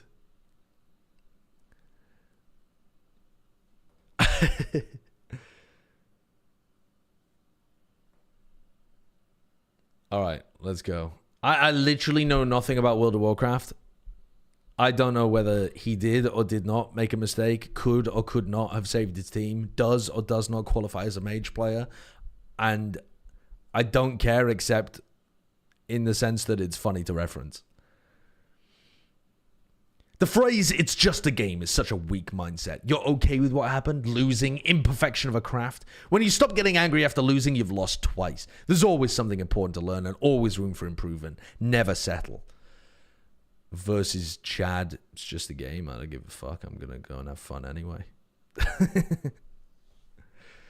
All right, let's have a look at this then. What are we looking at? EDG not running the Tejo on this map, running double initiator with the Fade and a Killjoy. Little bit surprising. Considering what we just saw from them on Split, I would have expected them to be running Tejo, or maybe even thinking the opponents would be running Tejo and not going for the Killjoy. But it's not a bad comp. It just doesn't... it doesn't seem like it's going to become the meta comp on Fracture. But it doesn't seem like a bad one. Seems like a very conventional one even. Whereas we're playing against double duelist from Nova. So EDG on defense are going to have to do quite a lot of catching aggression. Honestly, on attack, they might have to do a lot of catching aggression as well. It depends how quick Nova want to play. 那对于 Nova 来讲，这个双决斗的防守就一定要考虑前压了。因为如果你控不到地图的话，这张图你会很难去判断对面的进攻方向。这个阵容是非常缺乏信息的。为数不多的拿信息的手段就是零的战术监控以及半线了。对。而在当下版本的霓虹，我甚至认为有些地图它还是很强势的。就包括这张裂变峡谷吧。对。EDG 曾经有一个非常经典的这个吃豆人战术啊，对，吃3个球，然后在 A 点的雷达盘附近通过一把巨任务完成了在手枪局输掉之后那一分的翻盘。Pretty passive setup from Nova in this round to begin with. They've just got, you know, people spotting info in all of these lanes of the map. EDG have currently not taken any information away from them. Okay, they know where the Neon is. They know where Brim and Breach are. And that's a scaling with a nice stun. The coordination between Kang Kang and Simon is lovely to watch. Got to be one of the best supported players in the game, actually, Simon. I say as he team flashes Smoggy to his death. I won't take it back. I won't change my mind.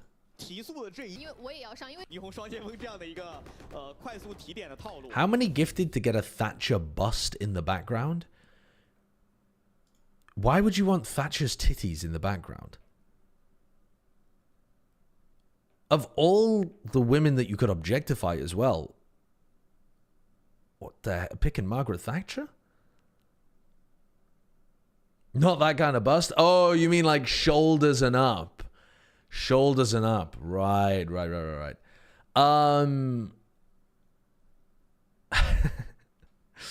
I don't think I want people to tune into my stream and see Margaret Thatcher watching me. I don't think I'm all right with that. Bro is so horny. If you're joking it to the Iron Lady, I want to get your head checked. 更倾向于是3个人藏在点内，完全不漏动静，等你进来之后，我再换人。激活风群手雷。现在 Nova 已经想明白了，这个在外面打是没机会的。但 You're just getting turned on by cruelty, I think, at that point. Oh yes, do it again.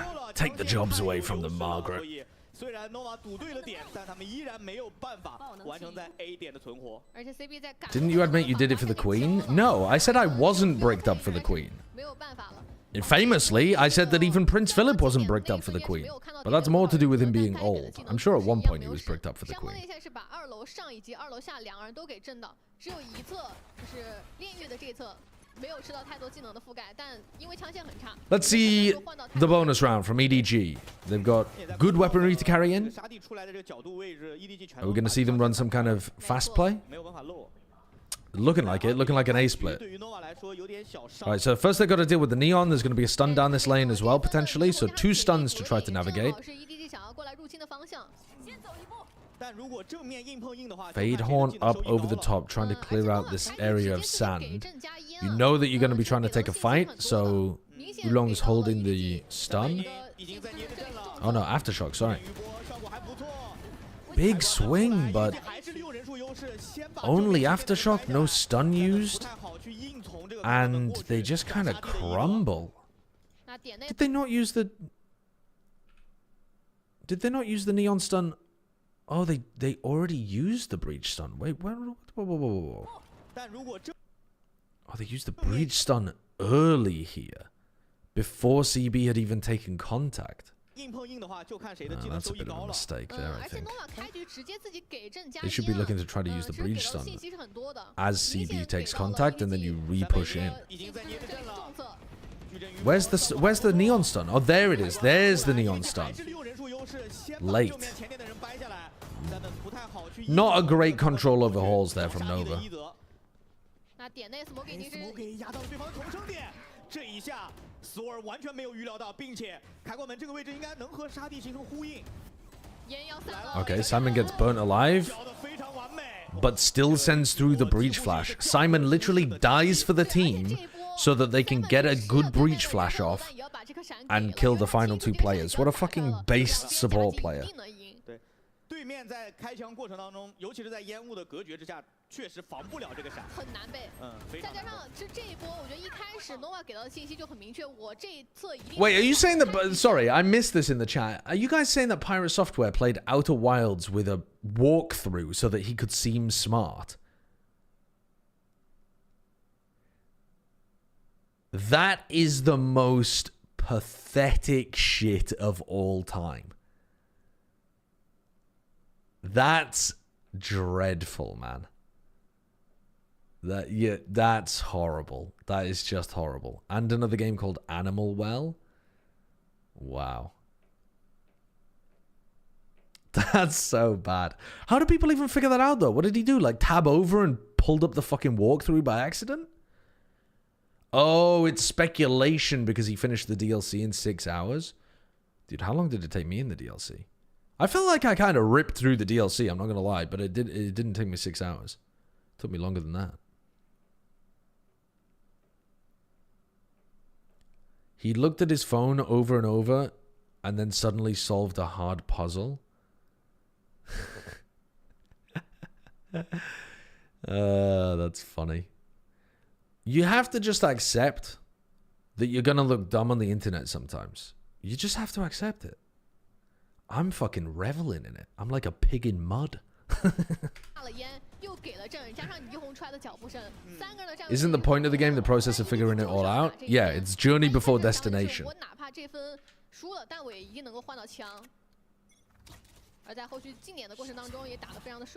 You made an entire brand out of it? Yeah. I'm the anti-pirate software. The Quantum Moon was rough. I mean, you know I'm not looking at a walkthrough for the Quantum Moon. Alright, EDG doing a decent job of holding off that aggression, but it did get a little dicey there for a moment. Pretty classic eco round short south side crunch, sorry. And Chishu's managed to lurk his way fully in.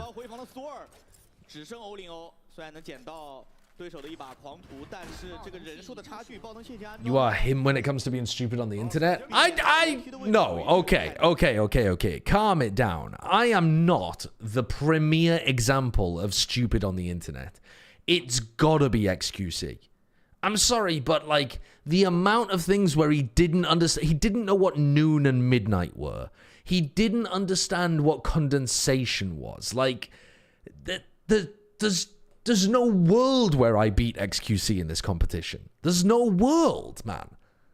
He's not a real person. That doesn't count. Yeah, no, that's fair. That's fair. He's not a human. He's not a human.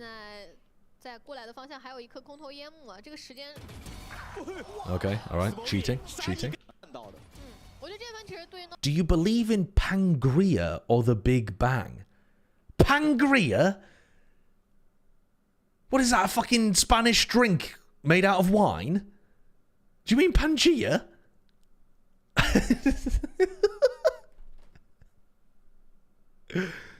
Look up the clip, it's hysterical. Wait, really? Is that another XQC clip? I haven't seen it. It's an Aiden Ross and XQC clip. Oh, fucking Tweedledum and Tweedledummer. Tweedledum and Tweedle even fucking dumber. Is this it? Do you live in the Big Bang Theory or Pangria? What is he talking about? Do you believe in the Big Bang Theory or Pangria? They're not mutually exclusive theories, you fucking donkey. Do you live in the Big Bang Theory or Pangria? Pangria. What the fuck is Pangria? Like, that sounds like some World of Warcraft thing. World of Warcraft thing. It's where islands, like the whole world was an island that got split into continents. I mean, respect for at least understanding the concept to some degree for Aiden Ross, even if he got the name completely wrong. The whole world. But also, why does he think that that is the opposite of the Big Bang? Does he think the Big Bang is an alternate theory for how continents were created? Or planet. Or planet. Or planet. The world is the planet. Well, one theory doesn't affect the other. They're both part of the same thing. No, I know. XQC actually coming out reasonable here. Calls Aiden Ross out for not knowing what Pangria is, and then says that the Big Bang Theory and Pangea could be coherent with each other. I know. What I'm saying is, you know, like there's consonants, there's consonants. They got broken apart, yes. They got broken apart, that's what that is. I'm saying, which one do you believe in? Which one do you believe in? What do you mean, which one do you believe in, Aiden? No, I believe in the Big Bang. Makes all the plants and shit. Plants? Okay, he said planets. He said planets. He didn't say plants. He didn't say plants. Now you just... Now, okay. He said planets. He did know what he was talking about there. And the planet is in a certain state or shape, or not shape, but has certain content. It's made a certain way. And then meteor happens. Meteor happens? No, brother. Bro, you were doing so well. You seemed like the smart one. What do you mean, then meteor happens? Meteor happens. Splits up. Right? And then we have continents. That's gonna help. Holy fuck, what is he chirping on? He thinks tectonic movement is because of meteor strikes? Is he getting it mixed up with Chicxulub and the dinosaurs dying? What happened? So they're both the same theory, right? Right? Sure, okay. What does that affect the other? It's like saying, I have buttered bread. Buttered bread. Do you believe in butter? Or bread. Well, my bread is buttered. You can have both at the same time. I don't have to believe in one or the other. They're both there. Do you live in the... You can't be a human and watch these people. You without wanting to tear them to pieces. Like, the fact that these are some of the most influential people for young men on the internet, especially, we're ruined. We're fucked. We're completely fucked, guys. It's over. It's actually, we're doomed. We're utterly doomed.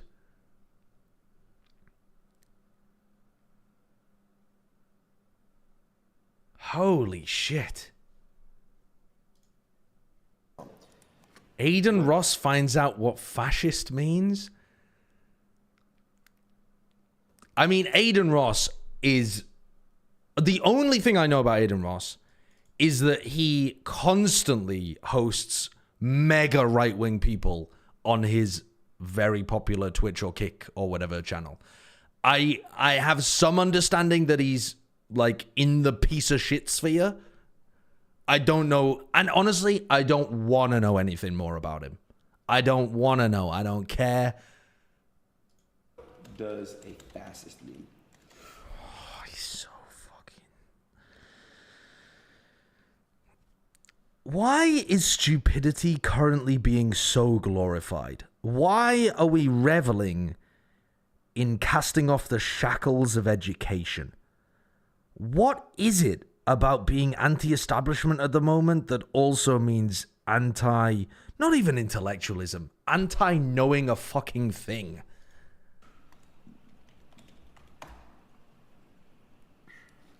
It means you are a far-right authorization on Ultranationalist, motherfucker! Tongue untie! Oh my god, ultra-analyst. Ultra-analyst. Analyst. Political... Not analyst, motherfucker! Ideology movement characterized by dictator leadership, centralized autocracy, militarism, forcible suppression of opposition. So I don't know what that means, bro. I swear to God. I don't know what the fuck a fascism is. I don't know what the fuck that is.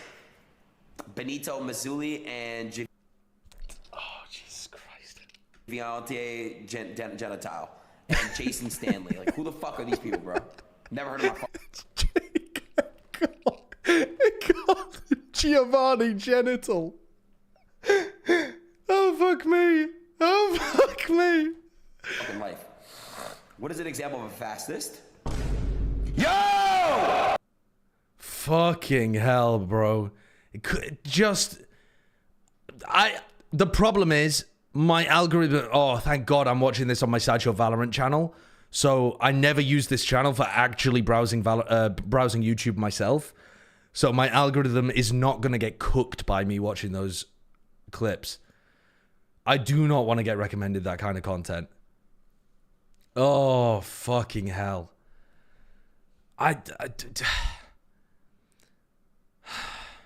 Holy crap. Oh my God. Jesus wept. Jesus wept. Okay, this is the wrong game as well, isn't it? We were on EDG Boom. I've seen the XQC Molly clip. That's a fantastic clip of him playing Counter-Strike. And he mollies the guy at Sandbags on Cash. And they hit the perfect molly and his teammates just fucking losing it. It's so good. It's so good. What do you think fascist Valerant looks like? I don't think that makes any sense. I don't think that makes sense. I think fascist Valerant would look like Ona's coaching style. But I think Ona would describe himself as a libertarian, not a fascist. So I'm not saying that that's actually aligning with his political views.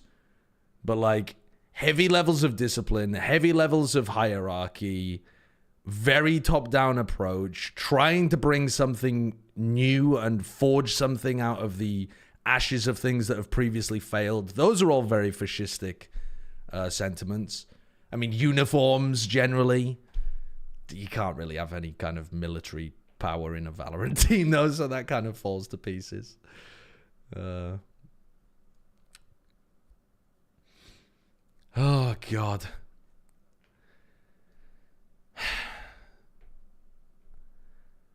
Fucking hell. I've got to keep going, guys. I've got to keep going. Aiden Ross had a 69 in an IQ test. Nah, he's trolling for that one. I think he's trolling, or the IQ test was not being done like seriously or accurately, because a 69 IQ is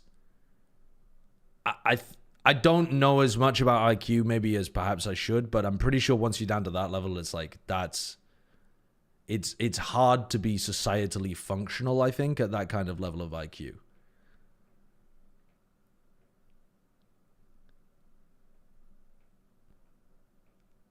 So I don't think that's is accurate.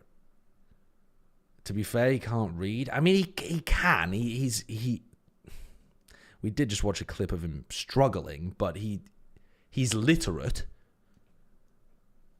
Perhaps not to a high degree, but he's literate.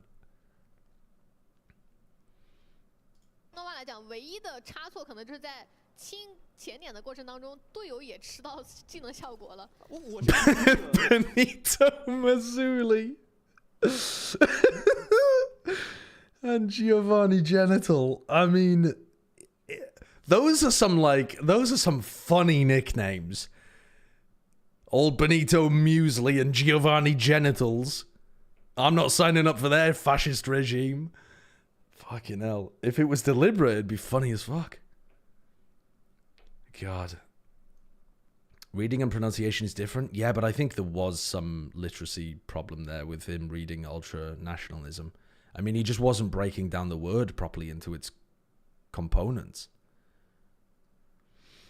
Okay, I've got to stop. I've got to stop. I have to just watch Nova EDG. You're getting me down a bad pipeline here. I don't want to be the guy on Twitch who reacts to stupid right-wing Twitch streamers. Holy shit. Ah, dickhead, thank you for the 50 bits. This stream had 4,000 viewers earlier, then all the Sliggy viewers experienced the degeneracy and left. Yeah, I mean, this is a culture shock for the Sliggy viewers. The tangents are way too heavy. Oh, Christ. Did you just call that chatter a dickhead? That is literally their name.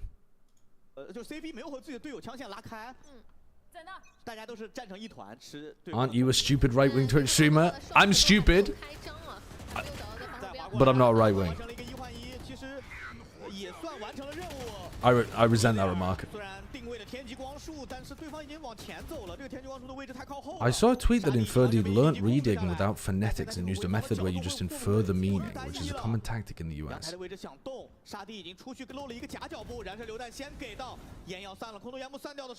I don't exactly know what you mean. I don't know very much about the, like, tactics of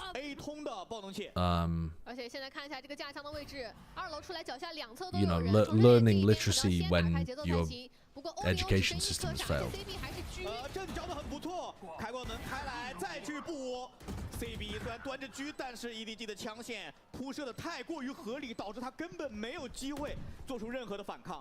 Like you're taught how to encounter new words? Oh, I see. So it's like, you know, this makes a... Well, I mean, fucking English is stupid, isn't it? Because they make all sorts of different noises. But I see what you mean of like... I immediately picked a bad example, I think. But like, this makes an O sound. This makes an O sound as well.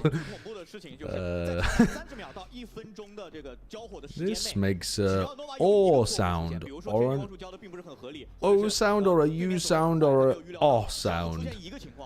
I don't know. Phonetics are they kind of suck in English.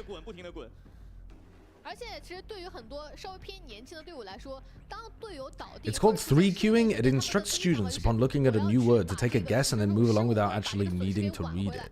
Wait, what? It instructs students upon looking at a new word to take a guess and then move along without actually reading it. I don't understand. Hello. Ooh. It's not for you. I just want you to take a sip of it. It's for me. I only have one straw. I want you to try it. Oh, no, that's okay. I can make you one. It's okay. That's good. That's good. No, it's okay. I don't need it. I was just excited and felt a bit of disappointment, but now I'm back to where I was before, and I don't need it. Okay. Are you sure? I'm fine. I will happily make you one. It just won't have a straw, so you'll have to like. No, it is better with a straw. No, I'm fine. I'm fine. I'm sure I'll have one another time. That's okay. That's okay. I really just wanted you to taste it. I'm such a dickhead. That's fine. It's totally okay. It's very enjoyable though.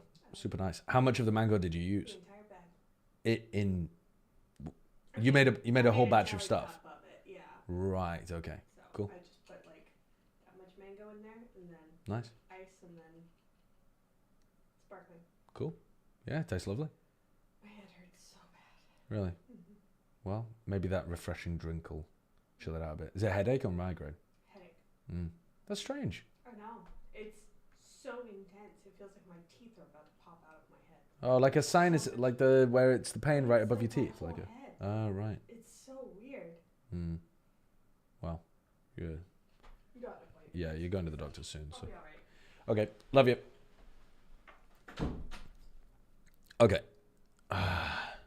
Yeah, sorry, I'm not understanding this concept, but it's interesting. So would you mind helping me? So, for example, let me get up a bit of text, right? Let me get up a piece of text somewhere. Let's look at... I mean, what should we look at? We'll look at a VLR thread. We'll click on the first VLR... No, we won't do that. That's a very bad idea, actually. That's a terrible idea. Let's look at Wikipedia, and we'll look at...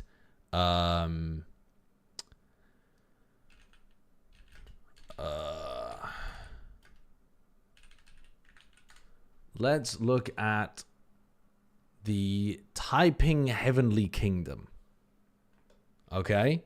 So what are you telling me the idea is here? Like, I read this word and I understand it. It's the, okay? But then I read the next word and I don't recognize it. And you're telling me that the theory is you don't break it down into its like Thai and ping. You just guess what the word is and then move on to the next word? Why? Dark mode, you twat. I didn't even know that they had a dark mode. Where's it? Ew! Oh, Wikipedia dark mode? Oh, jeez, fuck. Oh, shit. So, is that the point? The idea is that if the sentence is the dog barks in the night and you don't know what the bark is, you ask yourself what the dog would do. Oh! So you're literally just trying to piece it together through context clues if you don't understand it, rather than ever trying to actually read the word. Well, how the fuck would you tackle something like this? You'd be like, the kingdom, the big kingdom, or the big kingdom of great... I mean, you'd give up. You can't do that unless you know, I don't know, 70 or 80% of the words already, right? A self-something younger brother. I don't know how I would ever guess that word was proclaimed if I didn't know the word proclaimed. Yeah, I mean, doesn't that concept require you to already have a good vocabulary? Because you need to be able to go through a list of words you already know and then put one onto the writing. How did you read books as a child? I didn't fucking try to guess with context clues. I learned to read. I mean, that is what I do with foreign languages, though. With foreign languages, if I don't know one of the words, I'll read all the words that I do know, and then I'll try to understand what the other one is based on stuff like context clues, the etymology maybe being similar to something in English, like that kind of thing. So I suppose in that sense, I get it, but that's like reading a foreign language. Do you know any foreign language? No, I mean, I did 3 years of French and 2 years of German, but I've forgotten most of it. But yeah, I think I understand the concept when I think about it as if I'm reading a foreign language. Try reading a Dutch sentence.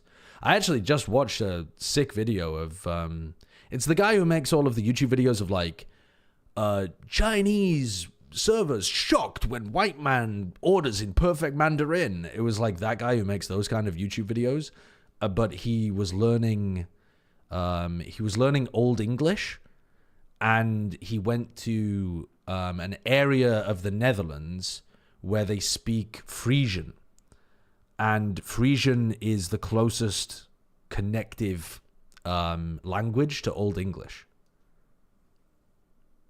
Isn't Dutch just English ex-German? I mean,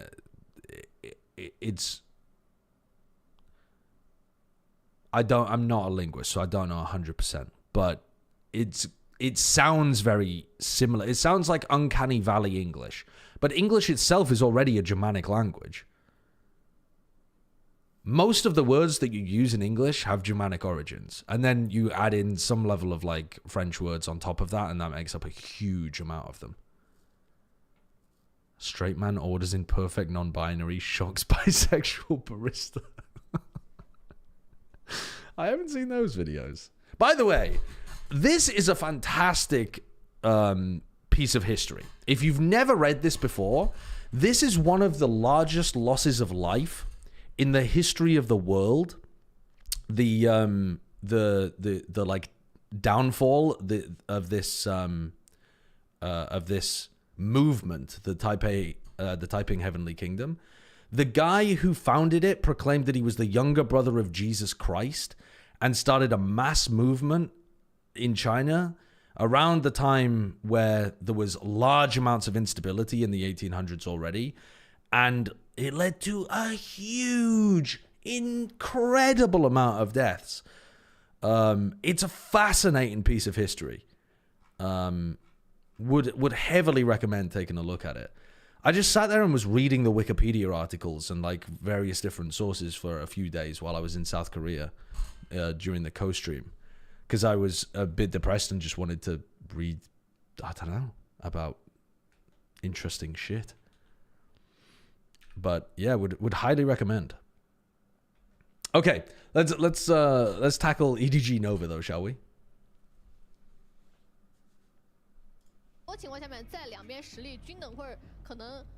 Chinese history is very interesting, super interesting.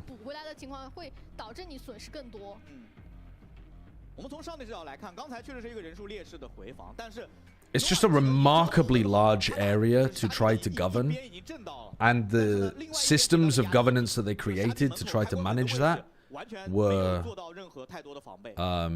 similar in some ways to other empires and quite different in other ways that are very interesting.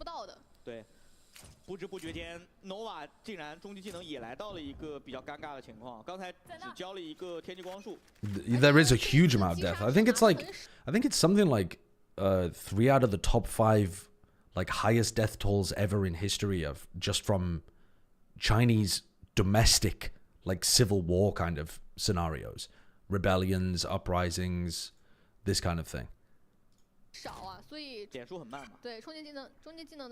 But because they didn't tend to draw in neighboring states and alliances and stuff like that, you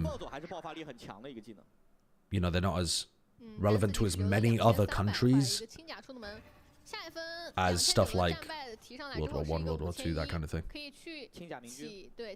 One of them is literally just a Chinese famine. Yeah, but I mean that one's much more recent as well than some of the other stuff on there. But the transition, I think, from the wait, which way around is it?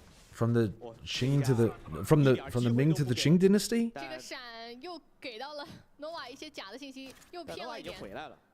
where the Manchurians ended up being in control, but did a great job of not creating Manchurian hierarchies. Was like, there was an enormous loss of life there as well. I'm not great on my Chinese history, I just enjoyed reading about quite a bit of it. Okay, let's get into a rifle round, shall we? Maybe this will help us focus a little more on the game. So 6-0 up. Nova yet to really get in anywhere. No footsteps made over towards A, instantly pivoting over into a B hit. 3 players dragged here and cemented, looking towards halls. They used the stun, and now they're waiting basically for the next wave of attacking util, but instead it happens over towards B. So EDG with some good calling again. Nobody's IGLing has been very solid so far in this match. Wow, and Kankang fucks him. There's the breach ult coming back through, and Kankang gets caught by it, dies into a brim molly. Simon's flash there just to try to get them to escape. And in theory, they could reset the map here a bit. Oh, they're going for it, though. They tried to re-exec. Not thinking about Canteen, though. Maybe expecting that to be smoked off. I don't like that decision to re-hit there with the Brim ultimate. They had 50 seconds left on the clock. You know that almost all of the players are going to be around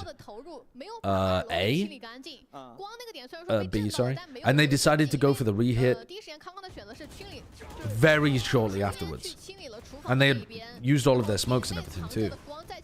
I think that's a nice time to reset around the map a little bit and force the other team to be info peeking into you.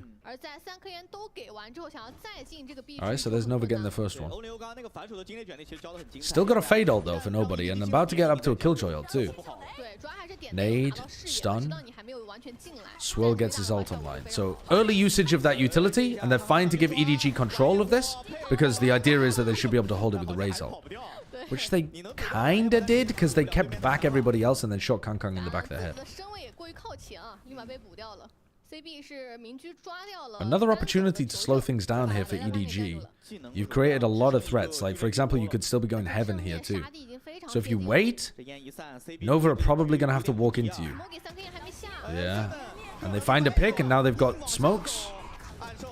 But the stun from CB is perfect. Alright. 6-2. Let's have a look at the next one.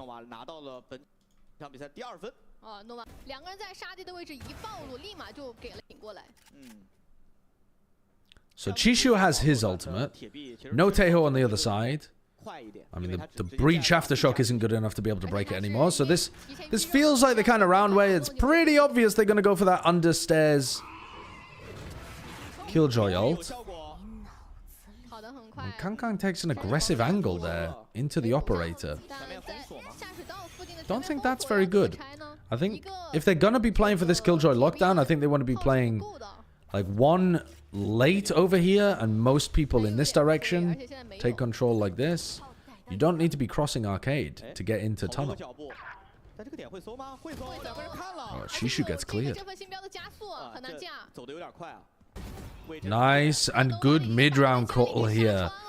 Tapping, creating the pressure, and then going all the way over to A creates them a 3v3 post plant. Oh, they might get caught by CB though. They're not here quick enough. Flash. Wow, good flash. Didn't cross in time. Nice. Alright, good utility from Simon. Good awareness as well that they might have been able to be beaten there. Oh, and he dies. He doesn't die! He survived on 5 health. The boy who lived. Come to die. Well, he didn't live for long.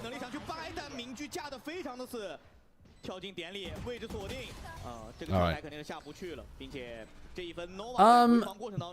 Bit of a bad decision, I think, at the very beginning of the round from Kankang, just taking a risk that he didn't need to. I think I'd prefer him to play his life a bit more until they get into position for the lockdown. But everything from there was just good from both teams.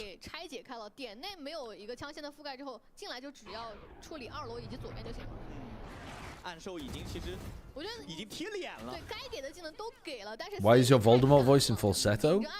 Because he kind of talks like this. No, I don't know. I think of him as just being like a high-pitched Bane voice. I don't know why.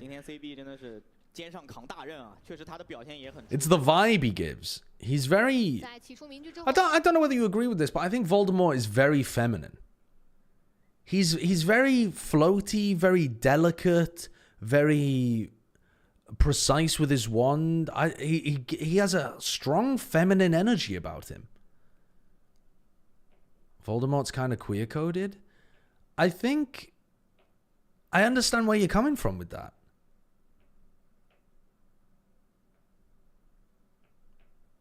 Voldemort is the non-binary barista. I could see that too. That's okay. I'm fine with that as well. Yeah, I mean that's a reasonable take. He's literally Wizard Hitler, but he doesn't have the same. He doesn't have the same characteristics as Hitler. That's supposed to be the metaphor, but actually, yeah, that is correct, isn't it? Or was it? Yeah, it's Voldemort the first time around who's supposed to be Wizard Hitler, right? And then Voldemort the second time around is like Wizard Hitler Reborn or some shit. I just think the way that he was played in the movies was quite... It had a very feminine air.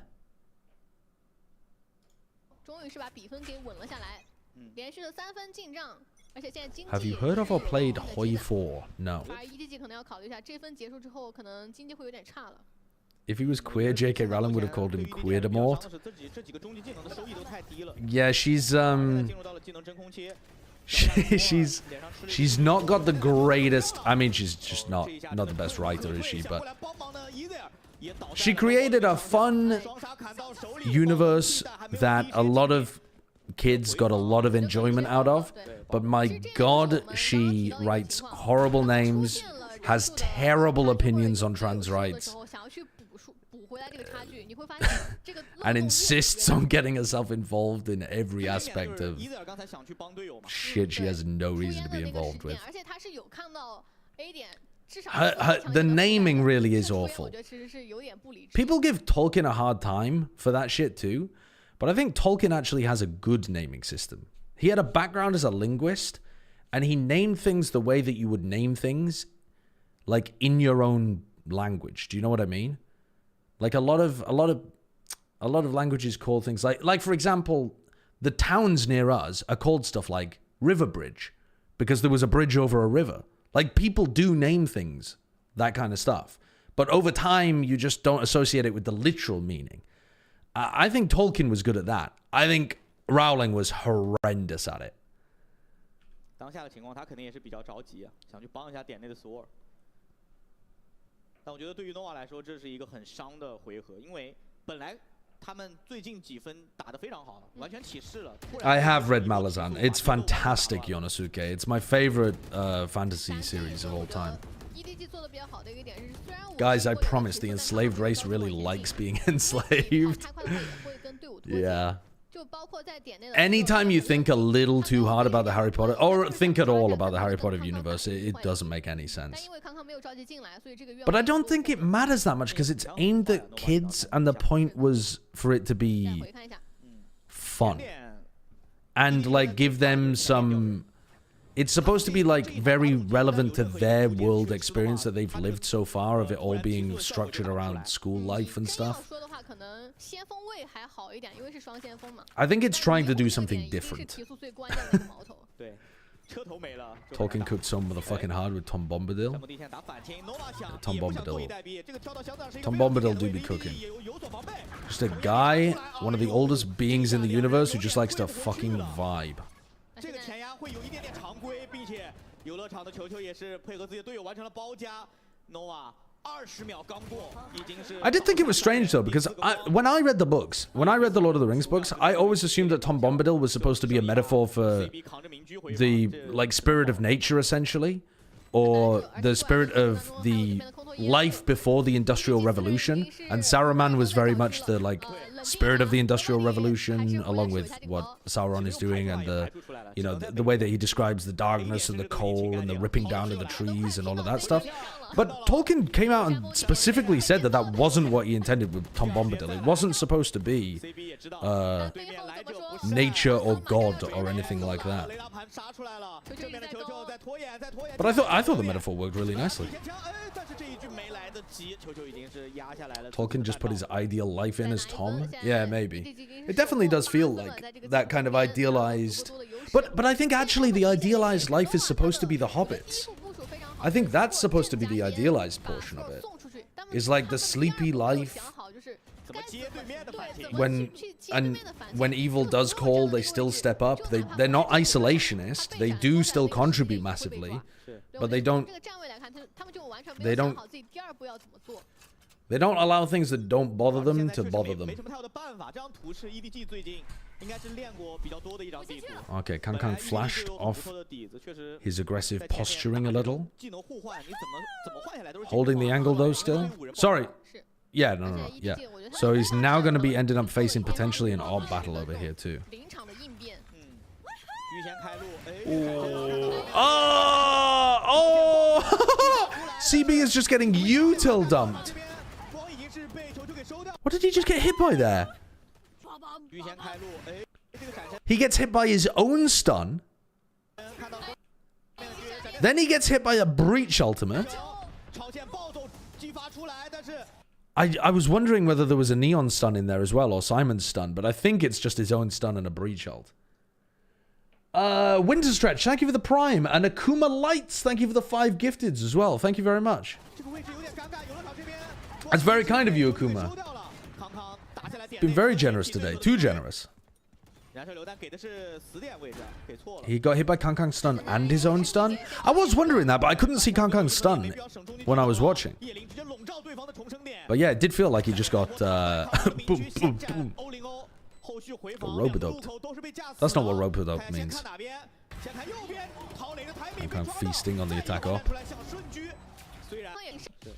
Oh, you're a KC Ultra. I was wondering what your thoughts on our new team was. I answered you earlier on. I said I don't know whether you'll be able to find the clip, Akuma, but I talked about it earlier on when I finally eventually pulled up your super chat that you sent. I think they look like the second best team that we've seen so far. Now, then again, this was before I watched EDG, and EDG are actually kind of cooking. EDG are definitely up there. But they look like at least a top 3 team from what we've seen so far. Why is the Chinese UI so clean and awesome? The Chinese UI so clean and awesome? I don't like it. I think it's worse than the other one. It's definitely worse in terms of how it covers Astra utility. It's terrible for that. But yeah, Karmine Corp Vitality was definitely the best game that we've had so far this year. KC pulling out some really nice strats that were cooked up in the playbook. Sadak got a much better role. They even threw some slow defaulting kind of stuff in, but it wasn't finding as much success, so I'd like to see them do a bit more of that. But yeah, overall, very good. Aves actually looks like their best player, which I wasn't expecting. Sugetsu won a couple of crazy clutches as well, and Martin heated up after a rough map 1. But yeah, they could have won that game. They definitely could have won that game, and I think they've got a good chance of maybe going to Bangkok.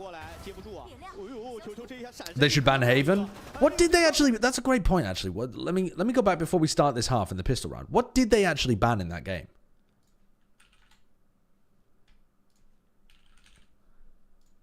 Because maybe their map pool's a little weak if they've got... They banned Split. Is that what they banned last time as well? Yeah. Okay, that's a bit worrying. If they have a permaban of Split and their Haven is also bad, that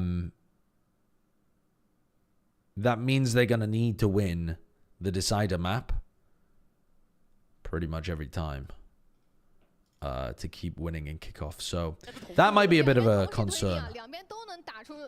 Vitality had crazy firepower, yeah.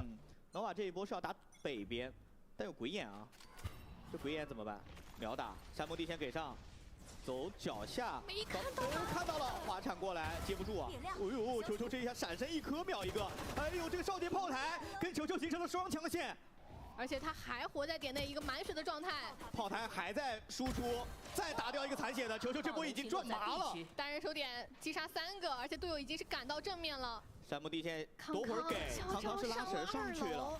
山木地线给康康应该是要滑出来了吧 ？China's economy will collapse. Mega recession in 30 rounds.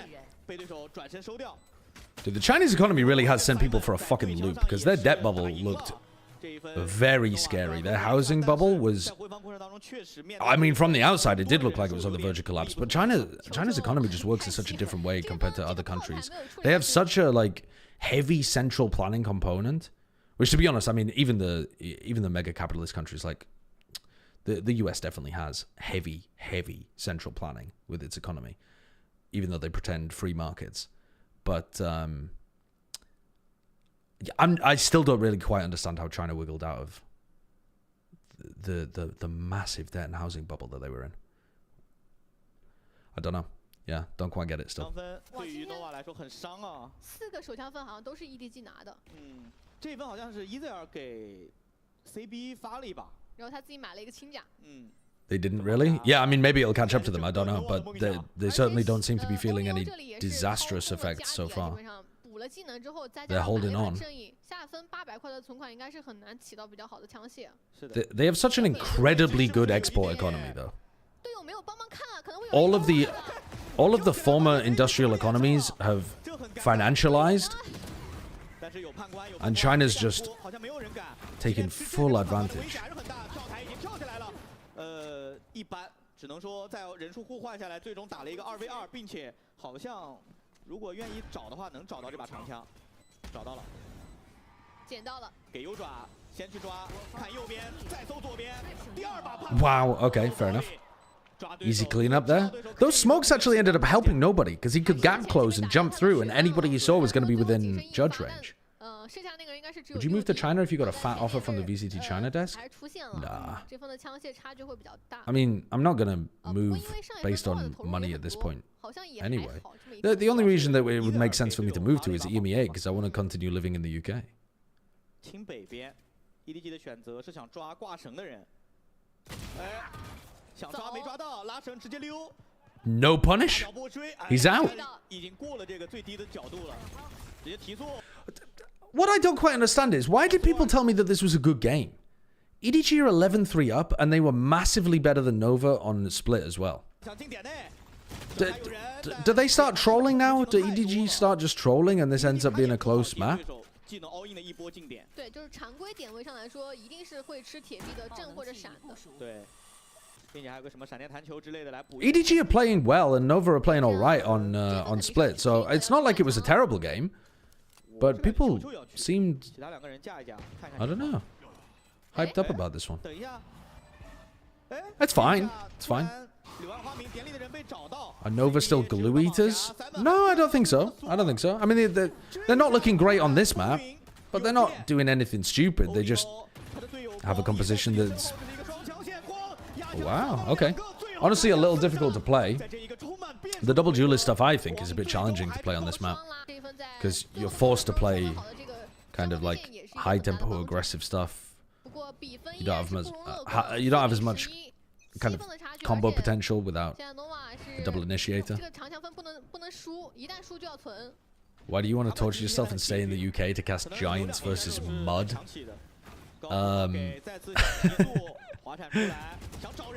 I think EMEA might be one of the most entertaining regions this year, actually. I think they've got some great teams, some sloppy teams.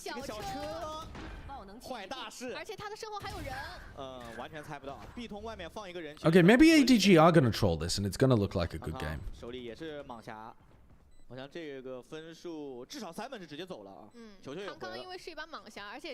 Sapphire did a TikTok breaking down how much she earned every month of 2024. Would you ever consider doing something like that? I mean, I could.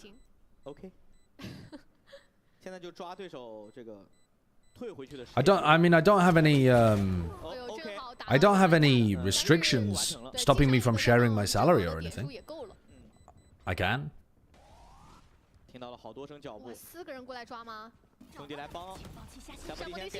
I think that might have been inspired by Thorin as well, because I saw that Thorin recently did that. I think he did like his what he's earned from esports every year since he began.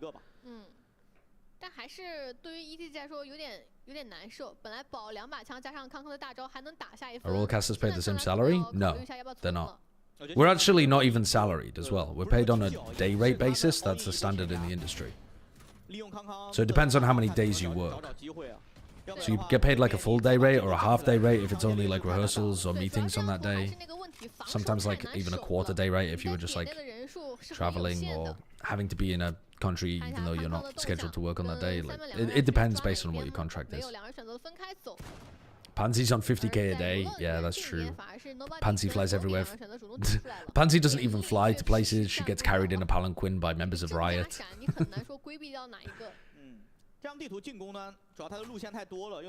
No, I'm represented by an agency. I don't directly negotiate my day rate. But yes, it does get negotiated, yes.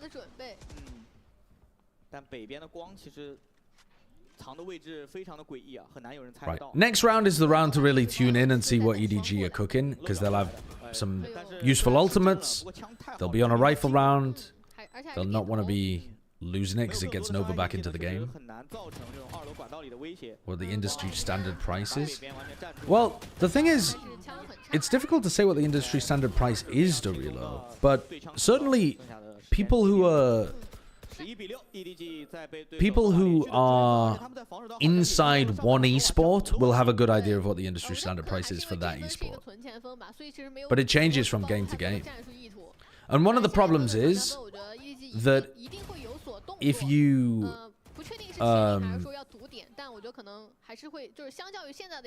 say something is the industry standard, and you're actually one of the people getting getting rolled, and you're not getting paid very much, then you don't want other people to feel like they should be accepting less than they're worth. Now, I don't feel like I'm getting rolled. I feel like I've got an okay. It's not great, but it's okay. Compared to industry standard stuff, I mean.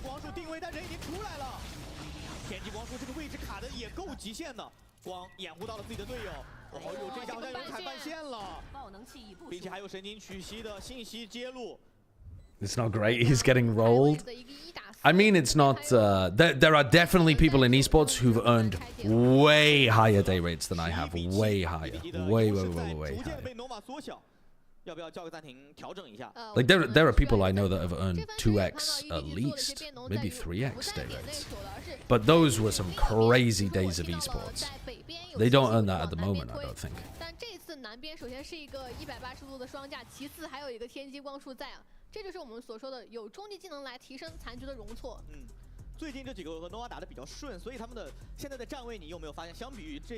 Okay, they're gonna take a timeout. This is a really important round for EDG. This is where they have... Nope, this was where I was supposed to be paying attention to this round. I'm trolling. I immediately didn't pay attention to this round. This is the round we were supposed to be paying attention to. And I didn't pay attention to it. Okay. So they have Op watching over towards here. Instantly lose dish control. And these two players looking a bit indecisive here. Not knowing whether to go forwards or backwards. I think this is the right decision to try to fight this. Oh, they get caught by the brim ult as well. Right, yeah. I remember seeing this with my eyes, but not paying attention to it with my mind. Oh, and then Kang ran into the trip. Yeah. A good reaction there with the brim ultimate. I think it's probably the right protocol for EDG to try to force that fight on the weak side through halls. But their own brim smoke and then the brim ult ended up working very heavily against them. So now EDG are on an eco. And Nova are running it back.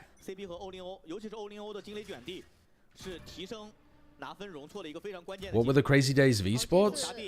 The people's day rates in Fortnite when they were content creators as well. You know, like when Courage and Ninja and stuff were doing casting.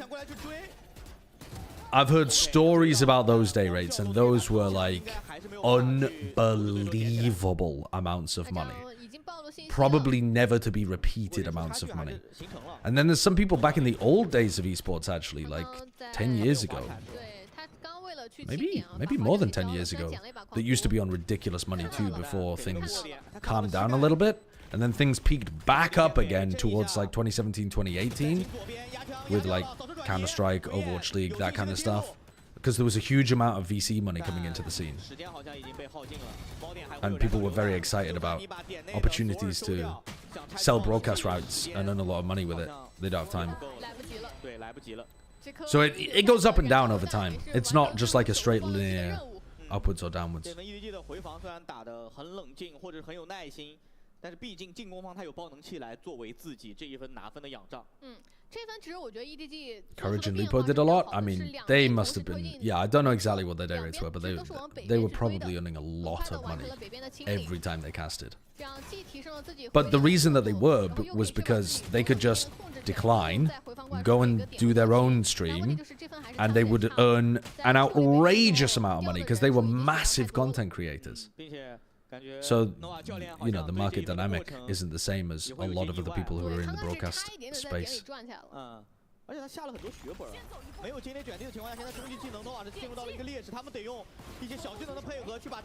How does Chi-Chi try to hold this off? Oh, he just gets run over. Good trade, though. Oh, and Smoggy's a little whiffy today. He's not really that super sharp, crisp Smoggy that I was hoping for. All right, he gets a molly kill, though. He's been dead for 10 seconds. Good trades. Higher tempo as well from EDG here. Not from Simon, though. Oh, God. I liked the higher tempo, but then Kangkang was not on the same page as Simon. Kangkang went for the push while Simon didn't.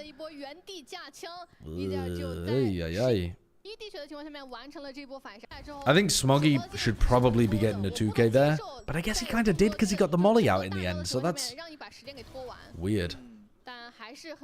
Simon didn't use any util that round? He used his breach ult, and then yeah, that is weird. Like, they should just be taking a pause here, and Kangkang should not be sending it. But yeah, isn't that strange? I mean, at this point he can't because he has to keep his gun out. Would you say Sentinel is the best role to frag out on besides Duelist? That is strange because normally Simon's util is really, really good. Would you say Sentinel's the best role to frag out on besides Duelist? In the current meta, yes. It's either that or Smokes. Like, your Duelist is definitely going to be getting the most kills most of the time.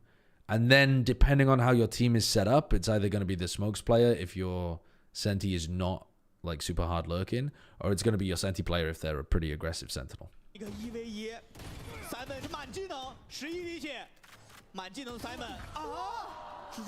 Yeah, bit of miscomm, bit of sloppiness in EDG's play here.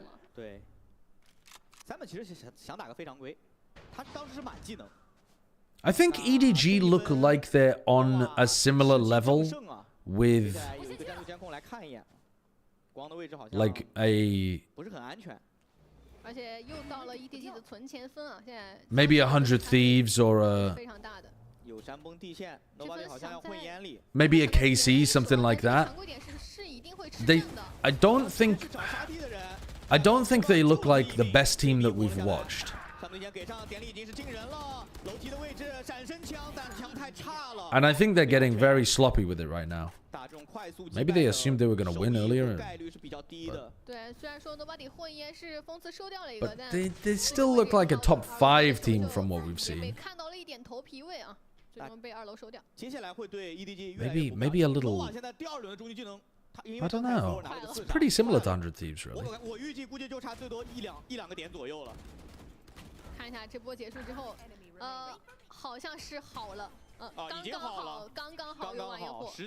And then Nova look alright. I'm not sure exactly how good. I mean, to be honest with you, this Nova might beat NRG if the NRG were playing like they did yesterday.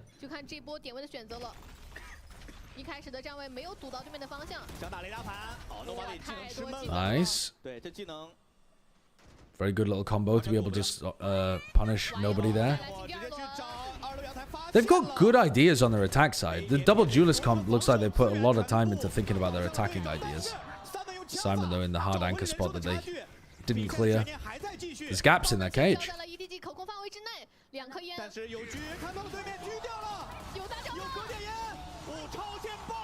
Just in time, Simon comes out with the hero play, and the rest of them are able to flood in off his distraction in the end as well.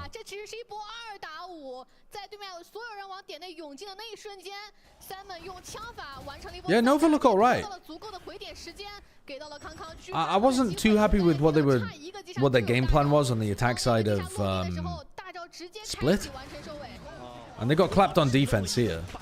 But they've had a couple good halves. Thoughts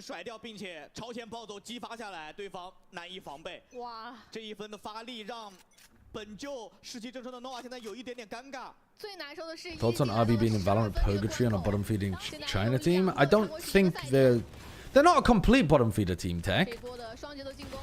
Oh god. Dude, that's the crispy Smoggy I was looking for.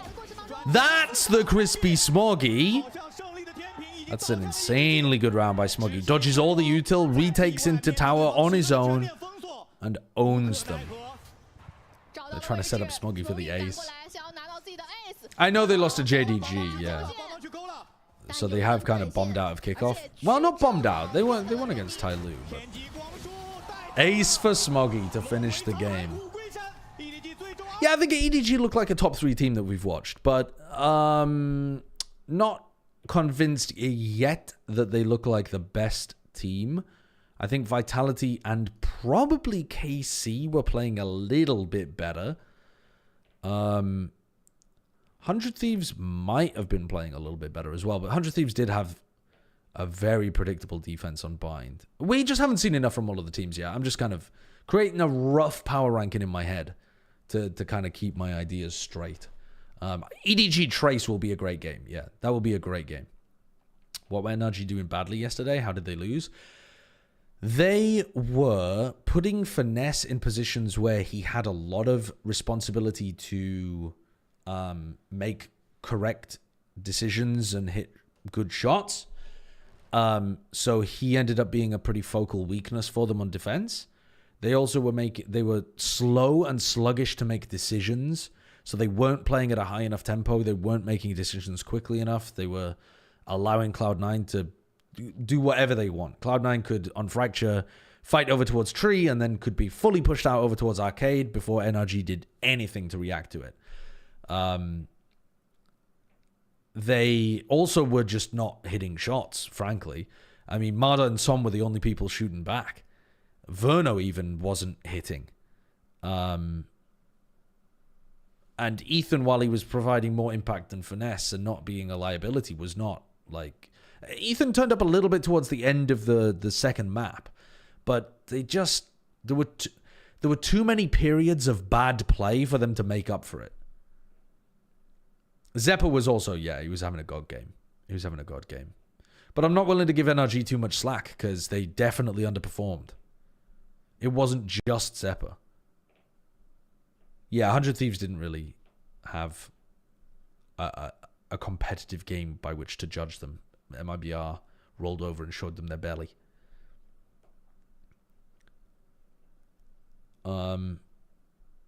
Pick up Scuba for who? NRG? I mean, I think NRG's roster, there's absolutely no problems with NRG's roster. I think they just played badly yesterday. Will you watch Fury 2G at some point also? No. Maybe if I'm really fucking bored and I run out of Valorant. But, like, I'd rather watch T1 Boom because one of the teams isn't running full subs and the other team isn't going to get knocked out in 2. 2G just got fucking pooed on, so they're probably going to end up going out of the tournament before I even cast them. And Furia have an entirely different team that are going to play the next match or the one after. So... It takes like 9 minutes. You know what? You are right, Booyamon. It is an incredibly quick game. They will fire you if you don't watch all the Americas games. That's not true. I don't need to do my job as well as I do. I could be paycheck stealing way easier. Will you watch Nongshim Zeta? Already watched it live. Hot take. I think Gen G would have had more success with RB instead of Foxy9. I agree with you, but you are preaching to the choir over here because I'm a fucking Foxy9 hater. And I think RB's Neon was... RB's Killjoy was super good. It was really good when he played that for DRX. He had amazing moments on it. If you let him focus on just being a Sentinel player, I think RB would probably be really good with it. But I think there's other players as well that I would have picked up instead of Foxy9. Taylor May, thank you for the 29 months. When negotiating your sub, did you mention that you were a former esports pro? 14-day contract in Florida Mayhem. It didn't hold too much weight, unfortunately. If you want to play Neon, which Texture wasn't great at, he's there. I'd rather have Texture play it personally, but sure, you could do that. I doubt he would leave tech when he's getting the hella bag, though. If I'm a Korean player like RB and Gen G comes knocking on the door, hey, buddy, we just were the best team of 2024 and we want you to replace Meteor, the MVP of Masters Shanghai. I'm not thinking, but tech are giving me a lot of moolah. I'm thinking, yes, sir, sign me up. Get me back to the motherland. I think most players, apart from Scary, want to win. Like, it's not like Gen G would be paying him, like, piss poor amounts of money as well. He wouldn't be starving playing for Gen G. Texture was MVP? In my opinion, no. I thought Meteor was the MVP of Shanghai, but I don't think there was an official MVP awarded. But in my opinion, Meteor, MVP of Shanghai. Dean Aversa, welcome to member. The member notification works. Holy shit, I didn't donor wall somebody on YouTube. God damn. God damn. Now, if the member notification works, why the fuck does the super chat notification not work? That's annoying. Okay. Let's watch this game. Let's watch T1 Boom. So, T1 have Itsu and Buzz playing double duelist here. Neon and Yoru. I dig it. I dig it. You can play the Yoru in a pretty supportive way as well. I think we've seen people play this in the offseason. Might have even seen T1 play this in the offseason. My brain's cooked. I can't remember. But yeah, I fuck with this comp. I kind of like the idea of Meteor playing Vice, though, instead of the Killjoy. Maybe they feel like they would lack a bunch of mid-info if they weren't playing the Killjoy on the defense side. But all right. And then on the other side, we got more of a standard double initiator with the Neon. But both teams play Neon, which is... I don't think that's standard. I would expect most teams to be playing Jet on this map. You do lose a lot of passive info with Vice. You definitely do. But I think if you're playing double duelist, I would expect Isu and Buzz to be trying to take fights quite often in mid. And then the Vice would be looking to try to, you know, wall over towards here, lock down B. Leave the Astra on A. So you play like a 1-3-1 kind of defense. I think it could work. Spray through the smoke, not quite connecting. All right. Unable to find some opening damage. Slide for the frenzy in hand. It's going to be a headshot across, but it's Bit of a lucky right click, perhaps, but a bad stun, I think, there from Buzz. I don't think both pulses of the stun were supposed to land there. I think one was supposed to land Pillar and one was supposed to land Link. 4v4, the spike planted. But this lurk coming through from Meteor could be absolutely devastating. Yeah, he's caught a nice timing here. Completely unaccounted for. Makes a bit of noise, but yeah, it's still not going to good timing, and Boomer hitting the shots. They've broken things open. Now Sylvan and Nitsu. On this flank here from Meteor. Stacks trying to hold the line. Does manage to find one. Meteor now striking. He knows they're both off. himself into a 1v2. The Ghost in hand. Knows that he's here. Knows that he's going to be Tough, holding down for that defuse, but can't quite find it. Has to go for the reload. Swings back around, but it's just being held. And welcome to Pacific. Boom. Well, there's what happens when the smokes player is still alive. I mean, in this situation, he knew where to spam as well. He just didn't know whether it was left or right. The ideas for T1 are quite well thought out, but Boom They just explode onto the they lost that good kill here because Buzz, I think, made a mistake with his stun, and their players ended up losing duels. So valuable from DOS9.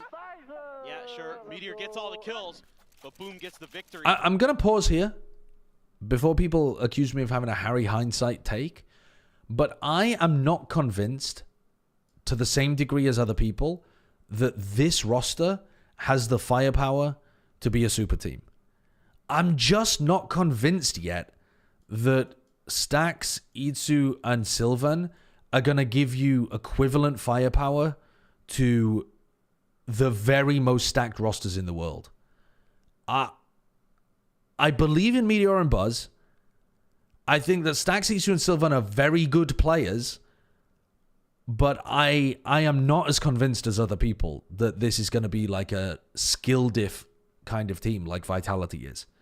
I mean, Vitality, I think, shouldn't even be considered like... when I look at the Vitality roster, I think of it as being a different level even to the T1 roster in terms of skill. But like, I look at this team and I think about the skill that's on like Karmine Corp, for example. And I think that's about equivalent. And I wouldn't call Karmine Corp a like attempt at a super team. I think it's just a very good roster. Now over to a bit of a buy-up here on the eco. A couple stingers coming through for the I think it's a duelist Korean of super T1. team considering the Korean talent. See, I don't know about that either, really. Because, like, I think Karen or maybe even Persia are going to end up being significantly better than Sylvan. I don't think Sylvan is bad, but I think if you're looking at elite level smokes players who are going to be like, you know, super team worthy, then I'd be looking at them or maybe even Mako or something. Buzz, I'm fine with you putting Buzz in a super team, even though there are other options like Texture, for example, who would maybe make, you know, more of like the immediate sense. But Buzz has been great for such a long time that I'm down with that. From T1, see how it does. I think it's a great roster. I think it's a great roster. I'm not convinced it's going to be able to skill diff every team in Pacific. They're still going to make a go of it, and Nova falls to clear the I think, for example, the Paper X roster is probably more skilled. Now, maybe the Paper X roster is going to do some weird, funky shit, and therefore will continue to not quite be as good as it should be.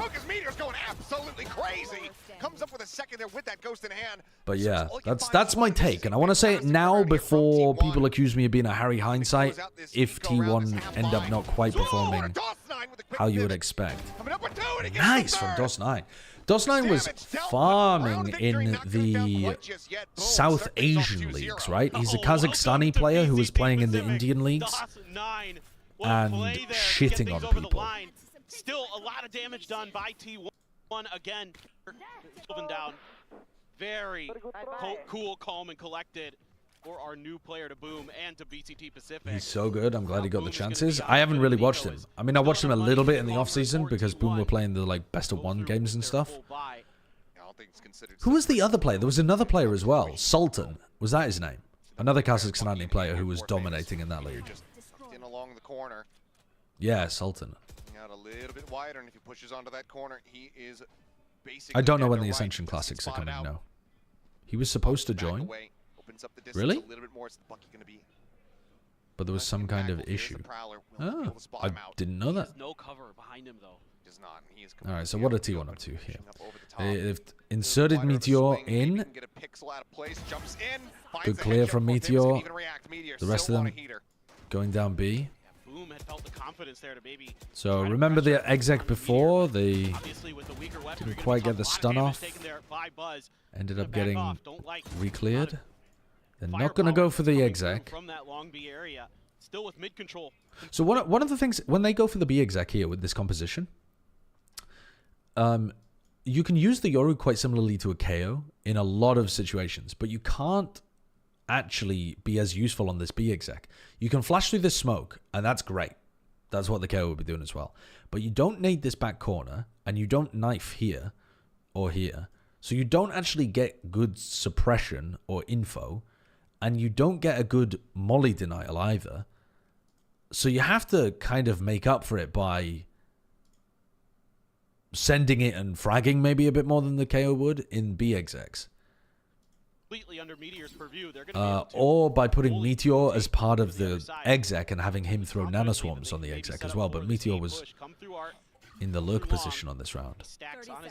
So I am interested to see how T1 opt to burst into B. Position nails the headshot, stacks on the floor. The rest of the players now pushing their way out of our into the A site, but that's going to be a weapon recovered here for the 4 remaining players. Kazakhs are counted as imports. Yeah, it's really... Kazakhstan is in a really rough position because it gets such bad ping to all sorts of different places, and then it's... I think it's considered EMEA or something, isn't it? Like it doesn't really make sense the way that they've got them sorted. I put on VODs after I missed... I put on the VODs I missed after NRG C9, woke up to this live stream. Addison Huff, it's over for you.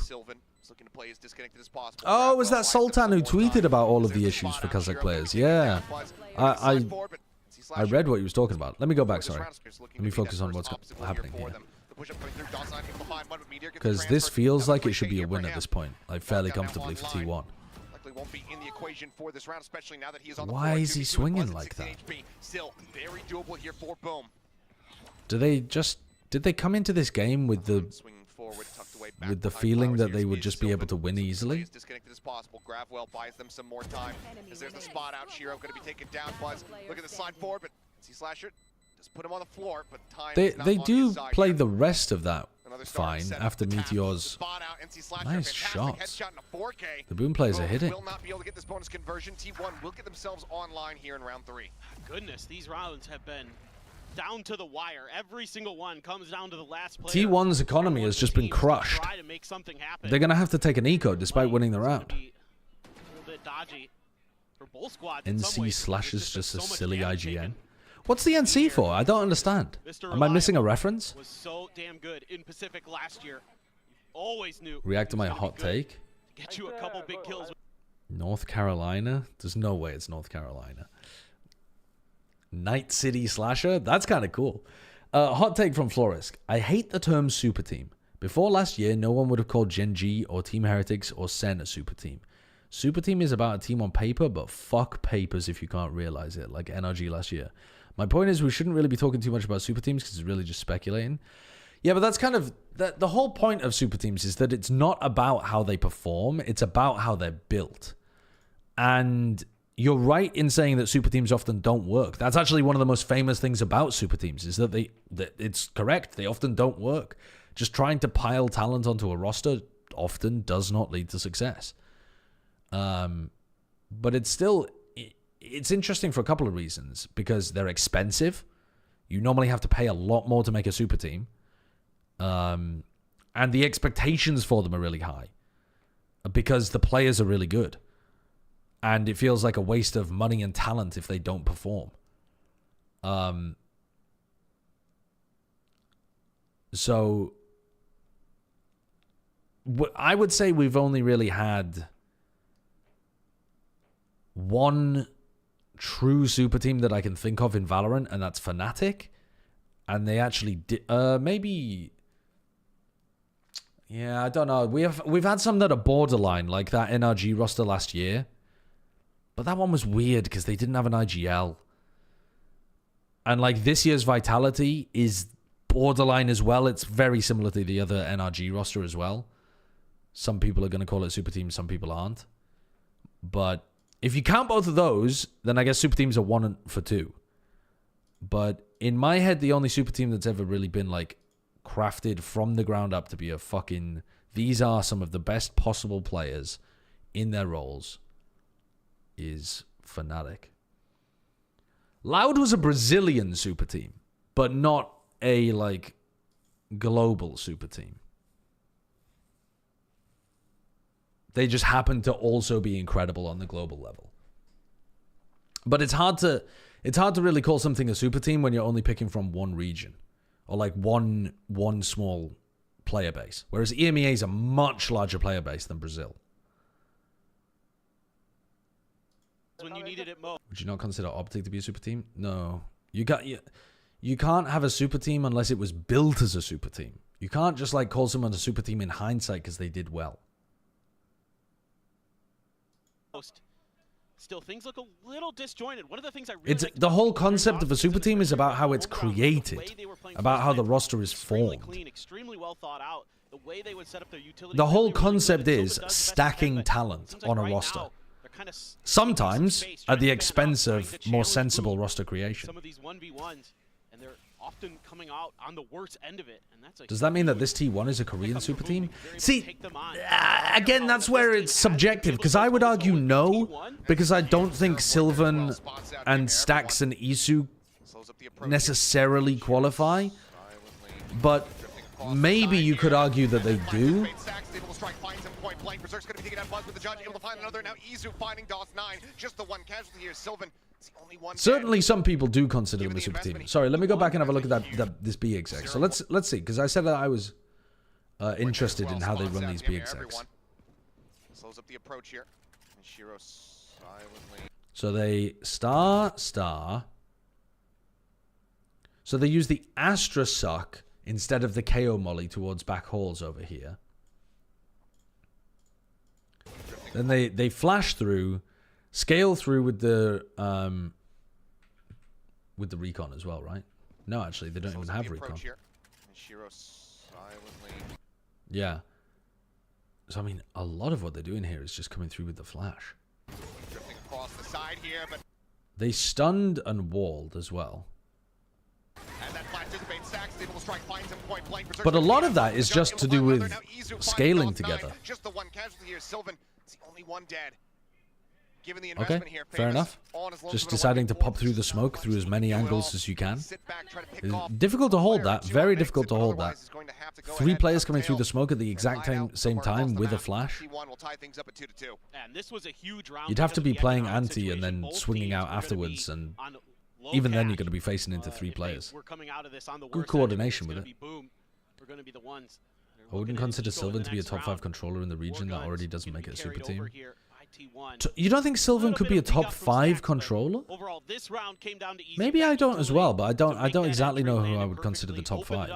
So who have you got? You've got like Karen, probably Persia, Marco,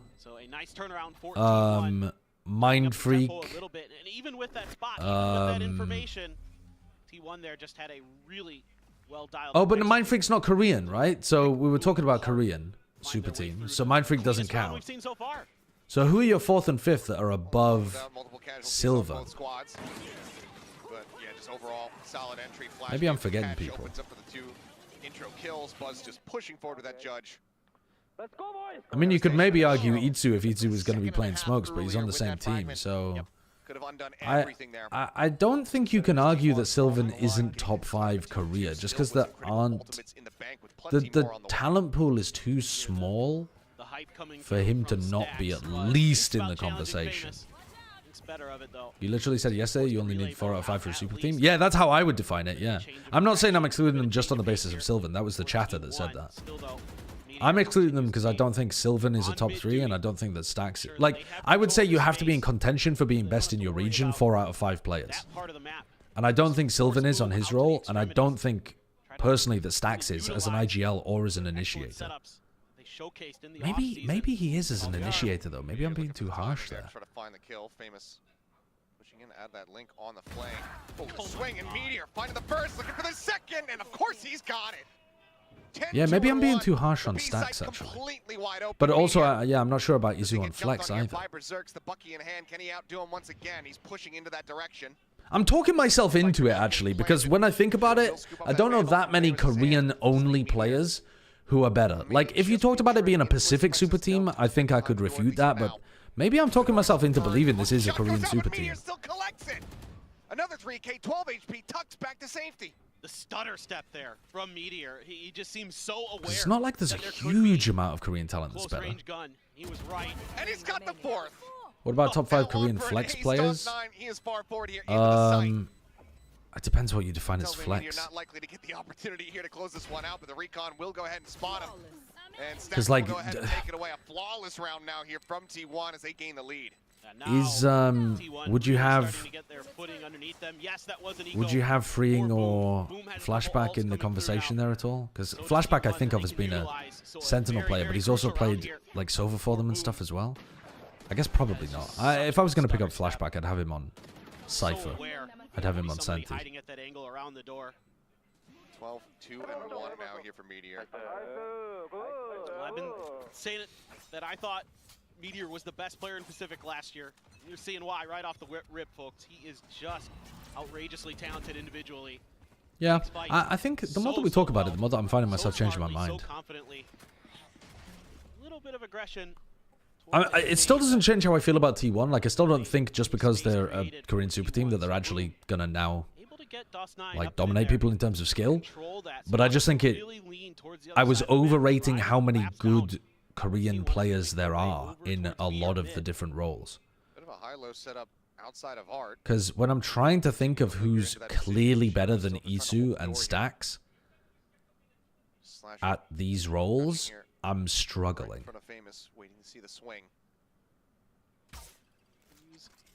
Because, like, I would take Munchkin as a flex player over Isu if I needed an IGL.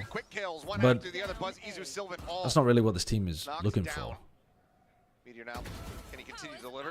All right. Well, he gets one, but the play and art got countered pretty heavily. Similar high-low setup here. Now on Stacks, And they just end up feeding in. But yeah, this is they're walking into some decent setups here. I mean, this one's just a very simple high-low on an off angle, and just destroys 3 players who thought that they could contact through. But they also, yeah, I mean, they don't have a main control before this. They're just expecting to be able to frag that out. T1 has everything but Buzz is all. What about Lakia? I don't think Lakia is significantly better than Stacks. Lakia is the Lakia of Valerant. Do I believe that Yeoman is significantly better than Stacks? I don't think significantly.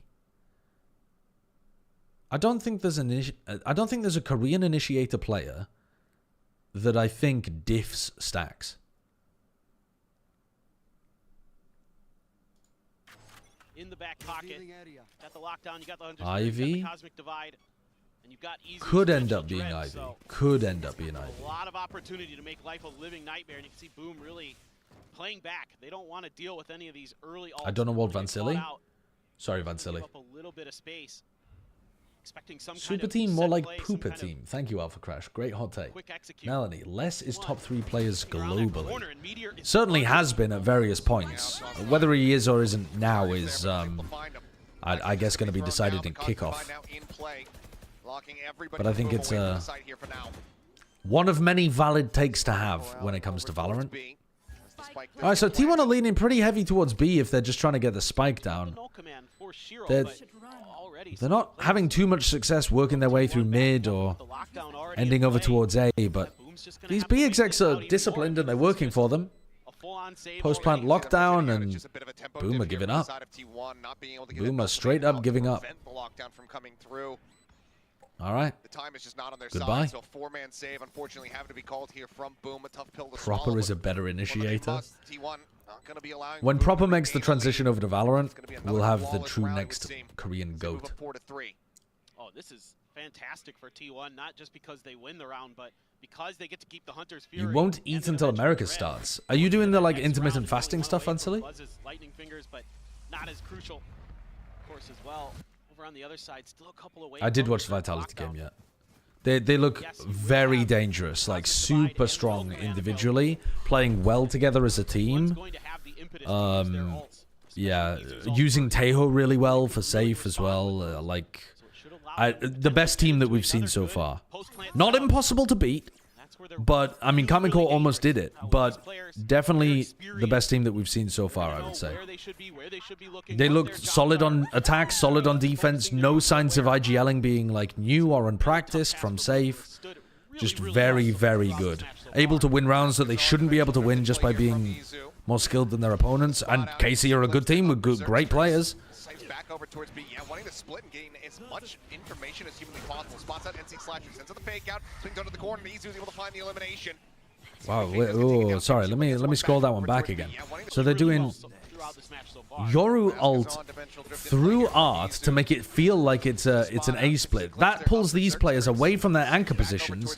Then they go through the gate crash and connect both duelists up to end B. That's a super nice set play from T1. It's actually a pretty good seize there from Slasher to try to hold the duelist back. A very good seize.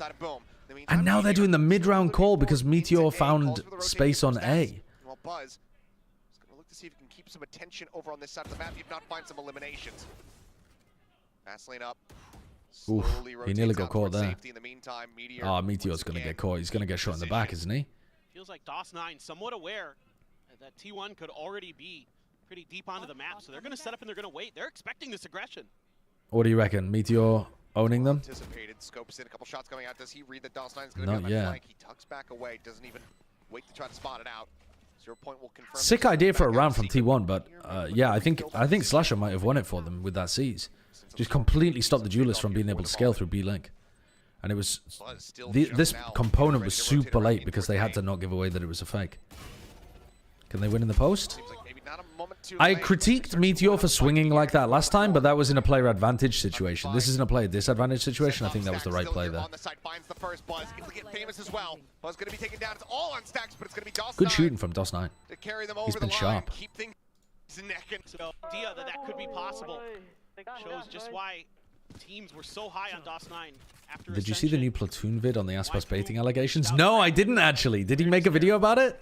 Through the roof and then able to come through and finish the job on the round as well. So now Prowler out early. I'll have to give it a watch. This one. Spreading the map a little bit.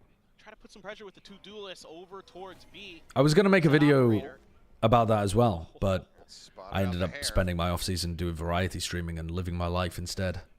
Notice anything about Famous's position. 1 hour ago, he dropped the vid. We need to do a react to that. Wow, what a prediction that Famous was going to be on top of that box as well. T1 have struggled getting through art. There's still a double setup here. Re-clearing into the turret in mid. I'm not exactly sure how Izu ends up winning that. Gonna clear the turret. See if Boom wants to get aggressive off the back of this. 4-man push from T1, but Platoon is the guy who does a lot of stats-based analysis, right? It's not so much VOD review stuff, it's more like breaking down the numbers. Things are coming down. Or am I mixing him up with somebody else? Yeah? Yeah.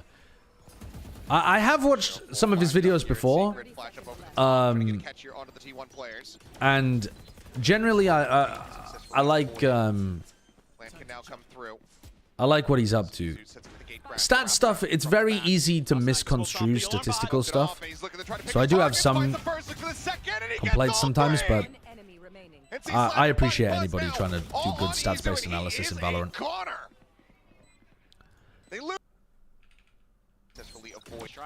There's no way that you are able to hear this smoke, right?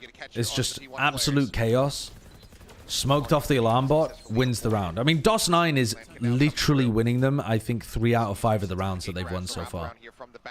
DOS9 smoked off the alarm bot. Smoked it off, and he's looking to try to pick his targets. Finds the first, looks for the second, and he gets all 3! One enemy remaining. And see Slasher big round, Buzz big now. round. All on Izu, and he is a goner.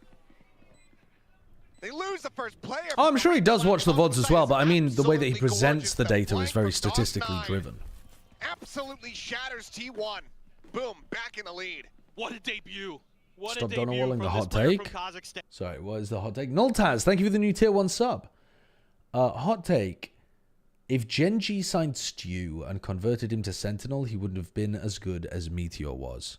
Maybe. I definitely think Stu is one of those players that has that level of potential. it's a hot take in the sense that, I mean, we don't have like good evidence for it because it's not like Stu has been playing a bunch of Sentinel and stuff, but Just to connect onto all three. there's another one. Gorgeously done. Well, that's gonna force a I just see a hot take from Yonosuke that has no text in it.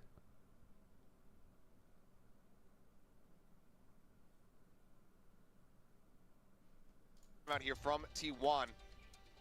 It just has no text. Very much not gonna be It just says judge my hot take and then it has nothing in it. gotten away from them. No, for sure. I wrote a whole paragraph. If you copy and paste it, I'll read it. Scratcher at times, you know, but to be fair, it just feels like. But yeah, maybe you wrote too much because it just it just deleted it all. Gets some rounds, they do some stuff, and immediately, boom, you know, Shiro's downloading into his brain. Do you think they could make an EMEA league in Kazakhstan to replace the CIS league? Here's the way they're playing mid. You know, Meteor will kind of mess with I don't have any possible way of knowing. Like, how could we even estimate? Like, you would need to be Riot to be able to estimate what the player base is in these regions and how large you would expect it to be and whether it's worth doing. I simply don't have the data to be able to begin to answer that question. Akame for DFM would be the best. Akame for DFM would be in the best player conversations by the end of stage 1. He was insane on reject as a duelist IGL. He is cracked, absolutely insane, and I think DFM would be shit that by the end of stage. I think DFM would be shit that by the end of stage 1, May would be replaced by Akame for full-time duelist. I've been hyping Akame since early 2023. He is genuinely so insane. Akame would easily be in the best players conversation. I know I'm on a lot of copium, but I believe he is going to exceed every expectation. I don't understand what the hot take is. Are you saying that Akame is going to replace May at the end of stage 1? I mean, May's been great. Why would you replace May? If you have a player that you think is fantastic, then why wouldn't you want them on the team with May? I don't understand the logic. They must battle for supremacy. Okay. But why would you want them to take over the role? I can't. Oh, because you think Akame's potential is at its peak when he's playing duelist. Right. But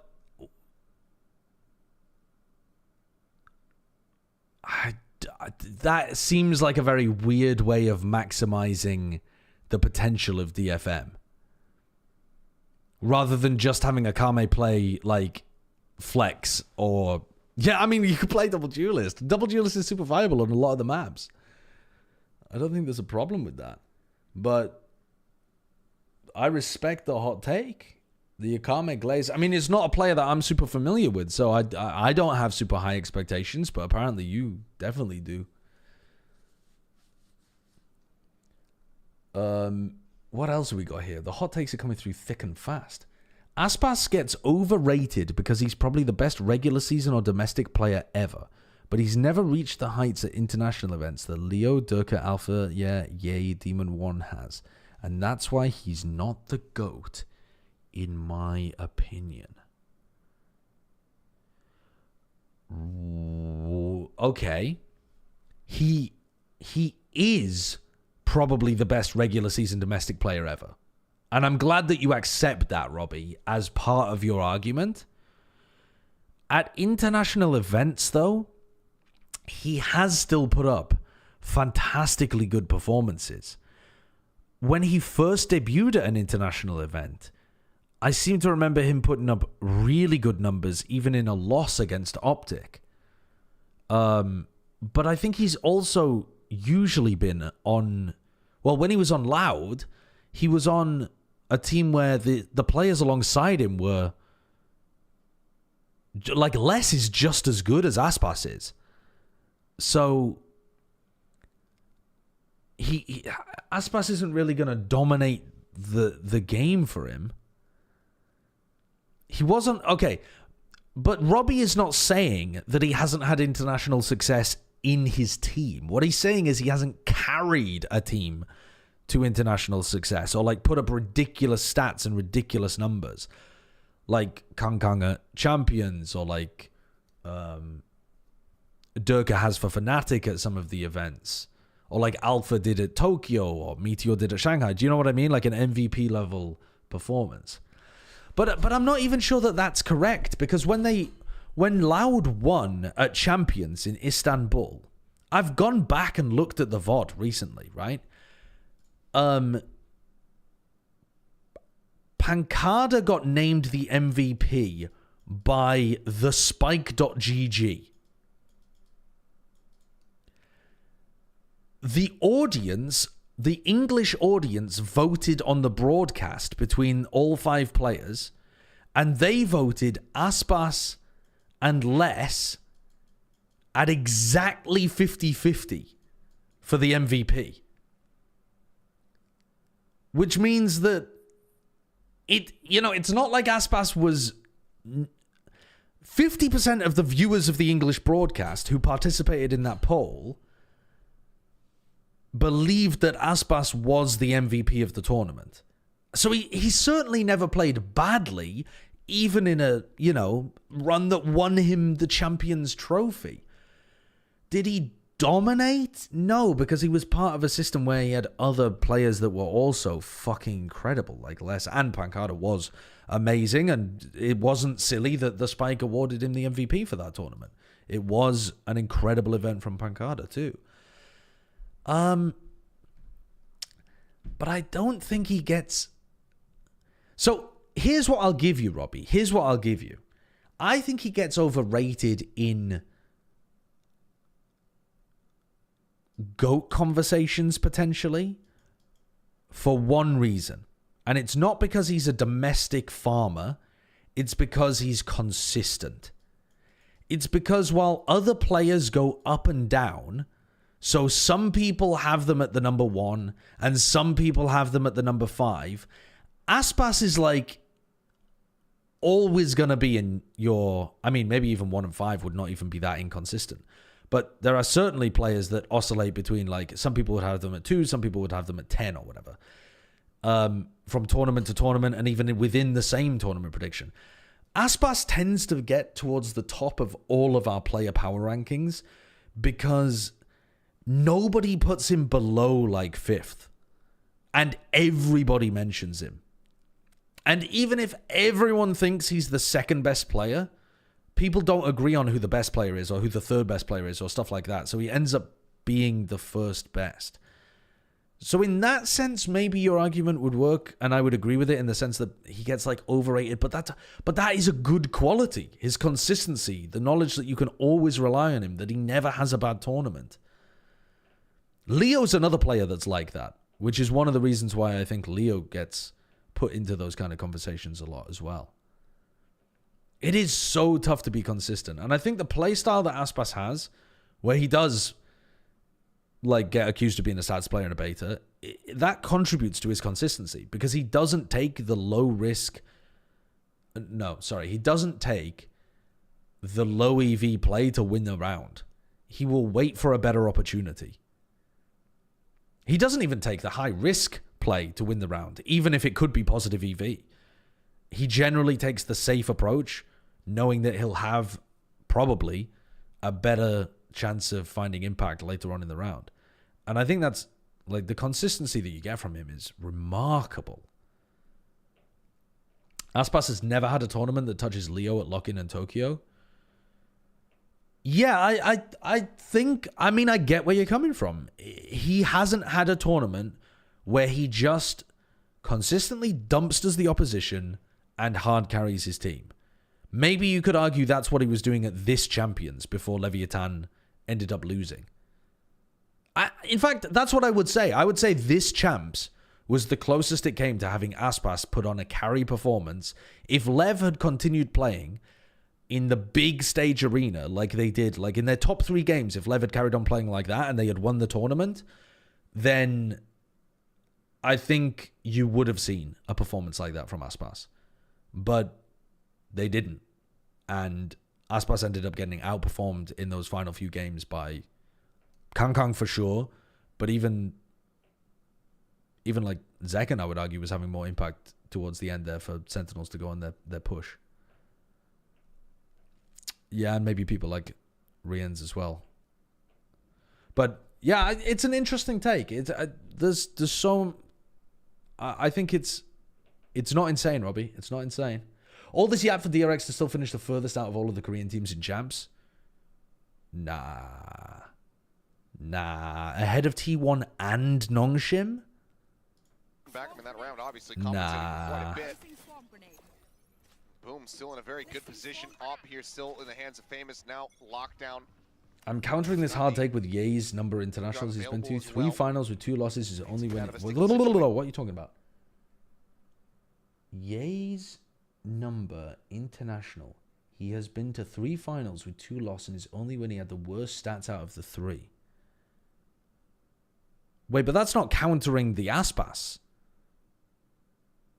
stuff.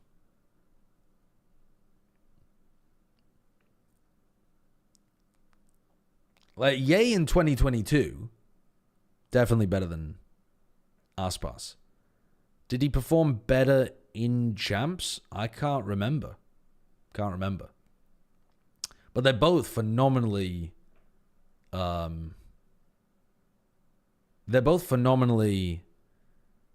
consistent in the periods of time in which they were up at the top. Like, when Ye was... during that chamber meta and before that, from the beginning of when Ye joined Envy to when Ye left Optic, his consistency was utterly incredible. And then quite being spotted there. Ye on Cloud9 we barely got to see. He got trolled. Ye on DSG was a fucking horror show. And Ye on Bleed was the biggest car crash of them all. Very nicely played. That's going to send T1 packing to try and... In 2022, Ye was definitely a better player overall than Aspas. Aspas was very good. Ye was better. Has been just electric to start. Be the one holding this down. There might have been a bit of a spot. The ping did come down for T1. Meteor again try to win that battle in mid. I think he might have just barely saw. So consistent about it, and there you go. Plays off the back of the flash, but tries to go for that little wide swing adjustment, but Shiro is able to go ahead and shut it down. Why is Meteor playing like he's...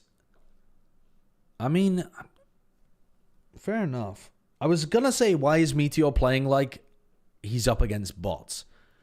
But I was expecting this to be one of those games where he could kind of destroy Boom. Two players left, Stacks just steadily walking in as Dawes9 is able to collect the kill. Sylvan fighting back for 1, gets himself a second. Meteor's taking some ambitious fights, though. The flash peek into double doors is fine, but then the re-swing onto the second guy is so aggressive. Swing around, the temptation to swoop forward there into the smoke, but eventually will dissipate. Berserks gets the kill, and boom. T1 don't look that great here. Their B execs look pretty decent. Everything they've done through mid has looked mediocre, a bit half-baked. Certainly a map that you would want to try to put some pressure on. Maybe this is why Boom picked it here. This time a little bit of help. Oh, nice shot from Meteor. Good recognition that that's going to be a potential spot for Famous to opt from. They knew he had the op. They knew he peaked A main in the previous round. Nothing noted there, but forward position established over it being long, all the way up towards They're contacting through art. They've been caught in art before. They swing out, looking to try to take the fight. Alright, now they've got the exec space, so they can put a lot of pressure onto Berserks. Flash looks quite nice. Clone comes through afterwards. Push coming through, that's a fake out, not gonna fall for it. It has a little bit of a issue getting over the wall. The Meteor strikes again. Watch Platoon's vid, it boils down to Aspas is kind of a beta and that's okay. Yeah, I think to be honest, if you had to sum up my take, it would be quite similar. Very close forward here.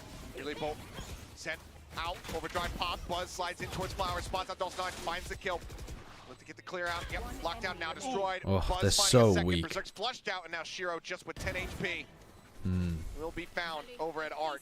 Cleaned up T1, looking to bring this to a 6-6. They can maybe T1. That was a fine round from T1. That was fine. Meteor got them the opener, being able to punish the op, and then they contacted through Art, got the space, ran their ran their A exec. It was fine. This round just wants to end Nothing to write home about, but fine. Set play, hard execute towards the A site. Stymies up. Meteor should be playing Yoru instead of Itsu. I don't know. I mean, he's 17 and 6. But he's kind of fucking running a boom in some of these situations. Shotgun clears just the alarm bot. Buzz does eat a decent amount of damage here. That is a lot of damage. As well as those nanos take him down at 55. They're going to plant in front of the Cosmic Divide. They're just knifing through the Cosmic Divide in case there's anybody there. So what's your post-plant idea? You're up against the Cosmic Divide, you're up against Fade Ult and Smokes from Dust9. You need a plan. Main, however, still having some access as Hunter's Fury crashes across looking for some targets. Izu going to be taken down. Turn around. Good shot from Buzz. They've lost this, though. They've completely lost this. They just fell back into a passive... They left, like, 2 players on the site. Well, even... No, they had, like, 1 player on the site, and they had 2 players over towards Art, and they had 2 players main, against a team that's going to smoke off the spike and Cosmic Divide one of these angles. I just expect more from a team like T1. I expect them to recognize the state of the game, and as their Cosmic Divide is down, push. Like, try to catch Boom before they set up their win conditions. Try not to just get stuck off site. They're also getting caught on these flanks with the alarm bot coverage, like, quite a lot. They try to turn the tides here as the push-up comes through. Buzz gets taken down. Sylvan is out of there, and that's going to be Boom. They look fine, but they don't look good. Great response there from Boom. Let T1 use their utility. Let them use those big ultimates. Give up that space. You know you've got that Cosmic Divide in your back pocket. They look a little bit like Giants, but a bit more refined on the execs. But the IGLing looks like Cloud's IGLing, just very basic. Just, this is what we're going to do, then we're going to fall off. We're not thinking an extra layer deeper about how to disrupt our opponents. What a good start for them. And his team up. I mean, and the Boom players are hitting as well. They're hitting some nice shots.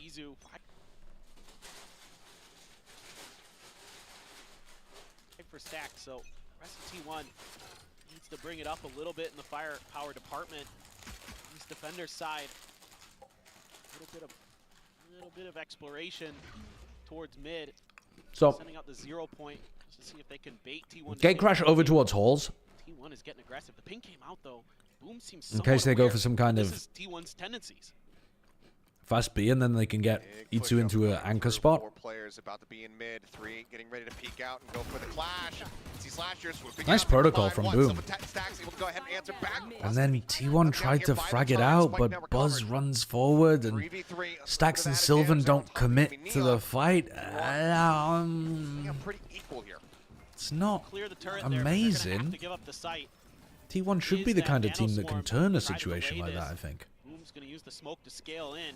Meteor thinking about challenging. Doesn't have any backup though. If they're on the same page. Very aware of it. They're spamming that angle. That's now going to be confirmed. Meteor swooping out. Meteor going forwards before the rest of his team? Why are they so uncoordinated? Just barrel stuffing there. Finds him. It's now down to Stax. This feels like Meteor is playing the IGL clear out on the recon, no additional information. His own game. Does he read that there's 2 in halls? It's going to be so difficult now. He has confirmed it. Both of them are not one shot to a sheriff as well. He cannot. Berserks will put him down, and boom. It's hard to criticize Meteor when he's like, what, 17 and 7 or something? I don't know exactly what his 17 and 8. It's hard to criticize, but holy shit, just wait for your teammates, man. You are like, I've seen Meteor int 3 rounds away at this point. He's winning them a bunch as well, but relax, Buster. And the other 2 players just kind of left on an island. They try to make big plays. Nothing they can really do at that point. It's just value on that 0 point as well. Wait for your teammates so that you have some level of trade ability. Still no too.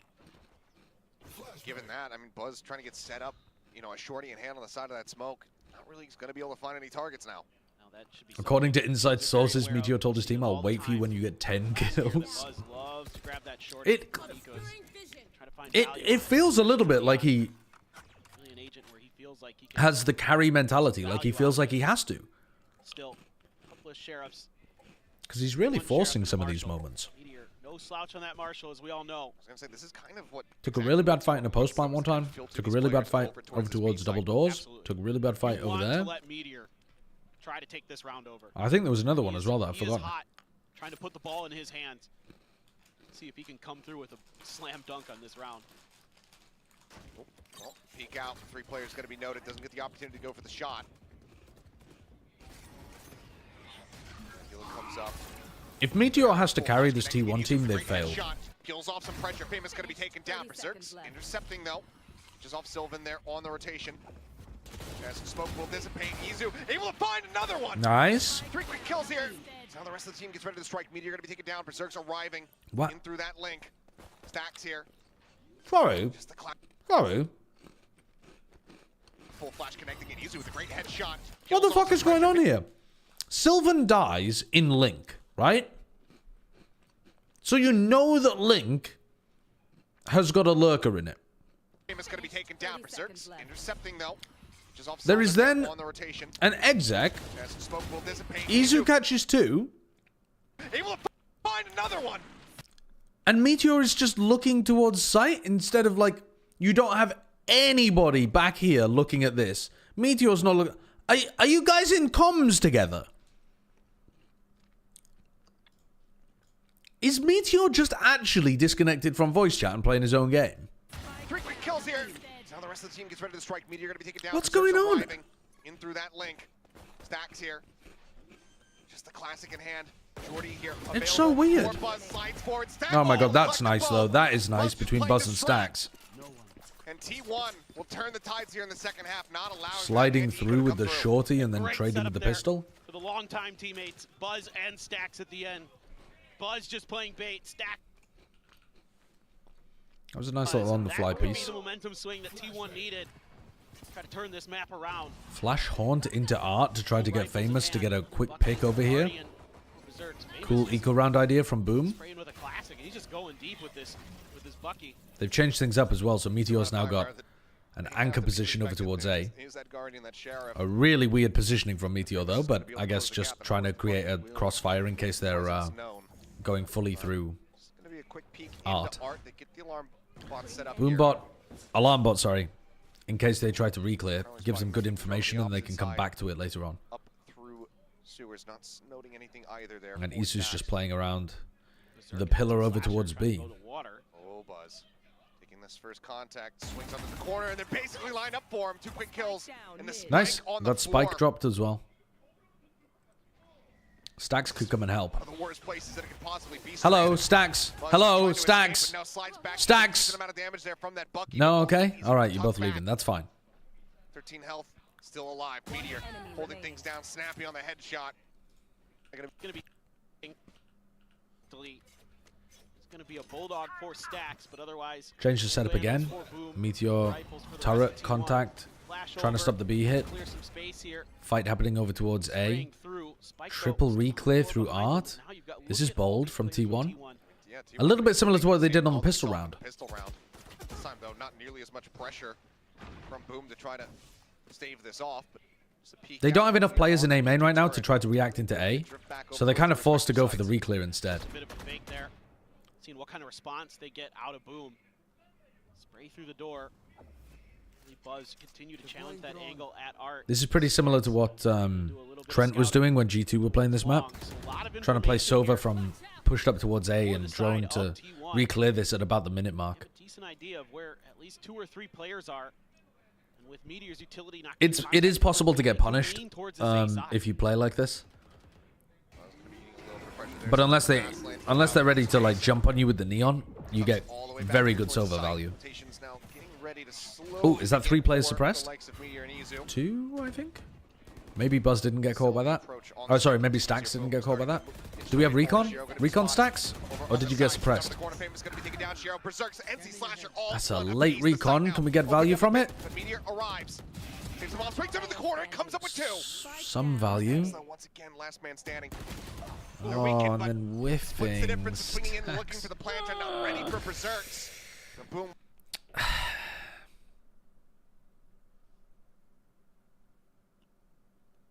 He must have been suppressed, right? He must have been caught by the knife. Yeah, he is. I can see it better here. Right. Yeah, so they all three of them get caught by the knife. Still, the approach on the site continues here. Boom, starting to move. So only now does he have recon. So he now has recon down. And he's just, yeah, doesn't use it in time. Slasher, all one apiece. The site now opened up a bit. The meteor arrives. Takes the ball straight to the corner. Comes up with 2. I think there are plenty of situations in this game where I'm expecting the T1 players to be able to skill diff, and they're not. Which is pretty cool for Boom. And it's a much-needed shutdown there in that round as well. Effectively T1's bonus round after winning out in the eco. Deny that away. Izu not going to be fast enough to go ahead and clear out that. Meteor actually has to do it all. It feels a bit like that at the moment. That's worrying for T1. Prowler will confirm the back pillar is cleared. As ooh, got a spot out there. Nebula gets popped. DOS9 seemingly reading this so very well. Izu jumping up, and it's just right into his web. What a read! He's been doing it all game. He's got T1 downloaded. Like, is he like a mentalist? Like he's just getting into his head. They're not even communicating, and he's still just making him do exactly what he wants him to. I think he's got a great read on their tendencies on this map. I mean, it was something that... Is the orb still around here? Yeah. So they could go for like a post-plant lockdown or something if they wanted to. Oh, mega stun towards the back of site. No defensive utility really used for them to get back in. They're just standing there and taking it. They're just taking it like a good little boy. Stacks and Sylvan will have to just sit back, hold on to their guns. Gave them the ability to smoke off that angle. It's rough. It's rough out here. Understands that maybe Izu's going to want to take a peek up over the second, and he trusts that he's going to be able to, you know, have the jump. But, yep, he's just going to peek me here. Eyes off screen, pretty much at all.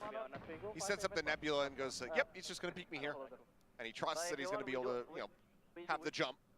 I didn't understand that, but perhaps I wasn't ever going to. Maybe I'm not sure whether that was in English or not. Okay. Izu's opping again, but instead of over towards B, he's over towards A here. So this is pulling the recall smoke. Recall smoke with the haunt there is quite nice because you can't see exactly where to shoot the haunt until the recall smoke. A recall smoke disappears, and then you're marked by it. He's just going to go for the re-peek. There's a KO deep in A main, which I think would indicate that they're going to go for an exec on A. Wow, 3 players caught by that.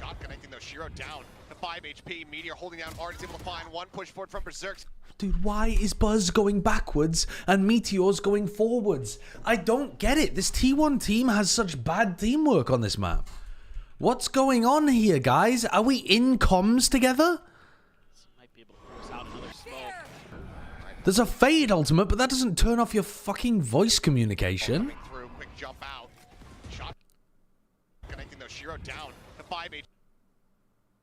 If Buzz is stunned, go back with him. Why not try to cover him instead of walking into it? I don't get it. Decides to go ahead, opens things up with okay, that's nice. Shoot my body. Now on the floor. Flank noted. The push coming through. Unlucky timing there for Stacks. Spray forward into the smoke. Spamming into the smoke to be able to get the kill with the rest of the Yoru ult. Okay, okay. 3 players left standing. Close the gap now, just down to 2. I know my stream title's wrong. I know. Adjustment will be for the side of Boom. Maybe he thought he could get a timing. Yeah, I can understand it if you go for that like occasionally, but he's doing it every single time he's got an opportunity. He's walking forwards away from the rest of his team and taking a solo play. And he's also losing a lot of them too. Find some timely cosmic divides that will allow for relatively easier retakes. He can back up there and use Buzz as bait and get a much easier duel. No, T1 didn't even lose this game, Edmey. It was just much closer than people expected. That time he's fighting with Sylvan. He's definitely fighting aggressive and far ahead, but he's fighting with Sylvan. Alright, that's the kind of round I'm looking for from T1. Meteor's Meteor, 23 kills. Nice step through that cosmic divide by Izu. See if Buzz. Am I streaming all the way through to Americas? No. I'll turn my stream off and take a break. Leg shot. Famous down to 5 once again. They find that opening damage, and it's going to be NC Slasher who ends up falling. It's basically 2 kills found. A stiff breeze is all that it will take to take down that enemy Neon. I mean, this round should be over as well. T1 should be able to hold on to this. They still have full Killjoy utility, really good control over the map. Op angle over towards B now after it being early A. I mean, this is looking textbook from T1 in this. It's the next round that'll really matter, I think. Get a lot of info off that drone. Peek out. They will have heard this. Maybe not. I mean, certainly still possible for it to go south. Opting to hold that. Knows that he's got that alarm bot to go ahead and alert. So they've pushed them out of art, but they didn't break the alarm bot. The stun. Look, oh my god, he's going still further.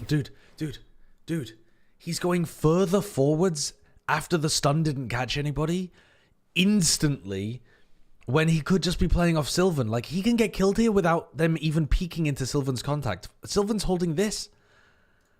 Brother, calm. It's the flash, the swing now coming through, and he's still going to be good for 1. So they did go into Sylvan though.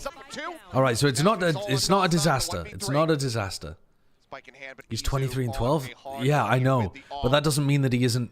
He's playing like he's playing against bots that he can just 1v4 every round. 10-10, we are all tied up. Yeah. The team coordination's so dodgy with them. Timeout. They still have both of theirs. They haven't used a single one yet.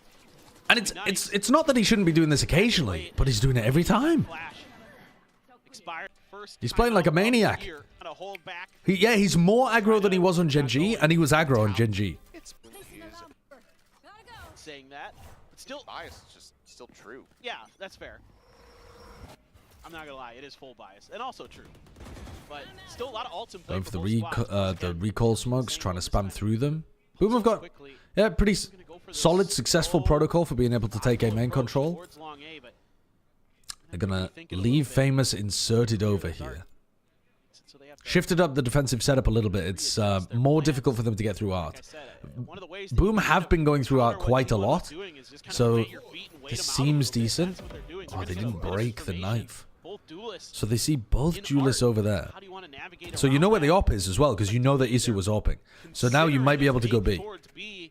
Then a push towards A, but that's their plan. Isu's brought the op to A main. This is where the spike is. Still a lot of time on the clock though. I would have been tempted to contact B long there and do a B exec, because you know you're not going to run into the operator. Well, I suppose you don't. Yeah, I mean, you do know, because you suppressed him as well, so it's not like he can even teleport. It is going to be a full wrap towards A. I feel like there's been enough time. They haven't really given much info over. They're leaving the whole of B to Meteor, trusting him a lot. Decent timing on that jump back, but still. He's still got a good angle. Decent sight line in towards Famous. Famous able to dodge that first shot. Oh, the bounce forward. Sylvan now striking. Does get revealed here by the Haunt. Really good positioning from Stacks. All the way back over here where he couldn't get hit by the KO ultimate, allowing the Sova ult to come through. I mean, they knew this was coming. Can't quite make it happen, but it's still an immense amount of damage dealt. Very prepared. Very prepared. Nice round from T1. T1 here. Great call from Stacks. The counter patience. They were essentially playing a full B retake setup there if they did instead contact into B. was never any real threat in that direction. So They broke turret on B. Keep this A stack. But yeah, they gambled that it was going to end A. Just set up these crossfires, start knocking players down. Sylvan with the patience. This is not live. It's not live. Steady with the operator again. Is Foxy9 an NA import? No, he's Korean. 2 more rounds, and they finally found the lead here again. Very early part of the game when they were up 3-2. Maybe a rush play here, but T1 are definitely struggling to deal with this protocol over here. They've got 2 recall smokes and a haunt, and it's giving Boom A main every time. It's a nice idea. T1 can't figure out really how to get around it. So instead, they're putting Isu in different places. Like, he was upping here at the start of the round, now he's upping on the deep B line. It's a very deep line that Isu is on. Has the gate crash set up at Halls to keep himself protected. This is an eco here for Boom, but they pinged out that alarm bot. Is he going to send another gate crash? So the first gate crash for Isu's expired. Here comes the second one. So that gives him another... How long does the gate crash stay active for, by the way, guys? I don't think I know the answer to that. Just backpedaling, but Meteor, he's set up, he's ready for that pinch forward. Is it 30 seconds? Famous shutdown.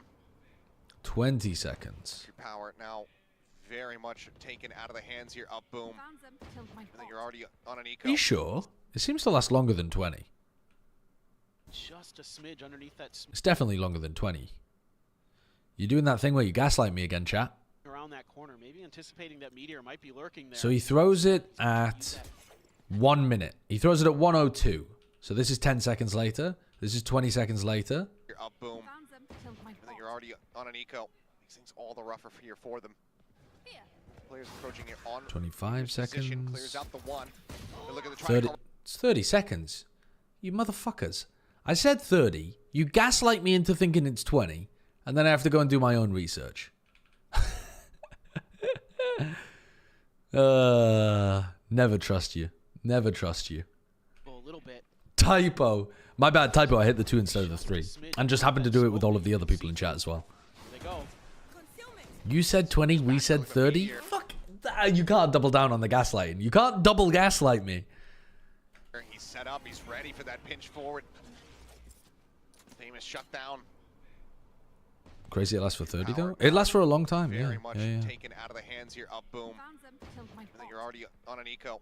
Makes things all the rougher for Are you gaslighting us about gaslighting you? I have VOD evidence. Position clears out the one. They look at the try to corral him. They are able to do. Sorry, let's have a look at this round again. So this was at the minute mark. Sends the second gate crash down there. They're also pressuring Meteor in the middle of the link. He dodges the knife as well. And now he just has to keep his eye on this. He can go for a little bit of a reclear with the drone. Alarm bot broken. It's maniac behavior from Meteor. It's actually maniac behavior from Meteor. His alarm bot gets broken here. He already knows they've taken art control and the drone didn't push them fully back. And he walks forwards. He's a fucking lunatic, guys. He's a lunatic. He's put himself in a horrible spot here where he doesn't know if he's going to get pushed from this side or pushed from the other side. He's a lunatic. Here for them. Players approaching it on Meteor's position. And now he needs help from Stax, and he's going to end up... Stax is trying to wiggle his way through water. I mean, he does actually get out. That's a bit fortunate for Stax there. I thought Meteor was going to get him killed as well. Careful, he has no more of this util to help him out.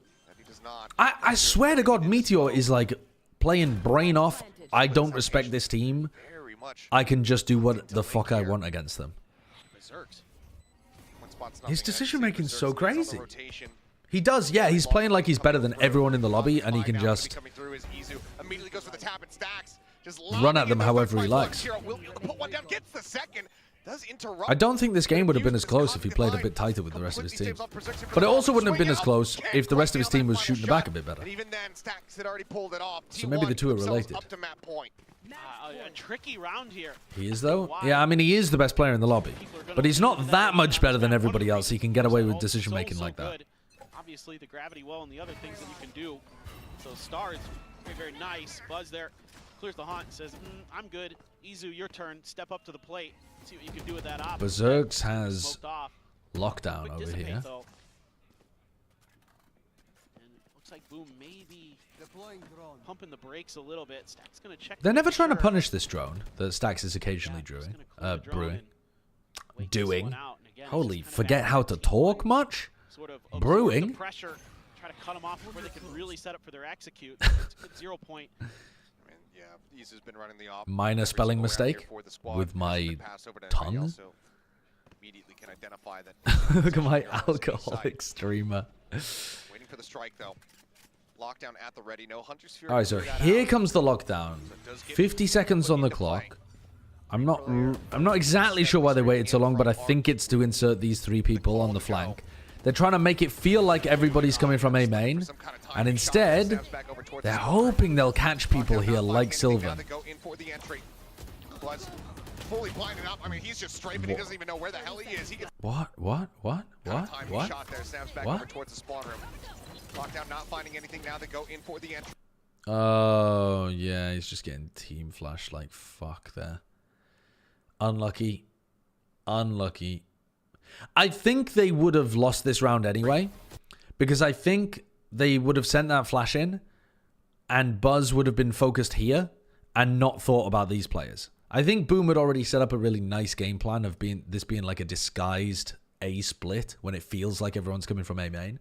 I don't think this would have worked anyway, but certainly Isu blinding the piss out of Buzz doesn't help. And Buzz does what he can to try to pull distraction for stacks, but it's chalked. Smoke dissipating, but Isu just no sightlines here to work That with. was Shiro's flash? He and Meteor. Was it? I don't think it was. I heard a neon sound. No, look, he has 1 flash here, and he still has 1 flash there. That was Isu's flash. And who was that? That's TK Ramen. So that's an Itsu alt account, everybody. Remember that for the future. Running insane bail for Itsu. Against the Korean team. The Cosmic divide and 1 away from the Nightfall here. So last round of regular season play. Regulation play. Buzz deliberately getting tagged so that they think somebody's fighting over here. But also, Boom not doing their double recall and haunt. So you're not thinking this is A control. This feels already like a B split. Like if I'm Buzz, I'm already calling like, guys, they didn't do their normal A main stuff. They're either going mid or they're going B. Early round at least. Nice little read based off the Prowler. Isu's now holding this line with the operator as well, if they decide to go back over towards Art. This turret is really good value as well. Where's Meteor going, man? Turret's gone down, and he has to evacuate. How did Itsu die? He just got owned. He was holding an op on a really long angle. It must have been somebody on the high ground, I suppose. Because when you're on that angle there, you have to be watching the bottom and the top in case they jump up on that metal pipe thing. So maybe you just couldn't hit the flick. Set up a crossfire. Stacks with a good recon gets cleared. Decent info. Sylvan once again playing forward, has not been noted quite just yet. Swing out of the smoke, finds one. Another a nice smoke from Sylvan. Good opportunity and timing. Loses the duel though. Does Buzz send this one? He doesn't actually have. Right, they just wait for the. They just wait for the lockdown. He does not have the time. He does not have. Good points for Boom. Their players are talented enough to go up against T1 and win a lot of fights, which I thought was actually going to be a bit of a worry. But they did well. They were deleting oppers like they just did in this round. They're swinging through smoke and winning duels against people holding them. They're winning team fights sometimes where things get brawly. Bad stuff for T1, though, was definitely present. Like, their execs looked clean. Once they had art control and A main, their A exec looked like they'd rehearsed it a lot. Their B exec, when they 3-man popped out through this smoke, looked like they'd rehearsed it a lot. They kind of whiffed up the execution on the pistol, but when they actually did it with rifles, all right, it's looking good. Their pushes through mid, they're doing a lot of contacting and got caught, but that's fine. Downsides for T1, if it wasn't an exec, the team coordination looked scattered. One person going forward while the other person goes backwards a lot of the time. Comms seemed to be a bit of an issue as well. Weird round where a lurker got down here and Meteor wasn't paying any attention to it. Weird scenarios going on over towards A where people didn't seem to have a good understanding of what was going on. Not high level play from T1, I don't think. Like good, but not great.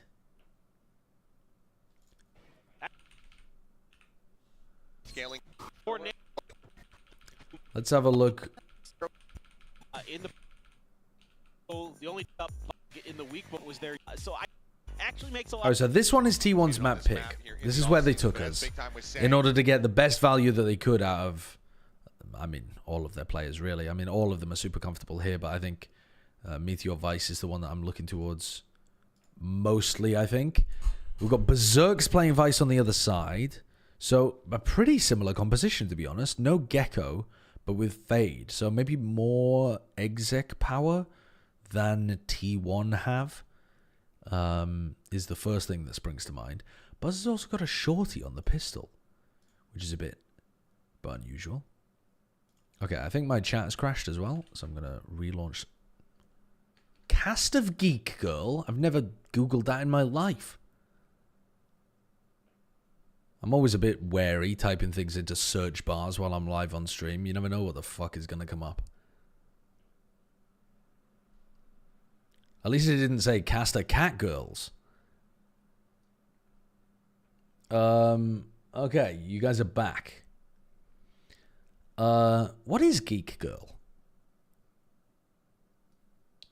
All right. Let's have a look. What is Buzz planning to do with this shorty? A TV show? Dude, I don't know. I don't know. This one is a lot more tape to study. You searched it? I fucking didn't. So far, 2-0 in pistols here. Me, I'm not a big Cortana user. Or is that called Copilot now? Did they rebrand Cortana to Copilot? To kick off the pistol round. Be trying to take A Shower's control. Shorty no satchels is insane. No, he's bought double satchels. He's got double satchels Shorty. But I still don't really know what he's going to do. Are they planning on smoking off lamps, or are they going to double smoke and then send him into there? Where are we sending Buzz? It's going to be a back away here from Media. No, re-aggresses and we'll get the headshot, putting Famous down to 13. Wow. Okay. But kill cannot be found. Buzz now. Oh, he's just playing in lamps. It's slow reaction as well. Flash comes through, Shiro able to collect one, Berserks getting the other, and it looks like that pistol dominance is going to continue as it's now just Buzz on his lonesome. Finds one. He's desperate. They don't look like the more skilled roster. Well, they're going to be sent out. Paint shells not finding much. The approach comes through. I mean, arguably apart from Meteor, who's also playing like a fucking nutcase. Not that the re-swing into showers was not nutcase behavior, but he did get unlucky that he was fighting two over there, and he hit a good shot, but he hit a shot onto a player with armor. The players at T1, but it didn't really matter. The crossfires are. But they were quite slow to react into lamps as well. You'd expect that to be coming through as soon as Meteor goes down. Stuck on site like that, it's just a feast for Boom Esports. I think I'm going to skip this round. There's just no chance T1 win this, right? They go with Buzz into lamps again. Giving up the space, the wall did cut off the spike here for a moment. It is very good to have lamps control when you try to get these plants down. Molly was late from DOS. Should be a fairly easy cleanup from Boom. They don't actually have to worry about lamps. Good knife to clear out showers. And just clear over towards pocket, and then start working your way through to short, and then you can deal with the lamps players. A shot to the box and eventually will get gunned down. Push up out of the smoke. Famous Elo on hand, able to find stacks to push forward. Yeah, pretty easy cleanup. Pretty easy cleanup. The name of the game for the bought the Sheriff in the previous round. Really only Meteor with light armor, so in theory, Famous should not have. They've got a 4-player stack at the beginning of the round on A. Only the Haunt, only the Fade in hookah. Oh, and Meteor. There it is. I mean, Meteor was the only player that had light armor, but he got a headshot anyway. Spot out onto one. Izu just Izu decides to go forwards with the spike while the rest of his team can't follow.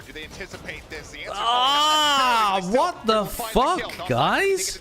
Able to find an answering kill and reply. Push up out of the smoke, and Shiro, close and personal, is able to find Sylvan. Stacks now, last one standing versus 3. Bad decision making from Izu there. Boom, look to get themselves a bonus conversion. Red hot start here for them on bind. The early reads been phenomenal. Both maps had a pretty good idea of what T1 wants to accomplish.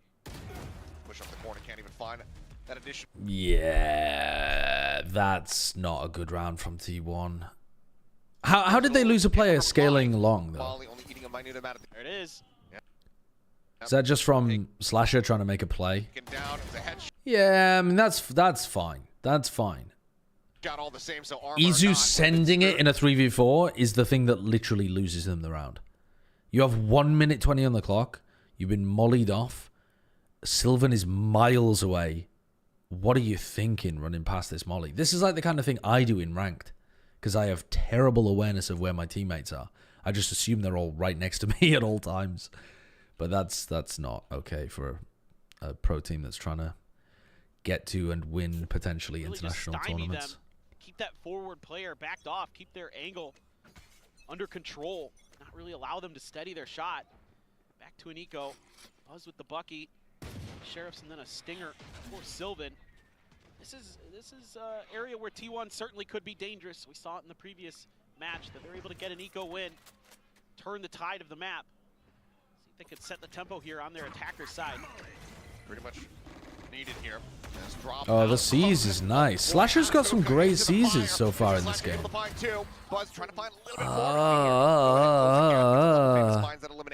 Sloppy poo Valerant. Why not just fight Garden? Spike still out into the open. Buzz thinking about going for the challenge here. On the corner, the white swing out. Good trade. Buzz's movement was pretty good there. Does trade it back, but can't trade it Can they get a weapon? Try to get the spike down. Boom. Start pushing a little bit further forward. Meteor trying to go for the quick scope, cannot make that Meteor in a spot where he can't get traded as well. And Stacks not being able to win duels. No cigar. 4-0 start against Pro. Nightfall. Yeah, I mean, very rough beginning to this map from T1, very rough.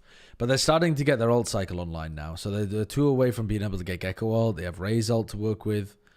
Vice is going to start to come online. It's interesting to watch Boom do these 4-player... Oh, no, it's not a 4-player stack. Sorry, I didn't see that there's 2 of them over there.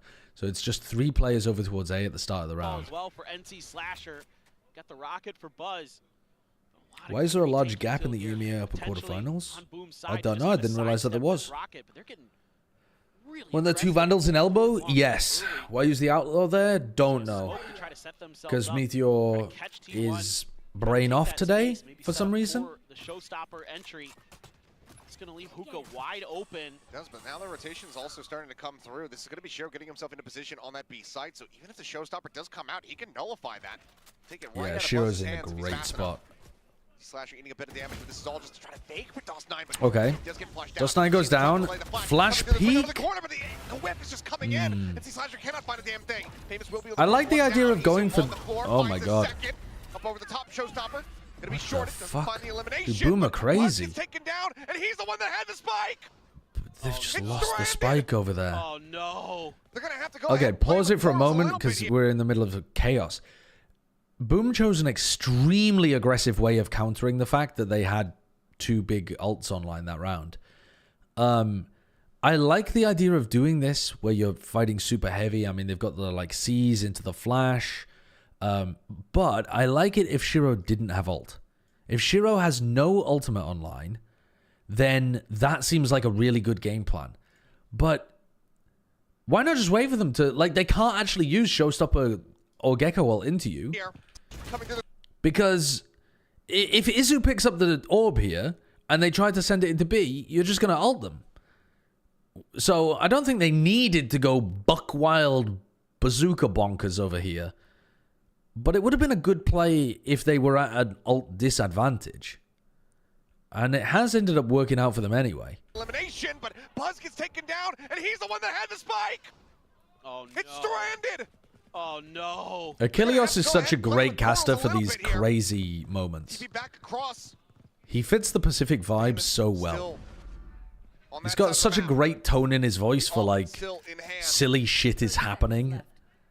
As T1 I really enjoy listening to it. need to get this round win. There's not a ton of time left on the clock either. No, there is not. Stacks, did he catch a glimmer? Seems like the answer is no. Eyes are turned to a different direction here. I think he's a very good caster to look at in terms of goes wide. Cannot find that elimination. That opens up the plan. End up coming using tone of voice to be able to convey tension, emotion, excitement. Peeks in, finds one, looks for the ace, cannot make it happen. Sylvan shuts it down. But he's so whoa! Berserk's jumped! Goes for the jump on top of the box, looking for the readjustment. Well, Sylvan finds the perfect timing. I mean, credit to T1, I suppose, for being able to recover that. That was a bit of a ludicrous round. And he doesn't hesitate there, taken down. That's just a, yeah, I mean, GG go next for both, I guess.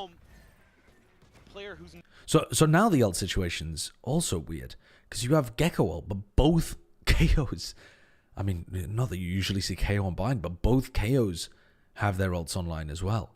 And boom, deep smoke here. You got to be a little cautious about this. It either means they're going to sand crunch. How's he got 3 then? Sorry. How's he got 3? Sorry, we're going to have to look at that one again. How's he got 3? Comes up big there in that round. Got a couple players hit it here. Gecko ult, right? Because you're worried that they're doing something aggressive in short. I understand that. Makes perfect sense. Nice decision making from Boom to decide to push out before they just get Gecko ulted in there. Berserks kills Meteor. Sylvan is worried about defending Itsu. He dies. And then Itsu loses the duel. Oh my god. The perfect reaction. Because, like, this guy was already getting detained anyway. And that's... Sylvan, it's a crazy chaotic situation. So I'm not expecting Sylvan to be able to identify that in the moment. He's just shooting at whoever the fuck he first sees. But this guy was dead to rights anyway. He was about to get detained. And Sylvan got shot in the back, making sure he died. But not really, again, not really Sylvan's fault. If you were going to say that was anybody's fault, I suppose Isu just kind of lost a duel towards the end. But, yeah, good reaction by Boom to be so deep in that smoke and immediately come out of it as the Thrash went for them. Bit lucky, yeah. Bit lucky for Berserks. Back to find Isu and shuts it all down. The Thrash not doing a damn thing against this Vice. Now suddenly... It played the noise as if he was going to get detained, but I think he was already dead. Yeah, even 2 in that situation would have been amazing. They knew that T1 was going to use that ultimate outside of short. Was spotted. Angel lobbed in, checking in behind the boxes, flash forward, try to take some space. Dawson's position up in heaven going to be confirmed here. How do you possibly win this as Buzz and Stacks? So many hurdles Tap to and jump look here for for fights? T1. Alright, they're sending it. I mean, they're coming from every They angle. need to be looking for kills in a 2v4. Outplay from T1. Using the Fade ultimate? T1 will take that. In front of Famous, who does manage to collect that kill. Buzz now, last one alive. Down to 11. That's a win for T1 there, I think, considering how badly the round began. It's their map pickup round, though. It's only 1 round, and they're back to an eco, an outlaw even in the hands for Famous, knowing that it's going to be that weaker buy for T1. The ults are so huge for both teams. Bind comps are crazy, crazy powerful in terms of the ultimates. Oh, just played anti-flash the whole way there, Buzz. Sliding along the wall. Every one of these ultimates can win you a round. Just gets a little bit of a jump scare there from the Prowler. Berserk's not getting clipped here. Fade ult might be the weakest of them. Swing goes out before the disconnects. He's able to find Dunno. Flies. Reveal goes out. And see Slasher finding one. Berserk's with a second, looking for the third. All right, let's skip this round. Seeing, So, rifle v rifle. Shiro still has KO, but it doesn't actually stop any of the ultimates that T1 has. You've got your no command, you've got that orbital strike, you've got your steel garden. Gotta find a way to make this work. Unbelievable. I mean, oh my god. Again. You know, Meteor went 0-6 in first kills on this map. Gotta find a way to make this work. Unbelievable. I mean, he's just getting the Not that that's a terrible... Playing anti to the flash, but walking onto the angle anti-flash. Way to make this work. Unbelievable. I mean, he's trying to play anti to a KO flash here. But the crack angle doesn't see the flash, and it does just see Buzz looking behind him. Here, playing anti-flash here is Buzz, but there's no flash coming his way. It's a bullet, and it connects right into the back of the skull. God, T1 are getting slapped around. 3v5 for T1. What are you meant to do here in this position? They're not even getting their exec space, and they don't even realize that these two players double pushed out showers. The Prowler that came through the teleporter was suspicious AF because Slasher was already under pressure.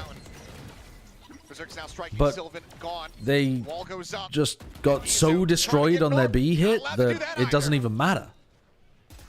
Picks him off, stacks, trying to do anything that he can. It's just going to be the one kill to avoid a flawless, but Boom now. Boom are rolling them. Boom have got some nice ideas here as well. Double push out showers, I think, in this round is fine. I would expect them to have... No, it's good, sorry, I don't mean fine. What I mean is, every time that they've come into a rifle v rifle round, they've had a game plan for doing something aggressive, like when they pushed out short like this. That was the previous rifle round. This is the next rifle round where they double push out showers. They've got, you know, they're smoking themselves off, then they prowler through the teleport, and then they flash through to be able to apply pressure to potentially Meteor, who's playing around here. And then they still have, you know, Slasher, who's got like the C's and stuff to be able to hold off a B exec that comes through with the Rice. These defensive setups look good. And T1 look basic and like they're struggling. Stunning stuff here. T1 has to be left scratching their heads. It's going to be full sheriffs. Reeling right now. Yeah, and this is just chewing through alt cycles as well. Yep. This is a little bit what the NRG C9 game looked like. Except without one of the players on Boom having a god performance. Like lackluster from the team that's expected to be in the lead. Finds the first, finds the second, looking for a third. Re-swing forward, and they just swing I mean, it's just a leak around. We'll skip this one. Just stop it before it even starts. T1 need to find an opportunity to use some ults. Can we find out where Boom are fighting us and use the ults? Contacting. Stacks is out in the open. No response to go and fight. Their response is to go into the site instead. Not that that's terrible, but they just run back and kill them all. Oh my lord. Sylvan forced to watch this teleporter. It's just as he and Meteor trapped inside. Trying to react into B against a 3-player stack that went down B long. Nowhere to go. That is tough. That is tough. They'd ideally like to. Like if you make that call, okay, Stacks is making that call. There are 3 players B long that have pushed into Fountain. You know this, right? You know that there's going to be 2 rotators coming through from A, or maybe coming through the teleport, but probably rotating through spawn, right? Probably there's going to be 2 through here. If you react hookah and go into sight, what the fuck territory of the map do you own? You're about to get squeezed on the retake from long. They might re-wrap you hookah. They're going to be coming at you from spawn. I mean, it's just bad calling. Not in this position. Unless they can get Berserks out of that teleporter. Right now. It's just the wrong play. The right play there is to be coming back this way and fighting them in Fountain with your own util. And exposing them while they're in the like open area of the map. Does end up falling. Low on HP, Sylvan's able to find one, but needed that kill right there to have any hope in hell. The team ace. Now 9-1. 9-1. Holy shit. If T1 play like this, they would lose to Loud that we've seen. Yeah, I think so. I think so. The thing is, though, they won this game. So they must have played alright on Fracture, I suppose. They played like okay on Pearl. Wasn't good though. Oh, running into your own fragment grenade. Flip down, not going to be resible in this position. We'll just get finished off. So man advantage for maybe the first time in this map, it feels like, here for T1. Meteor's going to get a challenge on the flank. As Orbital gains some Brimalt just to make sure that they can get the plant down. Meteor gets one. He's about to... Yeah, he's realized because of his Vice Wall that there's another one. He doesn't need to take this fight. If Meteor takes this fight and dies, it's bad. He played that pretty well, though. He didn't swing into him, jiggle peeking him, forcing Slasher to take the initiative. T1 has not been good the whole map throughout. He's going to eat another flash, tucking back here behind the truck box. In the end, it's more of a damage to deal some... More of a mission to deal some damage. My words are getting twisted up here. This time they're given a little bit of free space. Able to use the orbital It's the smoke again. You know what they did last time. Ready. Push out of the smoke. Okay, yeah, that's not going to work again. Chase forward, spot him out. Okay, good work. T1, they're learning. They're learning. All right, so 9-3 half. Wide open, just NC Slasher and DOS9. A 9-3 half. Working their way forward out of hookah together. I'm trying to think, like, how good... The thrash that we saw previously. They tried again. This how good do T1 these teams look? Again, maybe too little, too late, but T1's starting to get an idea of Boom's tendencies Because, as like, well. Boom looks all right. They look like... They look maybe about the same level as, like, Na'Vi or something? Maybe MIBR? Stacks will be there to answer back. So 9-3 at the half. Boom. A very dominant defending side. Or like a General Mates, maybe? Like that kind of team? If they can continue to be flawless in pistols, they are very well set to send us a fracture. I mean, I've really missed... I think they look better than Giants. I think I could say that. I think in terms of teams that look better than, they look better than Giants. Maybe even get Meteor on Chamber there. Maybe. As for the next like segment of teams, I'm not sure. I mean, we've still They're better than Gentle Mates. See if there's any. I think so. So far from what we've seen, maybe I'll change my mind after we watch Fracture though. Being bought this I think they look similar to Fnatic, unironically. Him and Sylvan really? I don't. Izu is all on his lonesome. Gotta run. Yep, there's the spot out. Quickly backpedaling. Rotations coming through here from Meteor. Like Stacks as well. I don't know. The Vice utility to buy him a little bit I extra don't time. think I agree with that. Let these other players come through. I think they look like Fnatic on this map, maybe, in terms of how well they're playing. But I think not so much on Pearl. I think Fnatic, apart from having a devastatingly bad Abyss... Well, Fnatic had 2 bad halves. But... I don't know, Fnatic were a bit... Yeah, Fnatic were definitely shaky. They do look decent. Only a 2v2. The spike now getting planted. Also down to 32 HP. Sylvan tries to push forward, but Zerg says no. Buzz finding the headshot. It all comes down to this fight, and Buzz will be able to make it happen. They're back in the game. They're back in the game. Kind of difficult exactly for T1's IGL to get a read. Shows up just Nongshim looked better than who and worse than who? I didn't look at the match, just the stat lines. I would say Nongshim looked...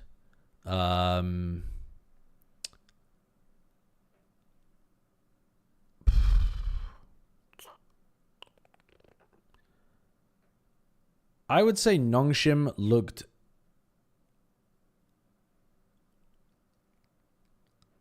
probably like a top 5 team that we've watched. Probably the thing is they weren't playing against the most dangerous team in the world, but like I think probably at least as good as BBL is what I would say. So like a bit better than BBL. Hard to say at this point whether they look better than 100 Thieves. Because 100 Thieves had that like really poorly performing defense half of Bind. But it's not like the stuff they were doing on Bind was that awful. It's just super predictable because they'd done all of that stuff before. 100 Thieves' problem was that MIBR was awful. Yeah, I mean, MIBR didn't play badly. Sorry, didn't play well, yeah. Zeta are not supposed to be the best team in the league either, though, that Nongshim played against. We really need more data on all of these teams. But I think what you could safely say is that Nongshim were in the upper pack of the teams that we've seen so far. And I think I would put them above BBL slightly. And then Zeta, dude, how good was Zeta? They were okay. Yeah, I mean they were okay, but they kept pace with Nongshim at the beginning of the maps, and then they fell off like pretty rapid. So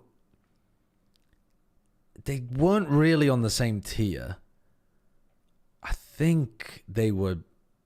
think Zeta was more like, it might have been worse than Boom, actually, from what we're looking at. I don't know. Boom is able to bring to bear. Somewhat similar kind of level, I think. Comes through nicely. Sniper. Well, there's the Prowler. There's the shots. Buzz able to find two. Silva puts down another. As damage is found, and Izu TP's in. Go ahead and deliver the death blow. Do you think Zeta should get foreign players? No, I don't think so. I think their identity is that they're the Japanese squad that's like fully Japanese. No real I way think that's to fine. utilize it. Not everyone has to be the international stacked roster kind of vibe. Sort of put the sniper in showers. Eurekan, thank you for the 16 months. Have your initiator who's holding down long B. Do you think the agent diversity we've seen so far will continue, or will we fall into meta comps? For reference, we've already seen every agent except Reyna played. I don't think we're going to fall into meta comps until like Bangkok. I think the teams are going to play what they've decided to play most of kickoff.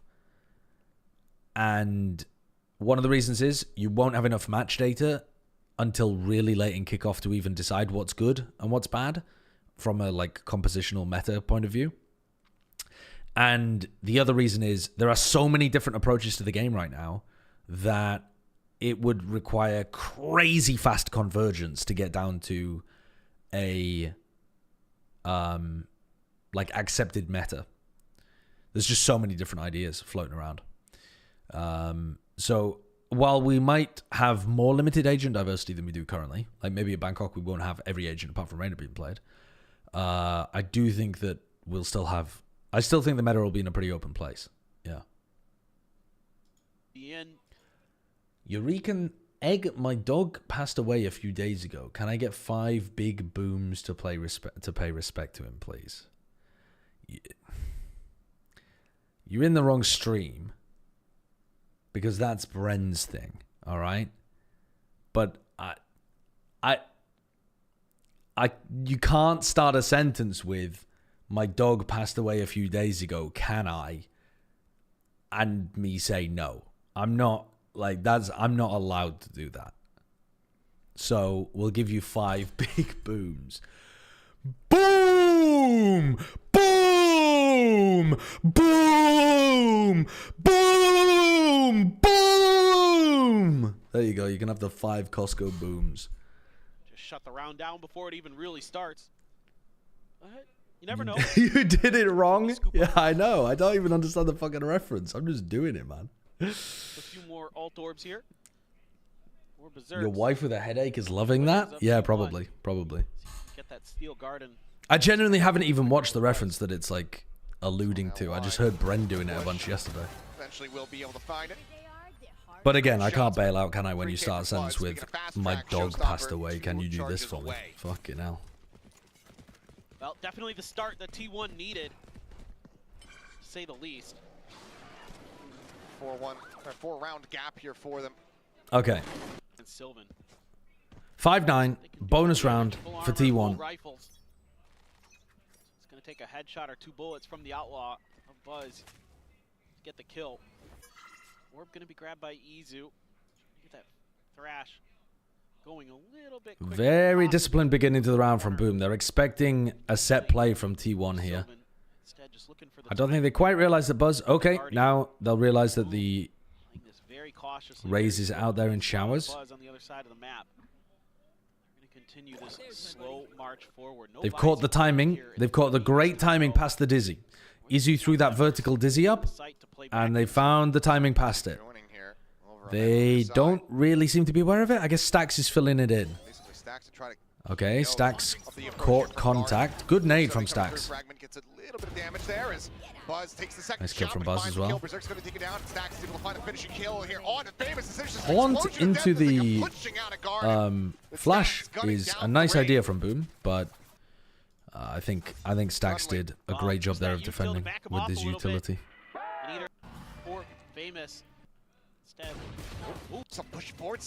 Oh my god, I was going to skip this round and now I feel like I shouldn't because it looks dangerous.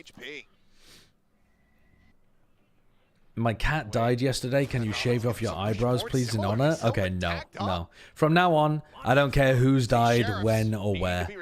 No. You've lost your privileges. Contest with all this Vice utility to get through. Flash set up Meteor. He's not able to convert. The KO flash in and he doesn't get the kill. Oh no. Nade is late. Doesn't deny the plant. What's up, Soda Gamer? Thank you, very kind. Oh no. All of T1 playing on their own, getting picked to pieces. Slasher is hitting. So very clean with it, as he is still untouched.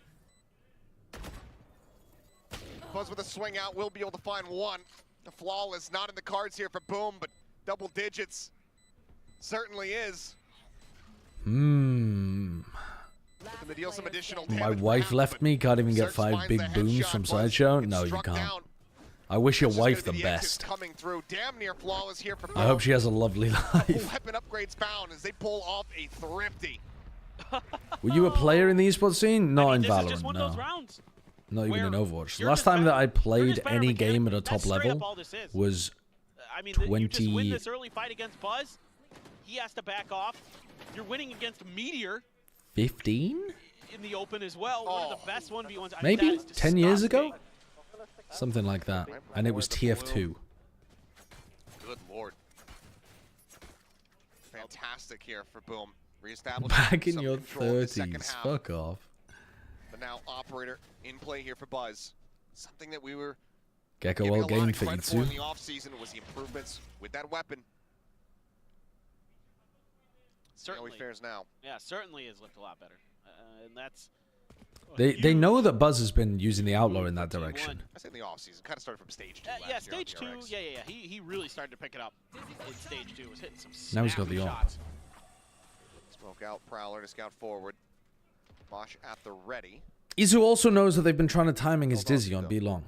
You'd really like to try to force Boom over into that. Here comes Buzz walking up. This is what Boom were trying to bait out with that B long pressure. Cheat forward here. Shiro backpedaling. Looks like they're oh, he's missed the timing of it.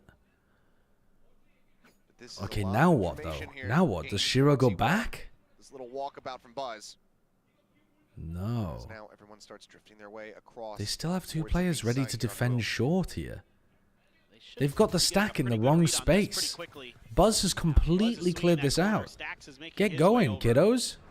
Sylvan as well, hightailing it through. Good flashes, good util. There's the Nightfall going across. Famous gets in the backside, finds a headshot. They couldn't stop Famous.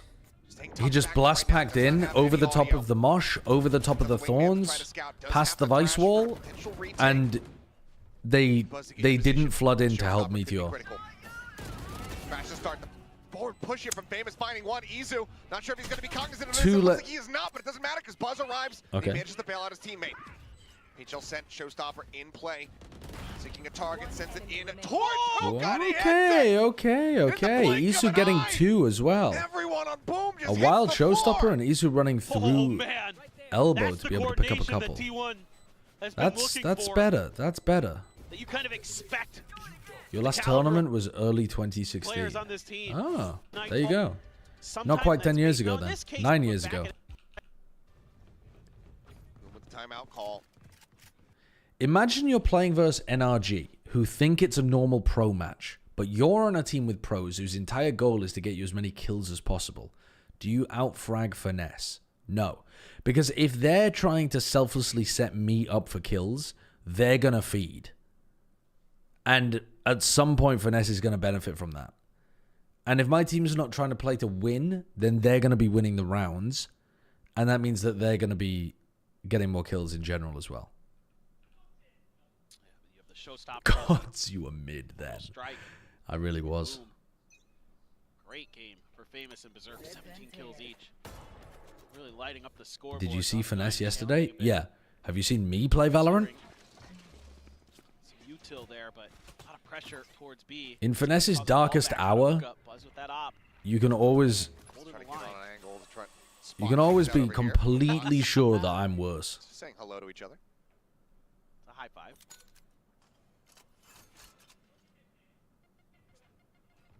Still though. Shells just going to be exchanged here now.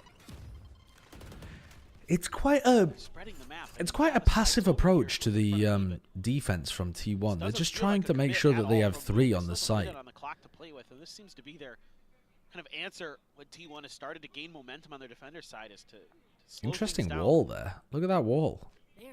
Horizontal vice wall. Dissect. See if they can catch So T1 once you go players out of past it, position instead. They gain you're tower stuck in a little corridor. At this point, you got to be starting Easier to at to least consider kill them as they teleport flank you over if you hit backcourt A. See if you can catch T1 off balance a little bit. Maybe throw a little bit more util over in towards the B site. Showstopper at the ready. Buzz Did he leg him? shot there, He but missed it's gonna him. be Shiro taking his head off. Showstopper not finding much, but Meteor with a quick double peek there. Meteor gets one. They've inserted Famous on a lurk play.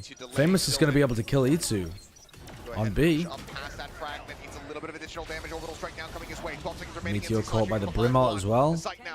Did Boom look pretty good on this map? That's a cool round. That is a cool round from Boom. Super heavy exec, push the guy into here. Everybody else goes through the teleport. They hit the site with their Brimalt, and then they have like a late lurk from the guy that they inserted on the B hit. That's sick. That's a cool idea. Get your bearings a little bit on the map. Okay, we've got shower control. They genuinely look good on Bind. On Pearl, I wouldn't have really said that Boom looked good. They looked like fine, but this map, Try to take easy. yeah, they Then it's that immediate they call look to pretty TP damn over, good. knowing you have that A space available. Try to work their way into that part of the map, and they do so so effectively. Flashes early, but one actually Push out through sand. setting up a bit of a feint. But this is all to set up this push outside of market. Yes, Boom is getting aggressive, but there's so much info here for T1. Stacks fun one just through the smoke. Find the timing spike there on the floor. Sylvan losing out on his weapons. Oh, well, Sylvan's still getting one. Stacks is whiffing, man. Stacks is missing so many duels. Every time the camera's on him. Oh, that's such a nice blast pack from Buzz. Blast pack is NC Slasher forced into the corner. He's looking for that snappy shot. Won't be able to find it. Won't be able to get a res on the Stacks either. But T1 will deny map point here from Boom. You gotta like the idea here from T1. They're gonna close out their map pick. Boom 2 rounds away from sending us to Fracture. You do have the I'm casting this year, just later on. It's a weaker buy for Boom. Oh, and NC Slasher. JGW, thank you for the 100 bits. Sideshow was one of the best TF2 players in the world, which is how he has $438.53 of winnings in the game. Wow. Wow. The earnings check. Tilda Hart, thank you for the prime. There was very little money in TF2, okay? Very little money. Swings in the op. Is there to greet. Meteor. A bad spot. Swings down off the top of the box and peeks over towards Shiro. This Meteor is just pass around. Beaten up here by the Boom players. We played for hats. We actually played for like in-game medals and stuff. Berserks comes up with 2 here on the entry. What? Pass around. Beaten up here by the Boom players. Sylvan is anti-flash with a Brim ultimate. I suppose you decide not to use it. Molly at the feet of these players. Sylvan decides not to peek with the Dizzy. Sylvan decides to jump into hookah. Brother, that's not the point of playing that pause. Up and around the top here they go. And then Berserks comes ruins up with 2 here Meteor. on the entry. A 2v3. As now the null command in play, weapons in hand. I mean, it can be okay to push hookah there sometimes, I suppose. But I would expect him to be trying to play with Itsu. Where you dodge the first wave of util, the boom throw, the first flash, and then you come back out with the Dizzy. Oh, Stax isn't... No, I mean, Stax loses another 1v1. I'm rapidly losing hope in this T1 team. Flash out, tries to go for the timing shot. Blast packs back. The chase coming through. Boom. Boom. There hasn't been a ton of point into fracture. I'll keep them quiet. Just a sheriff pass over to Stax. Half armors on everyone aside from Izu. And Buzz. You found Meteor. You turned off his wall, but that doesn't mean that you can really exec. Oh my god, what a shot. What a shot. Shuts him down, Famous now on the entry. Blast packs right And up another into nice Meteor's face, entry and he straight knocks him towards out of the Meteor. park. Boom. Want this map to be over. Meteor's not hitting. 2v5, the players. I don't think I've seen him have one impact My round. God, it looks like we are going to fracture. It felt like that round on Pearl where Toss9 took Izu out. They What just country read is the Boom position of the from? They are... Everything to do here for Sylvan and Izu. Indonesian? Mosh to cut Wait, off where are they Shower from? is Famous, holding close. The swing out. Izu managing Indonesia? to find 2. Right. Approaching from behind. They will strike him down. 13-8. We're just... That was good from Boom, and much worse than I expected T1's floor to be, actually. Or not much worse, but a bit worse than I expected their floor to be. I'm trying to drum up any curses or anything like that, but... Yeah. I'm Johnny C. Thank you for the prime. Do they take zip lines in Thank this you. map? Or do They they lost just 5 out of 6 wholly pistols. avoid It them? is not the pistols that are losing in this game. Those just don't exist anymore. I'm sure. I think they removed them from the map for this particular. Just this game. Yeah, just this game. Well, we will see. As for now, Meteor is lonesome. Looking his way forward, but a little bit of a pincer coming through. Buzz going to be taken down at the same time, though, as he tries to go to the rescue. Meteor backpedaling, and here comes the swarm. Shiro able to go ahead and find that kill. He's getting knocked down to 70 HP, but Plant now coming through here for T1. As Swing, motherfucker, swing! tucked away, eventually does get Why aren't you knocked fighting down. together? Able to collect 2 Why are you now. Stack baiting? all on his lonesome, and he will fall as well. Boom. What the fuck am I watching? As for now, Meteor on his lonesome. Like, Isu is not at all on the same page as Buzz. Buzz immediately recognizes, okay, nobody on site, we need to be fighting halls because that's what they're going to be doing, right? They're triple fighting into Meteor here. So Buzz is going forwards. Isu just settled down in a little pocket on the site to relax. So that leads to Buzz inting, basically. Famous turns around and owns him. Then Meteor drags them back. Unfortunately loses his duel, but plays the situation as well as he can. Knocked down to 70 HP, but And then Stax is getting the plan. While Sylvan takes contact and Isu just hides in the corner. He's not even swinging at all.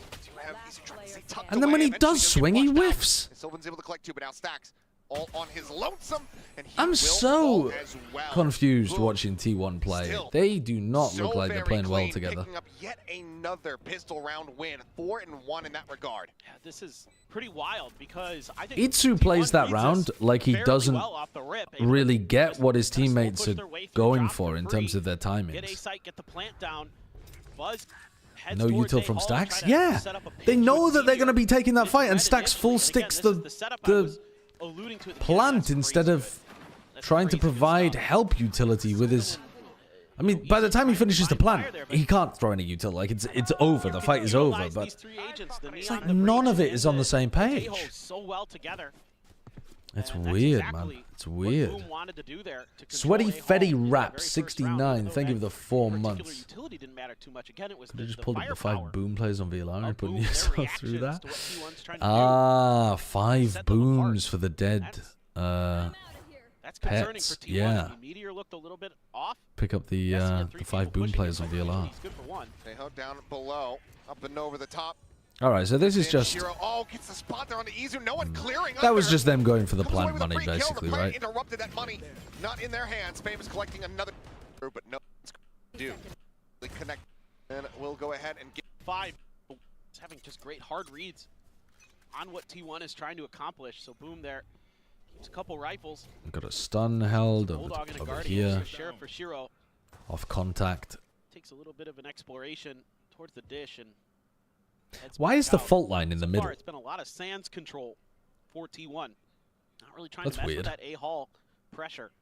Kind of expect it. They're making a good read in that regards, that it's going to be really difficult.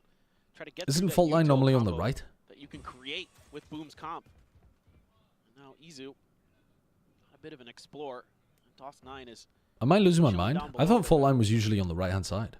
The E ability is always in the middle. No, you guys are gaslighting me. You guys are fucking crazy gaslighters, actually. You guys are criminal gaslighters. I swear to God.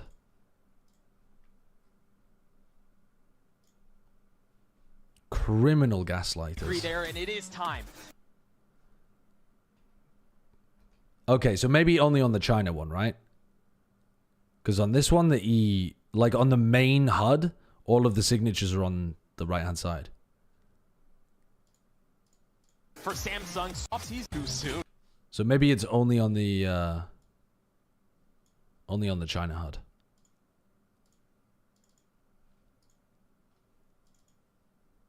Right now, boom, more than happy to. I don't really understand. Why wouldn't you put them in the same order that they are here?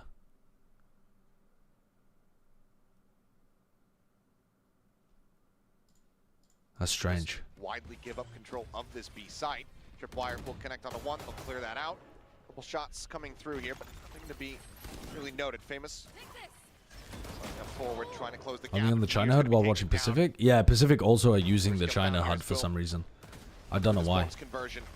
Aftershocks going to be exchanged, interrupting that plant. The smoke dissipating. Sylvan able to find 1. Buzz on this approach from behind, slowly creeping forward. NC Slasher now reading it, and he finds the shot.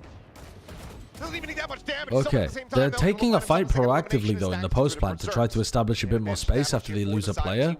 I like that. They still have 2 flashes to work with as well from Stacks. Canteen there tucked away into the cubby. The timing comes through. Sylvan able to collect. DOS9 turns his sights over, strikes down the opposing brim, but now is in a 1v2. Okay, you can still flash for Isu. Rotates over towards the spike. Stun for Isu. Stun goes in. Isu taking his time, being cautious with it. Preserve. Being a bit shit with it. Never mind being cautious with it. What's going on? Trying to understand some of these retakes, some of these positions. That was fine though. That was fine. Whereas Boom seems to be a little bit more comfortable this time around though. All right, T1 they've taken pretty fast holes control. Pushing up the dish here. The swing. Famous has the shot. Someone in behind the pocket covering fire is going to be coming They through. know that there's an operator over here, but Buzz needs to have done a good job of taking all of that space over at like sand and stuff. That's fine. Good smoke over here as well. Looking to take the plant. No aftershock, no missiles, nothing that could really deny plant there. Might have to pop it here to try to turn the tides of this one. Likely gonna wait and see if his teammates can find some kind of opening pick. But good shot. Be able to strike, finding 1, double swing Isu can just wait and have his teammates play off him. Good stun. Nice. That's a good round from T1. That's a good round. I'm totally happy with that round. In post plant, something that seemingly eludes them today, and Boom's credit. Full 5-man send. Yeah. Buzz is getting in. Buzz is getting past the Players about to be in position here from Boom to try to stay danger points pretty easily. As flashes come flying out, Stacks covering fire, able to go ahead. Not that they're fighting halls when he's tried that, though. Here from Famous. Spam into the smoke. Nice awareness. 45 still an opportunity to do some damage, and he will be able to find Unlucky for Buzz, but good trade. This is better for T1. They're just kind of, they have a protocol for taking halls. They get into A. It's looking decent. And Stacks is able to trade out kills instead of having to take aim duels. They're past the smoke instantly. I like that pace as well from T1. Slower round though, some more defaulty approach. Meteor covering Arcade. E2 covering Dish. Meteor's running into the op everywhere on the map. It's unfortunate for him. Does manage to go ahead and get enough damage across. So kill confirmed. Izu trying to play limbo, but where are you going? As Buzz tries pushing up forward, Zerx will be able to strike him down. Turns back. Go ahead, pop. What in the hells is Izu doing? He double blast packed over to sand and then started walking backwards towards the site.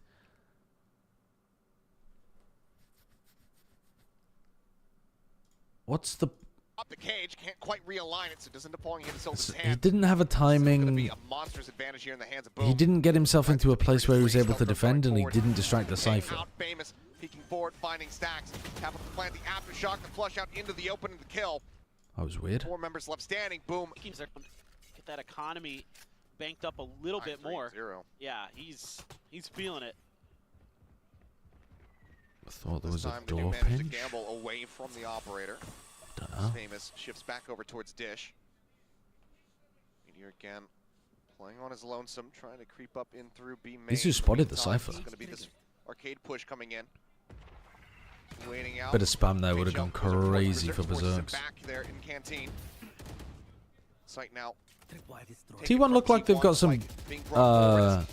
you know, game plans on what they want to be doing in these spots, though. They're very disciplined with that. They're like, wait inside the smoke, clearing out tower from the front of it, allowing somebody to get in from arcade, go for the plant. Shiro could completely destroy Stacks. Yeah, Stacks is caught out. But that's going to happen a lot when you plant in that position.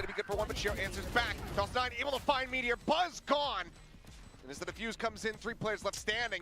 This will be passed over.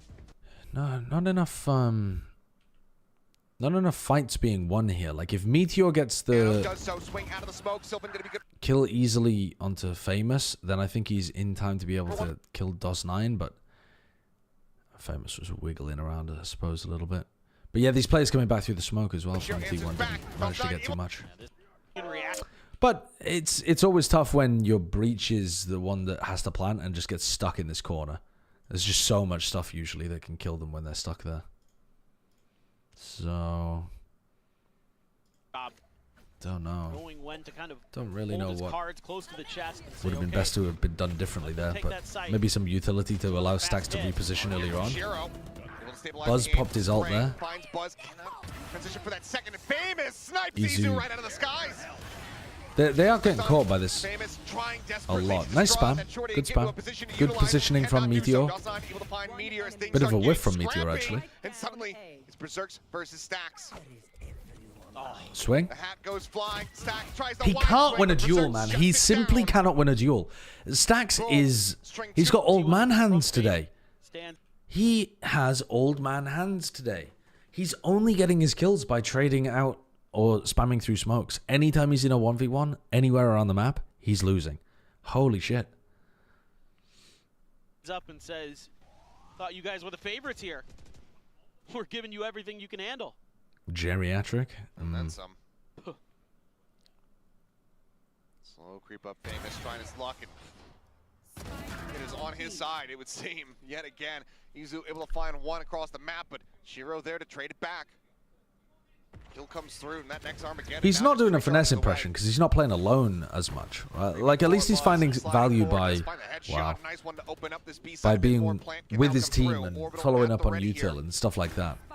Thinking better of it, though. But across all 3 of the maps, I can't think of a like important fight that Stacks has won that wasn't him trading out one of his teammates. He's been struggling today. Or yesterday, I suppose.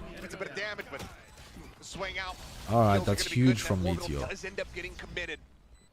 That was massive from Meteor. Being able to swing through the brim out there and be able to get that kill. This time around, just it wasn't. I mean, they're winning rifling battles. T1 needs to get some momentum. Northside crunch from Boom. Got it all. Got the KJ lockdown. Full rush towards the north side of the map here. Nothing going to be spotted. T1 not on the ropes. Slowly are creeping their way up towards B. They have no information over there.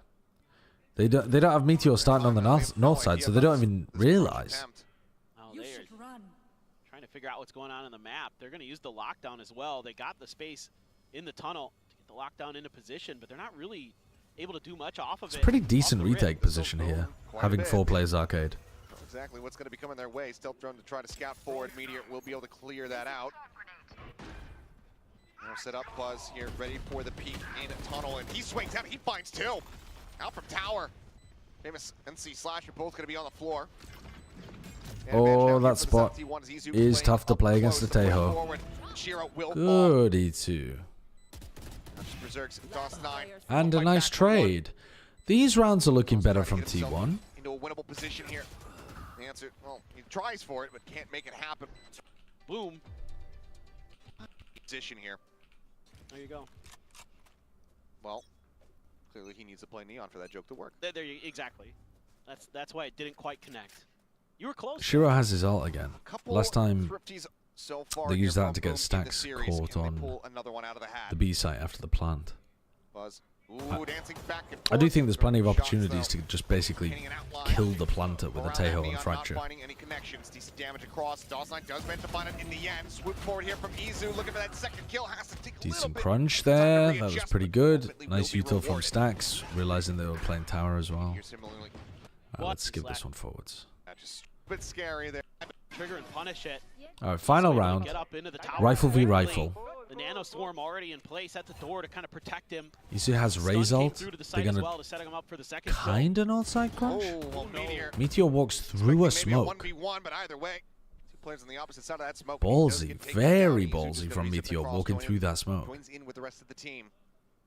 Just the showstopper to speak of here. And they've cleared out most of Tree. Another Armageddon for Shiro. Potentially play for those retakes. So again, you can maybe give up. I like this rotate from Shiro. Shiro getting himself into a central point where he'd be able to ult. You can just. Or just try to catch him in transition. That's not good. Somehow kind of getting lost there. That's not the right way of using that ult. That is really not the right way of using that ult from Boom. They have a position here where they can wait for a tap and then nuke this site. And they know that the players are going to have to step forwards, so they can boom the front and try to swing through as well. And they can make it really, really tough. And instead, they try to send the ult like this, swinging through the smokes where they don't know where people are positioned. And they get mopped up by the Raze ult as well. I think that'd be way better if it was spawning out the final player. Used it onto the plant there. No real way to get it done. Sylvan on the stairs, the jump out, the slide forward. He does manage to find one. Izu going to be eliminated. Now, suddenly, Lightning Fingers in play, but Sylvan, steady as she goes. Thank God for Sylvan. Equalizes with a 3K of his own, and okay. T1. That they had hacker spawn. I'm ready. See how they fare, though. Switching sides. Boom now on that attack. It's been the best map so far, though, for T1. Rushing forward, relay bolt not going to connect here on to Berserks, and Buzz is just fully blinded. Switching sides, Boom now on that attack. Let's see what they've got for us. Is Buzz rushing forward, relay bolt not. Just a full team flash from Stacks onto Buzz.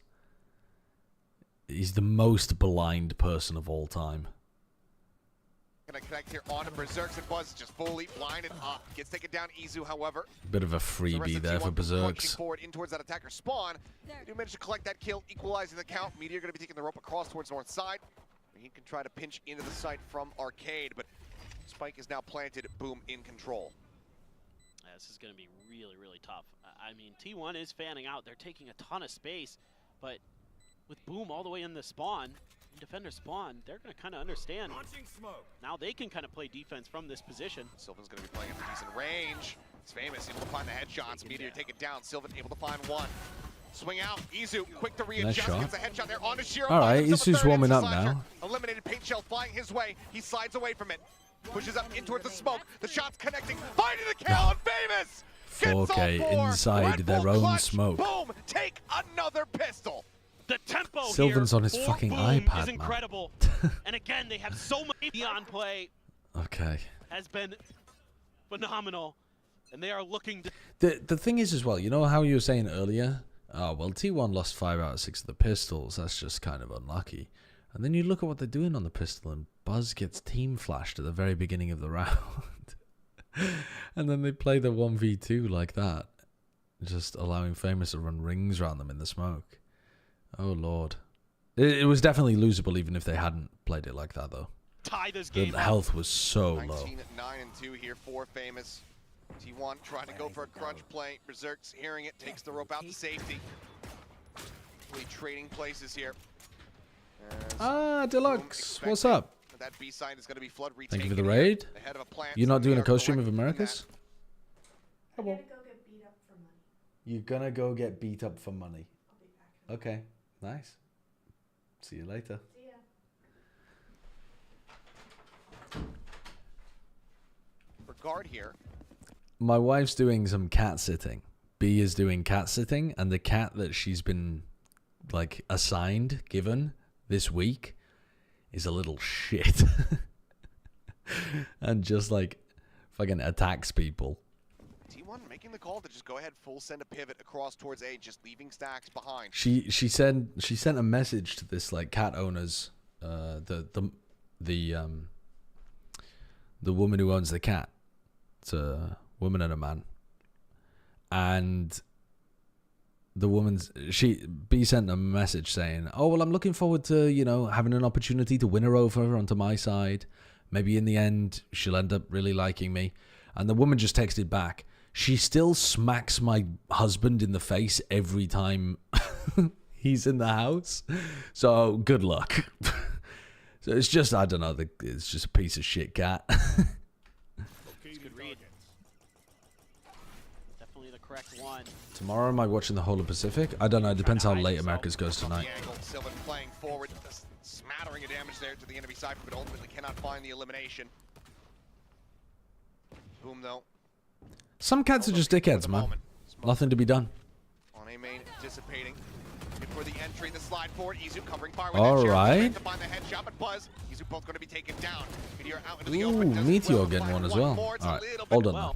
For this squad, and Next round. Not Famous leading the way on this map, but you know it's been Berserks previously. It's been DOS9 on Pearl, so everybody's stepping up. Great team effort. Whoa, that's a lot of damage there, wasn't it? No, I suppose not. Well, yeah, like half health. This is like half. Spot there on a Berserks. 3 players to try to stave off this flood here from Boom. Berserk's just going to look to try to full blind to the face. Stun and flash engage after previously stunning you back into the Teho util.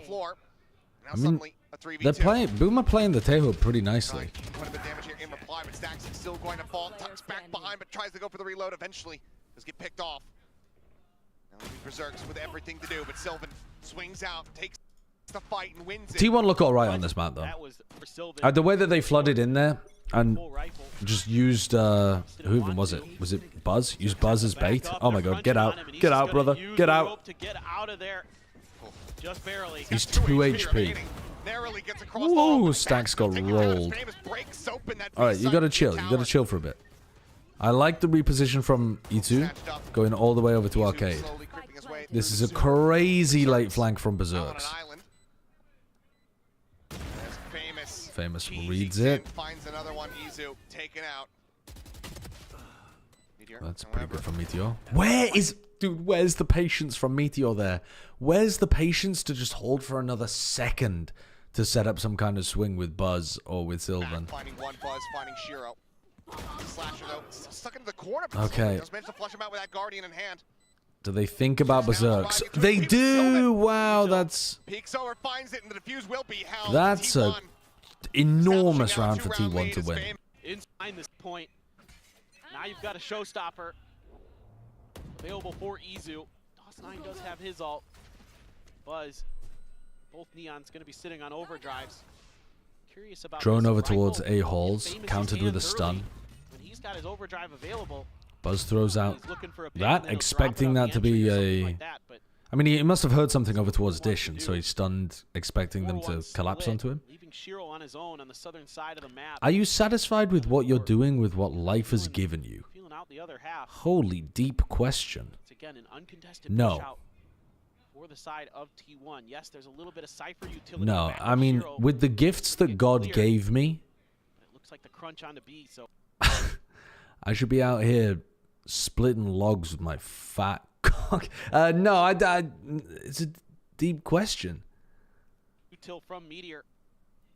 Have to be I don't know. really well timed. I'm enjoying myself. I'm enjoying my life.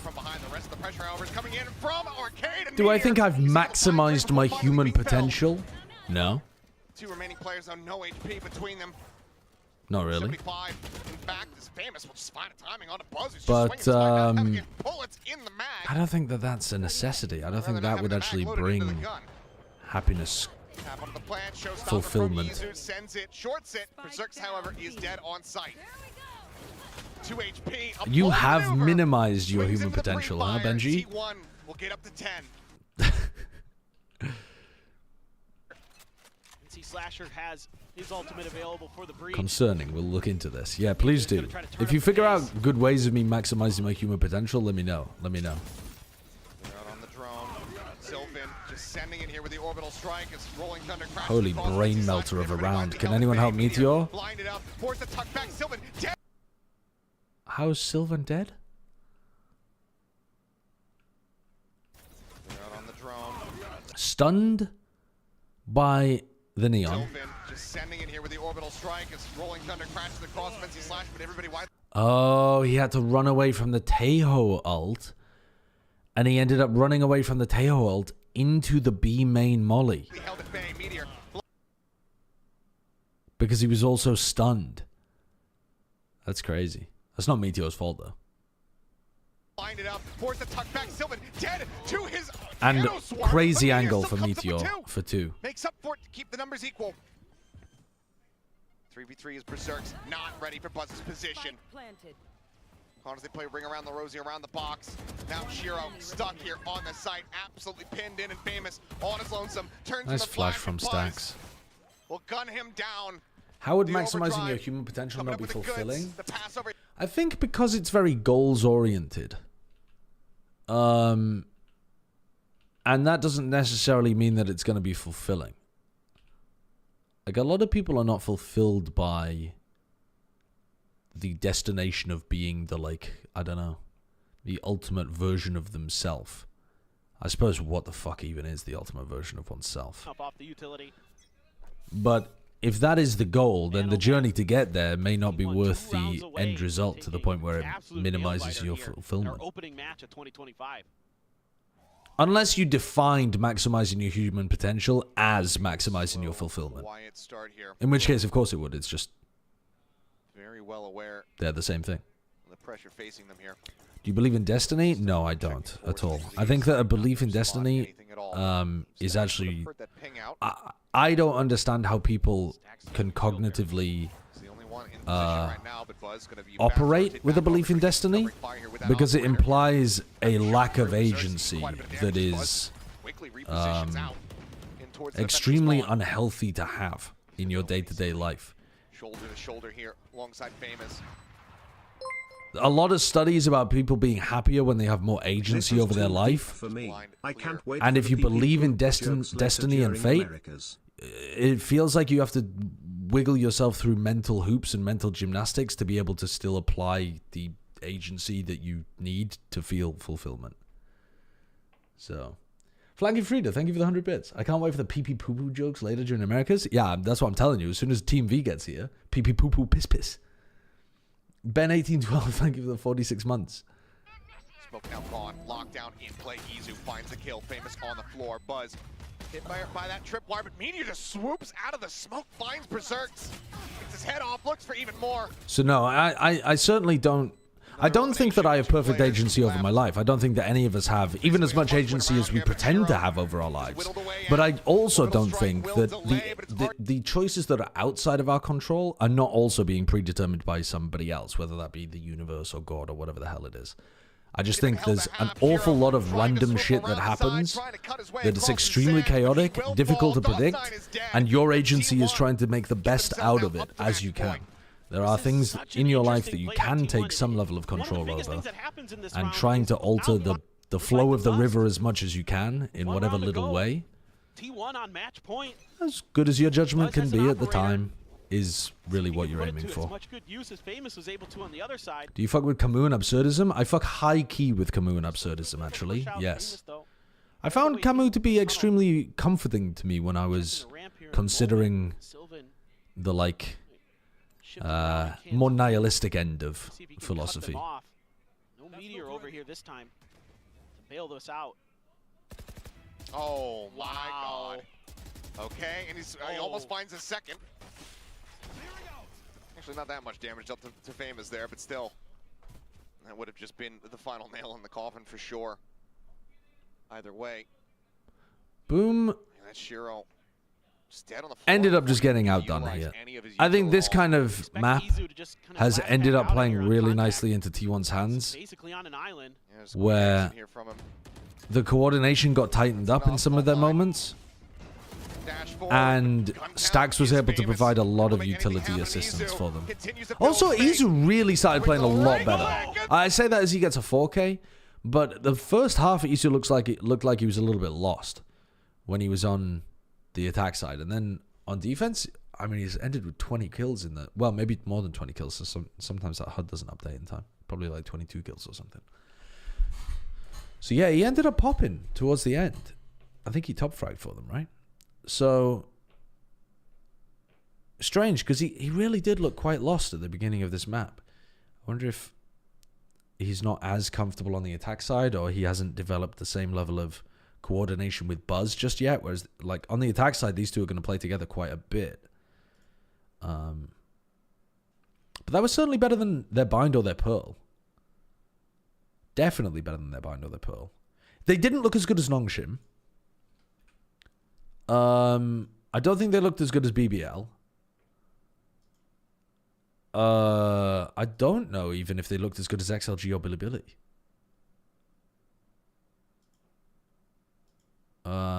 But I don't know. I'm not sure. Maybe they looked like a bit better than Nova T1. And then Boom. Boom's Bind was nice, but they didn't have enough going on Fracture, and they couldn't get it over the line on Pearl. But their Bind was genuinely good. I don't know where I'd put them though. Don't know. I'm just gonna randomly slot them in somewhere in my makeshift power rankings. Who the fuck knows? Do you still think Boom is 12th place after this game? I think it's tough to say, actually, because do you think Boom here played better than Zeta? I don't know. And Zeta might be the other worst Pacific team that we've seen so far.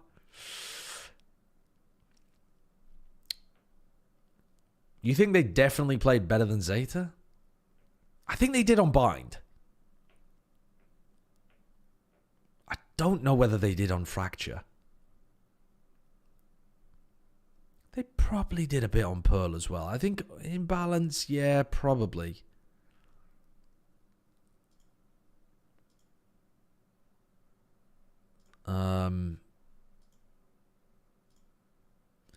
But yeah, so maybe Zeta have looked, but we haven't seen very many teams in Pacific yet.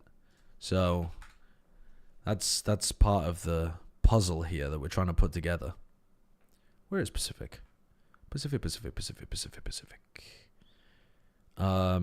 Tomorrow when we see DFM RRQ Global Team Secret, I think Zeta are probably bottom of the teams that we've seen so far, but we've only seen 4 teams.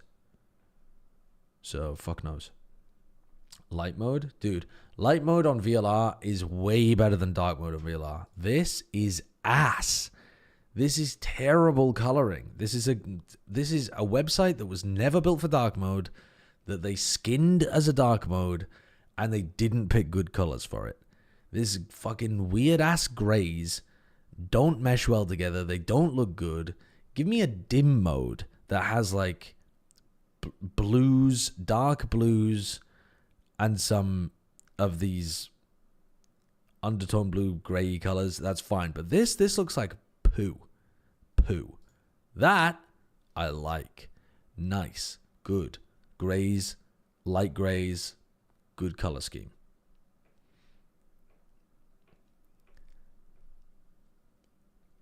This is too bright. Guys, I have 3 super bright LED lights shining at me into my eyeballs for the last 7.5 hours. Whether or not my screen has a light gray instead of a dark gray on it does not make a fucking difference for my retinas. Maybe it's a skill issue, guys. Maybe it's actually a skill issue.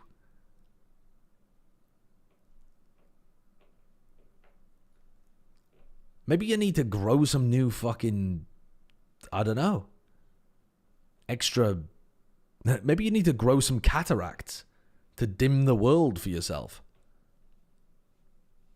Maybe you never go outside. Do you go outside and you're just like, oh, the sun is too bright? Can I get a dark mode, please? Nocturnal looking asses. There's a tiny amount of water on the floor reflecting the sun's like, ah! What the hell? They're called sunglasses. Your motherfuckers are going around in sunglasses all the time? Bro. Grow some stronger eyes. Stop being mean to your viewers. You're nothing without us. Thank you for the 100 bits, Miles. I just want you to know you started this. You fucking started this. Don't start throwing shit out like I get migraines and light sensitivity, okay? I'm not talking to you. I'm not talking to you. I'm talking to the people who are bullying me about using a better looking version of VLR. And then they're telling me they go out all day in sunglasses.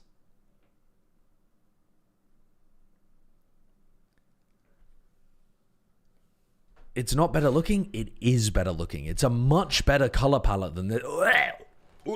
Oh my god, what the hell did they do here? What the fuck is that? Ugly ass. Getting bullied on the internet? Just go to a different chat room. This is not easier on the eyes. It revolts me. If they had a dim mode, I would use that. I would be okay with light mode if they did some softer whites and grays. They do. That's a gray right there. That's a gray right there. That's a soft white right there.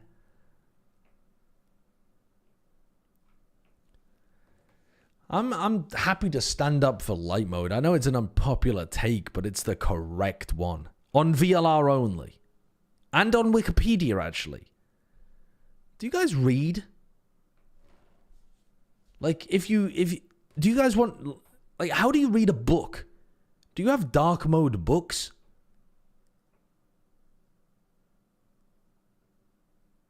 Per tab a brightness slider for Firefox? I'm not the one complaining. Looks fine to me. Books do not emit light. They reflect light.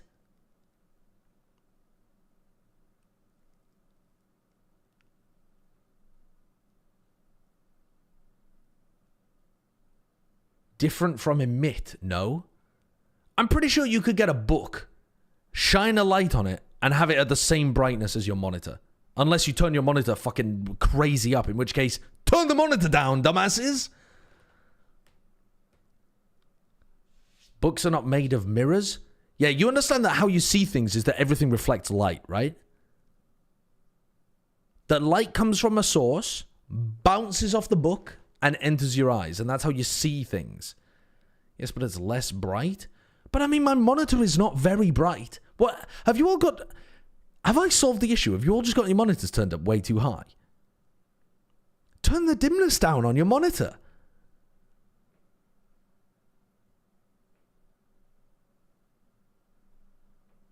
No, no, no. No, because I have dark mode. So you just want it emitting bright fucking greys into your face. 10 said to play in 300% brightness. I don't get it. Just adjust your monitor so that colors don't cause you sensitivity. Is this a crazy take? You should have your monitor adjusted so that seeing something that is white does not hurt you. How is that not a very reasonable take?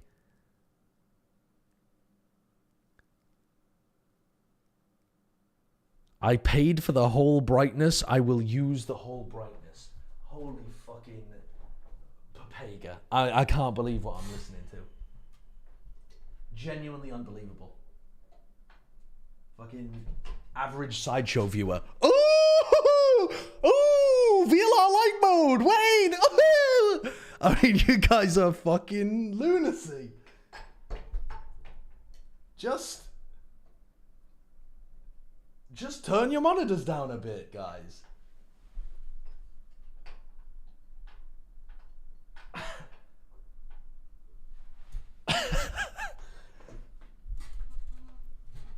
Your head was so bright? Yes, because it reflects light like a fucking book.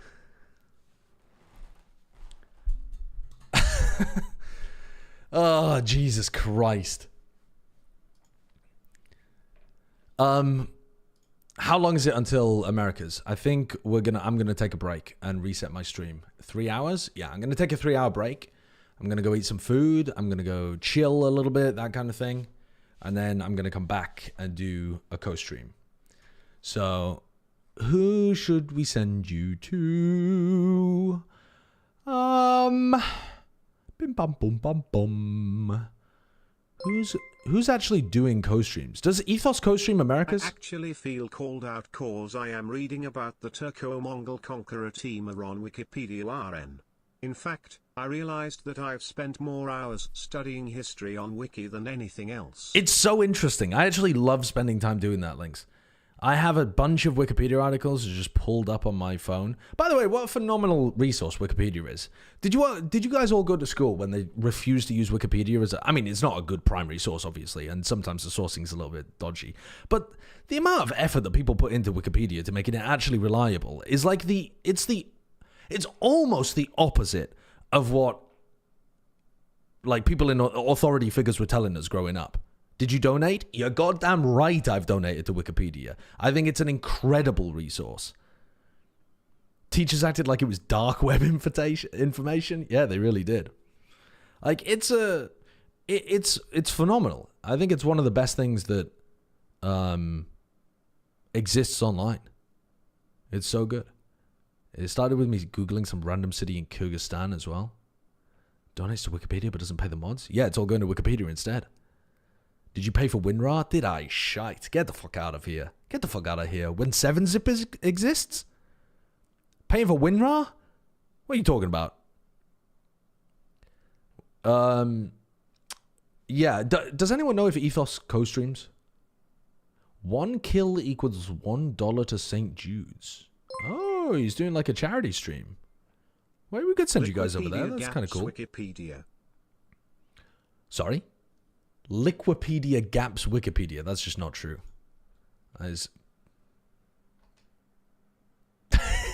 I was not expecting to tune in and see that, but yeah, okay. All right. Let's I'll raid Ethos. I don't know if he is deciding to like co-stream or something afterwards, but I don't see anybody else that's up to it, so let's do that. I'm in the wrong thing here. Yes, I'm gonna co-stream Americas, but I'm gonna take a 3-hour break, and then I am going to return. So I'll be back in 3 hours to I'm gonna obviously like eat and stuff like that, but I'll be back to do Americas. So I'll see you in a bit. Bye bye.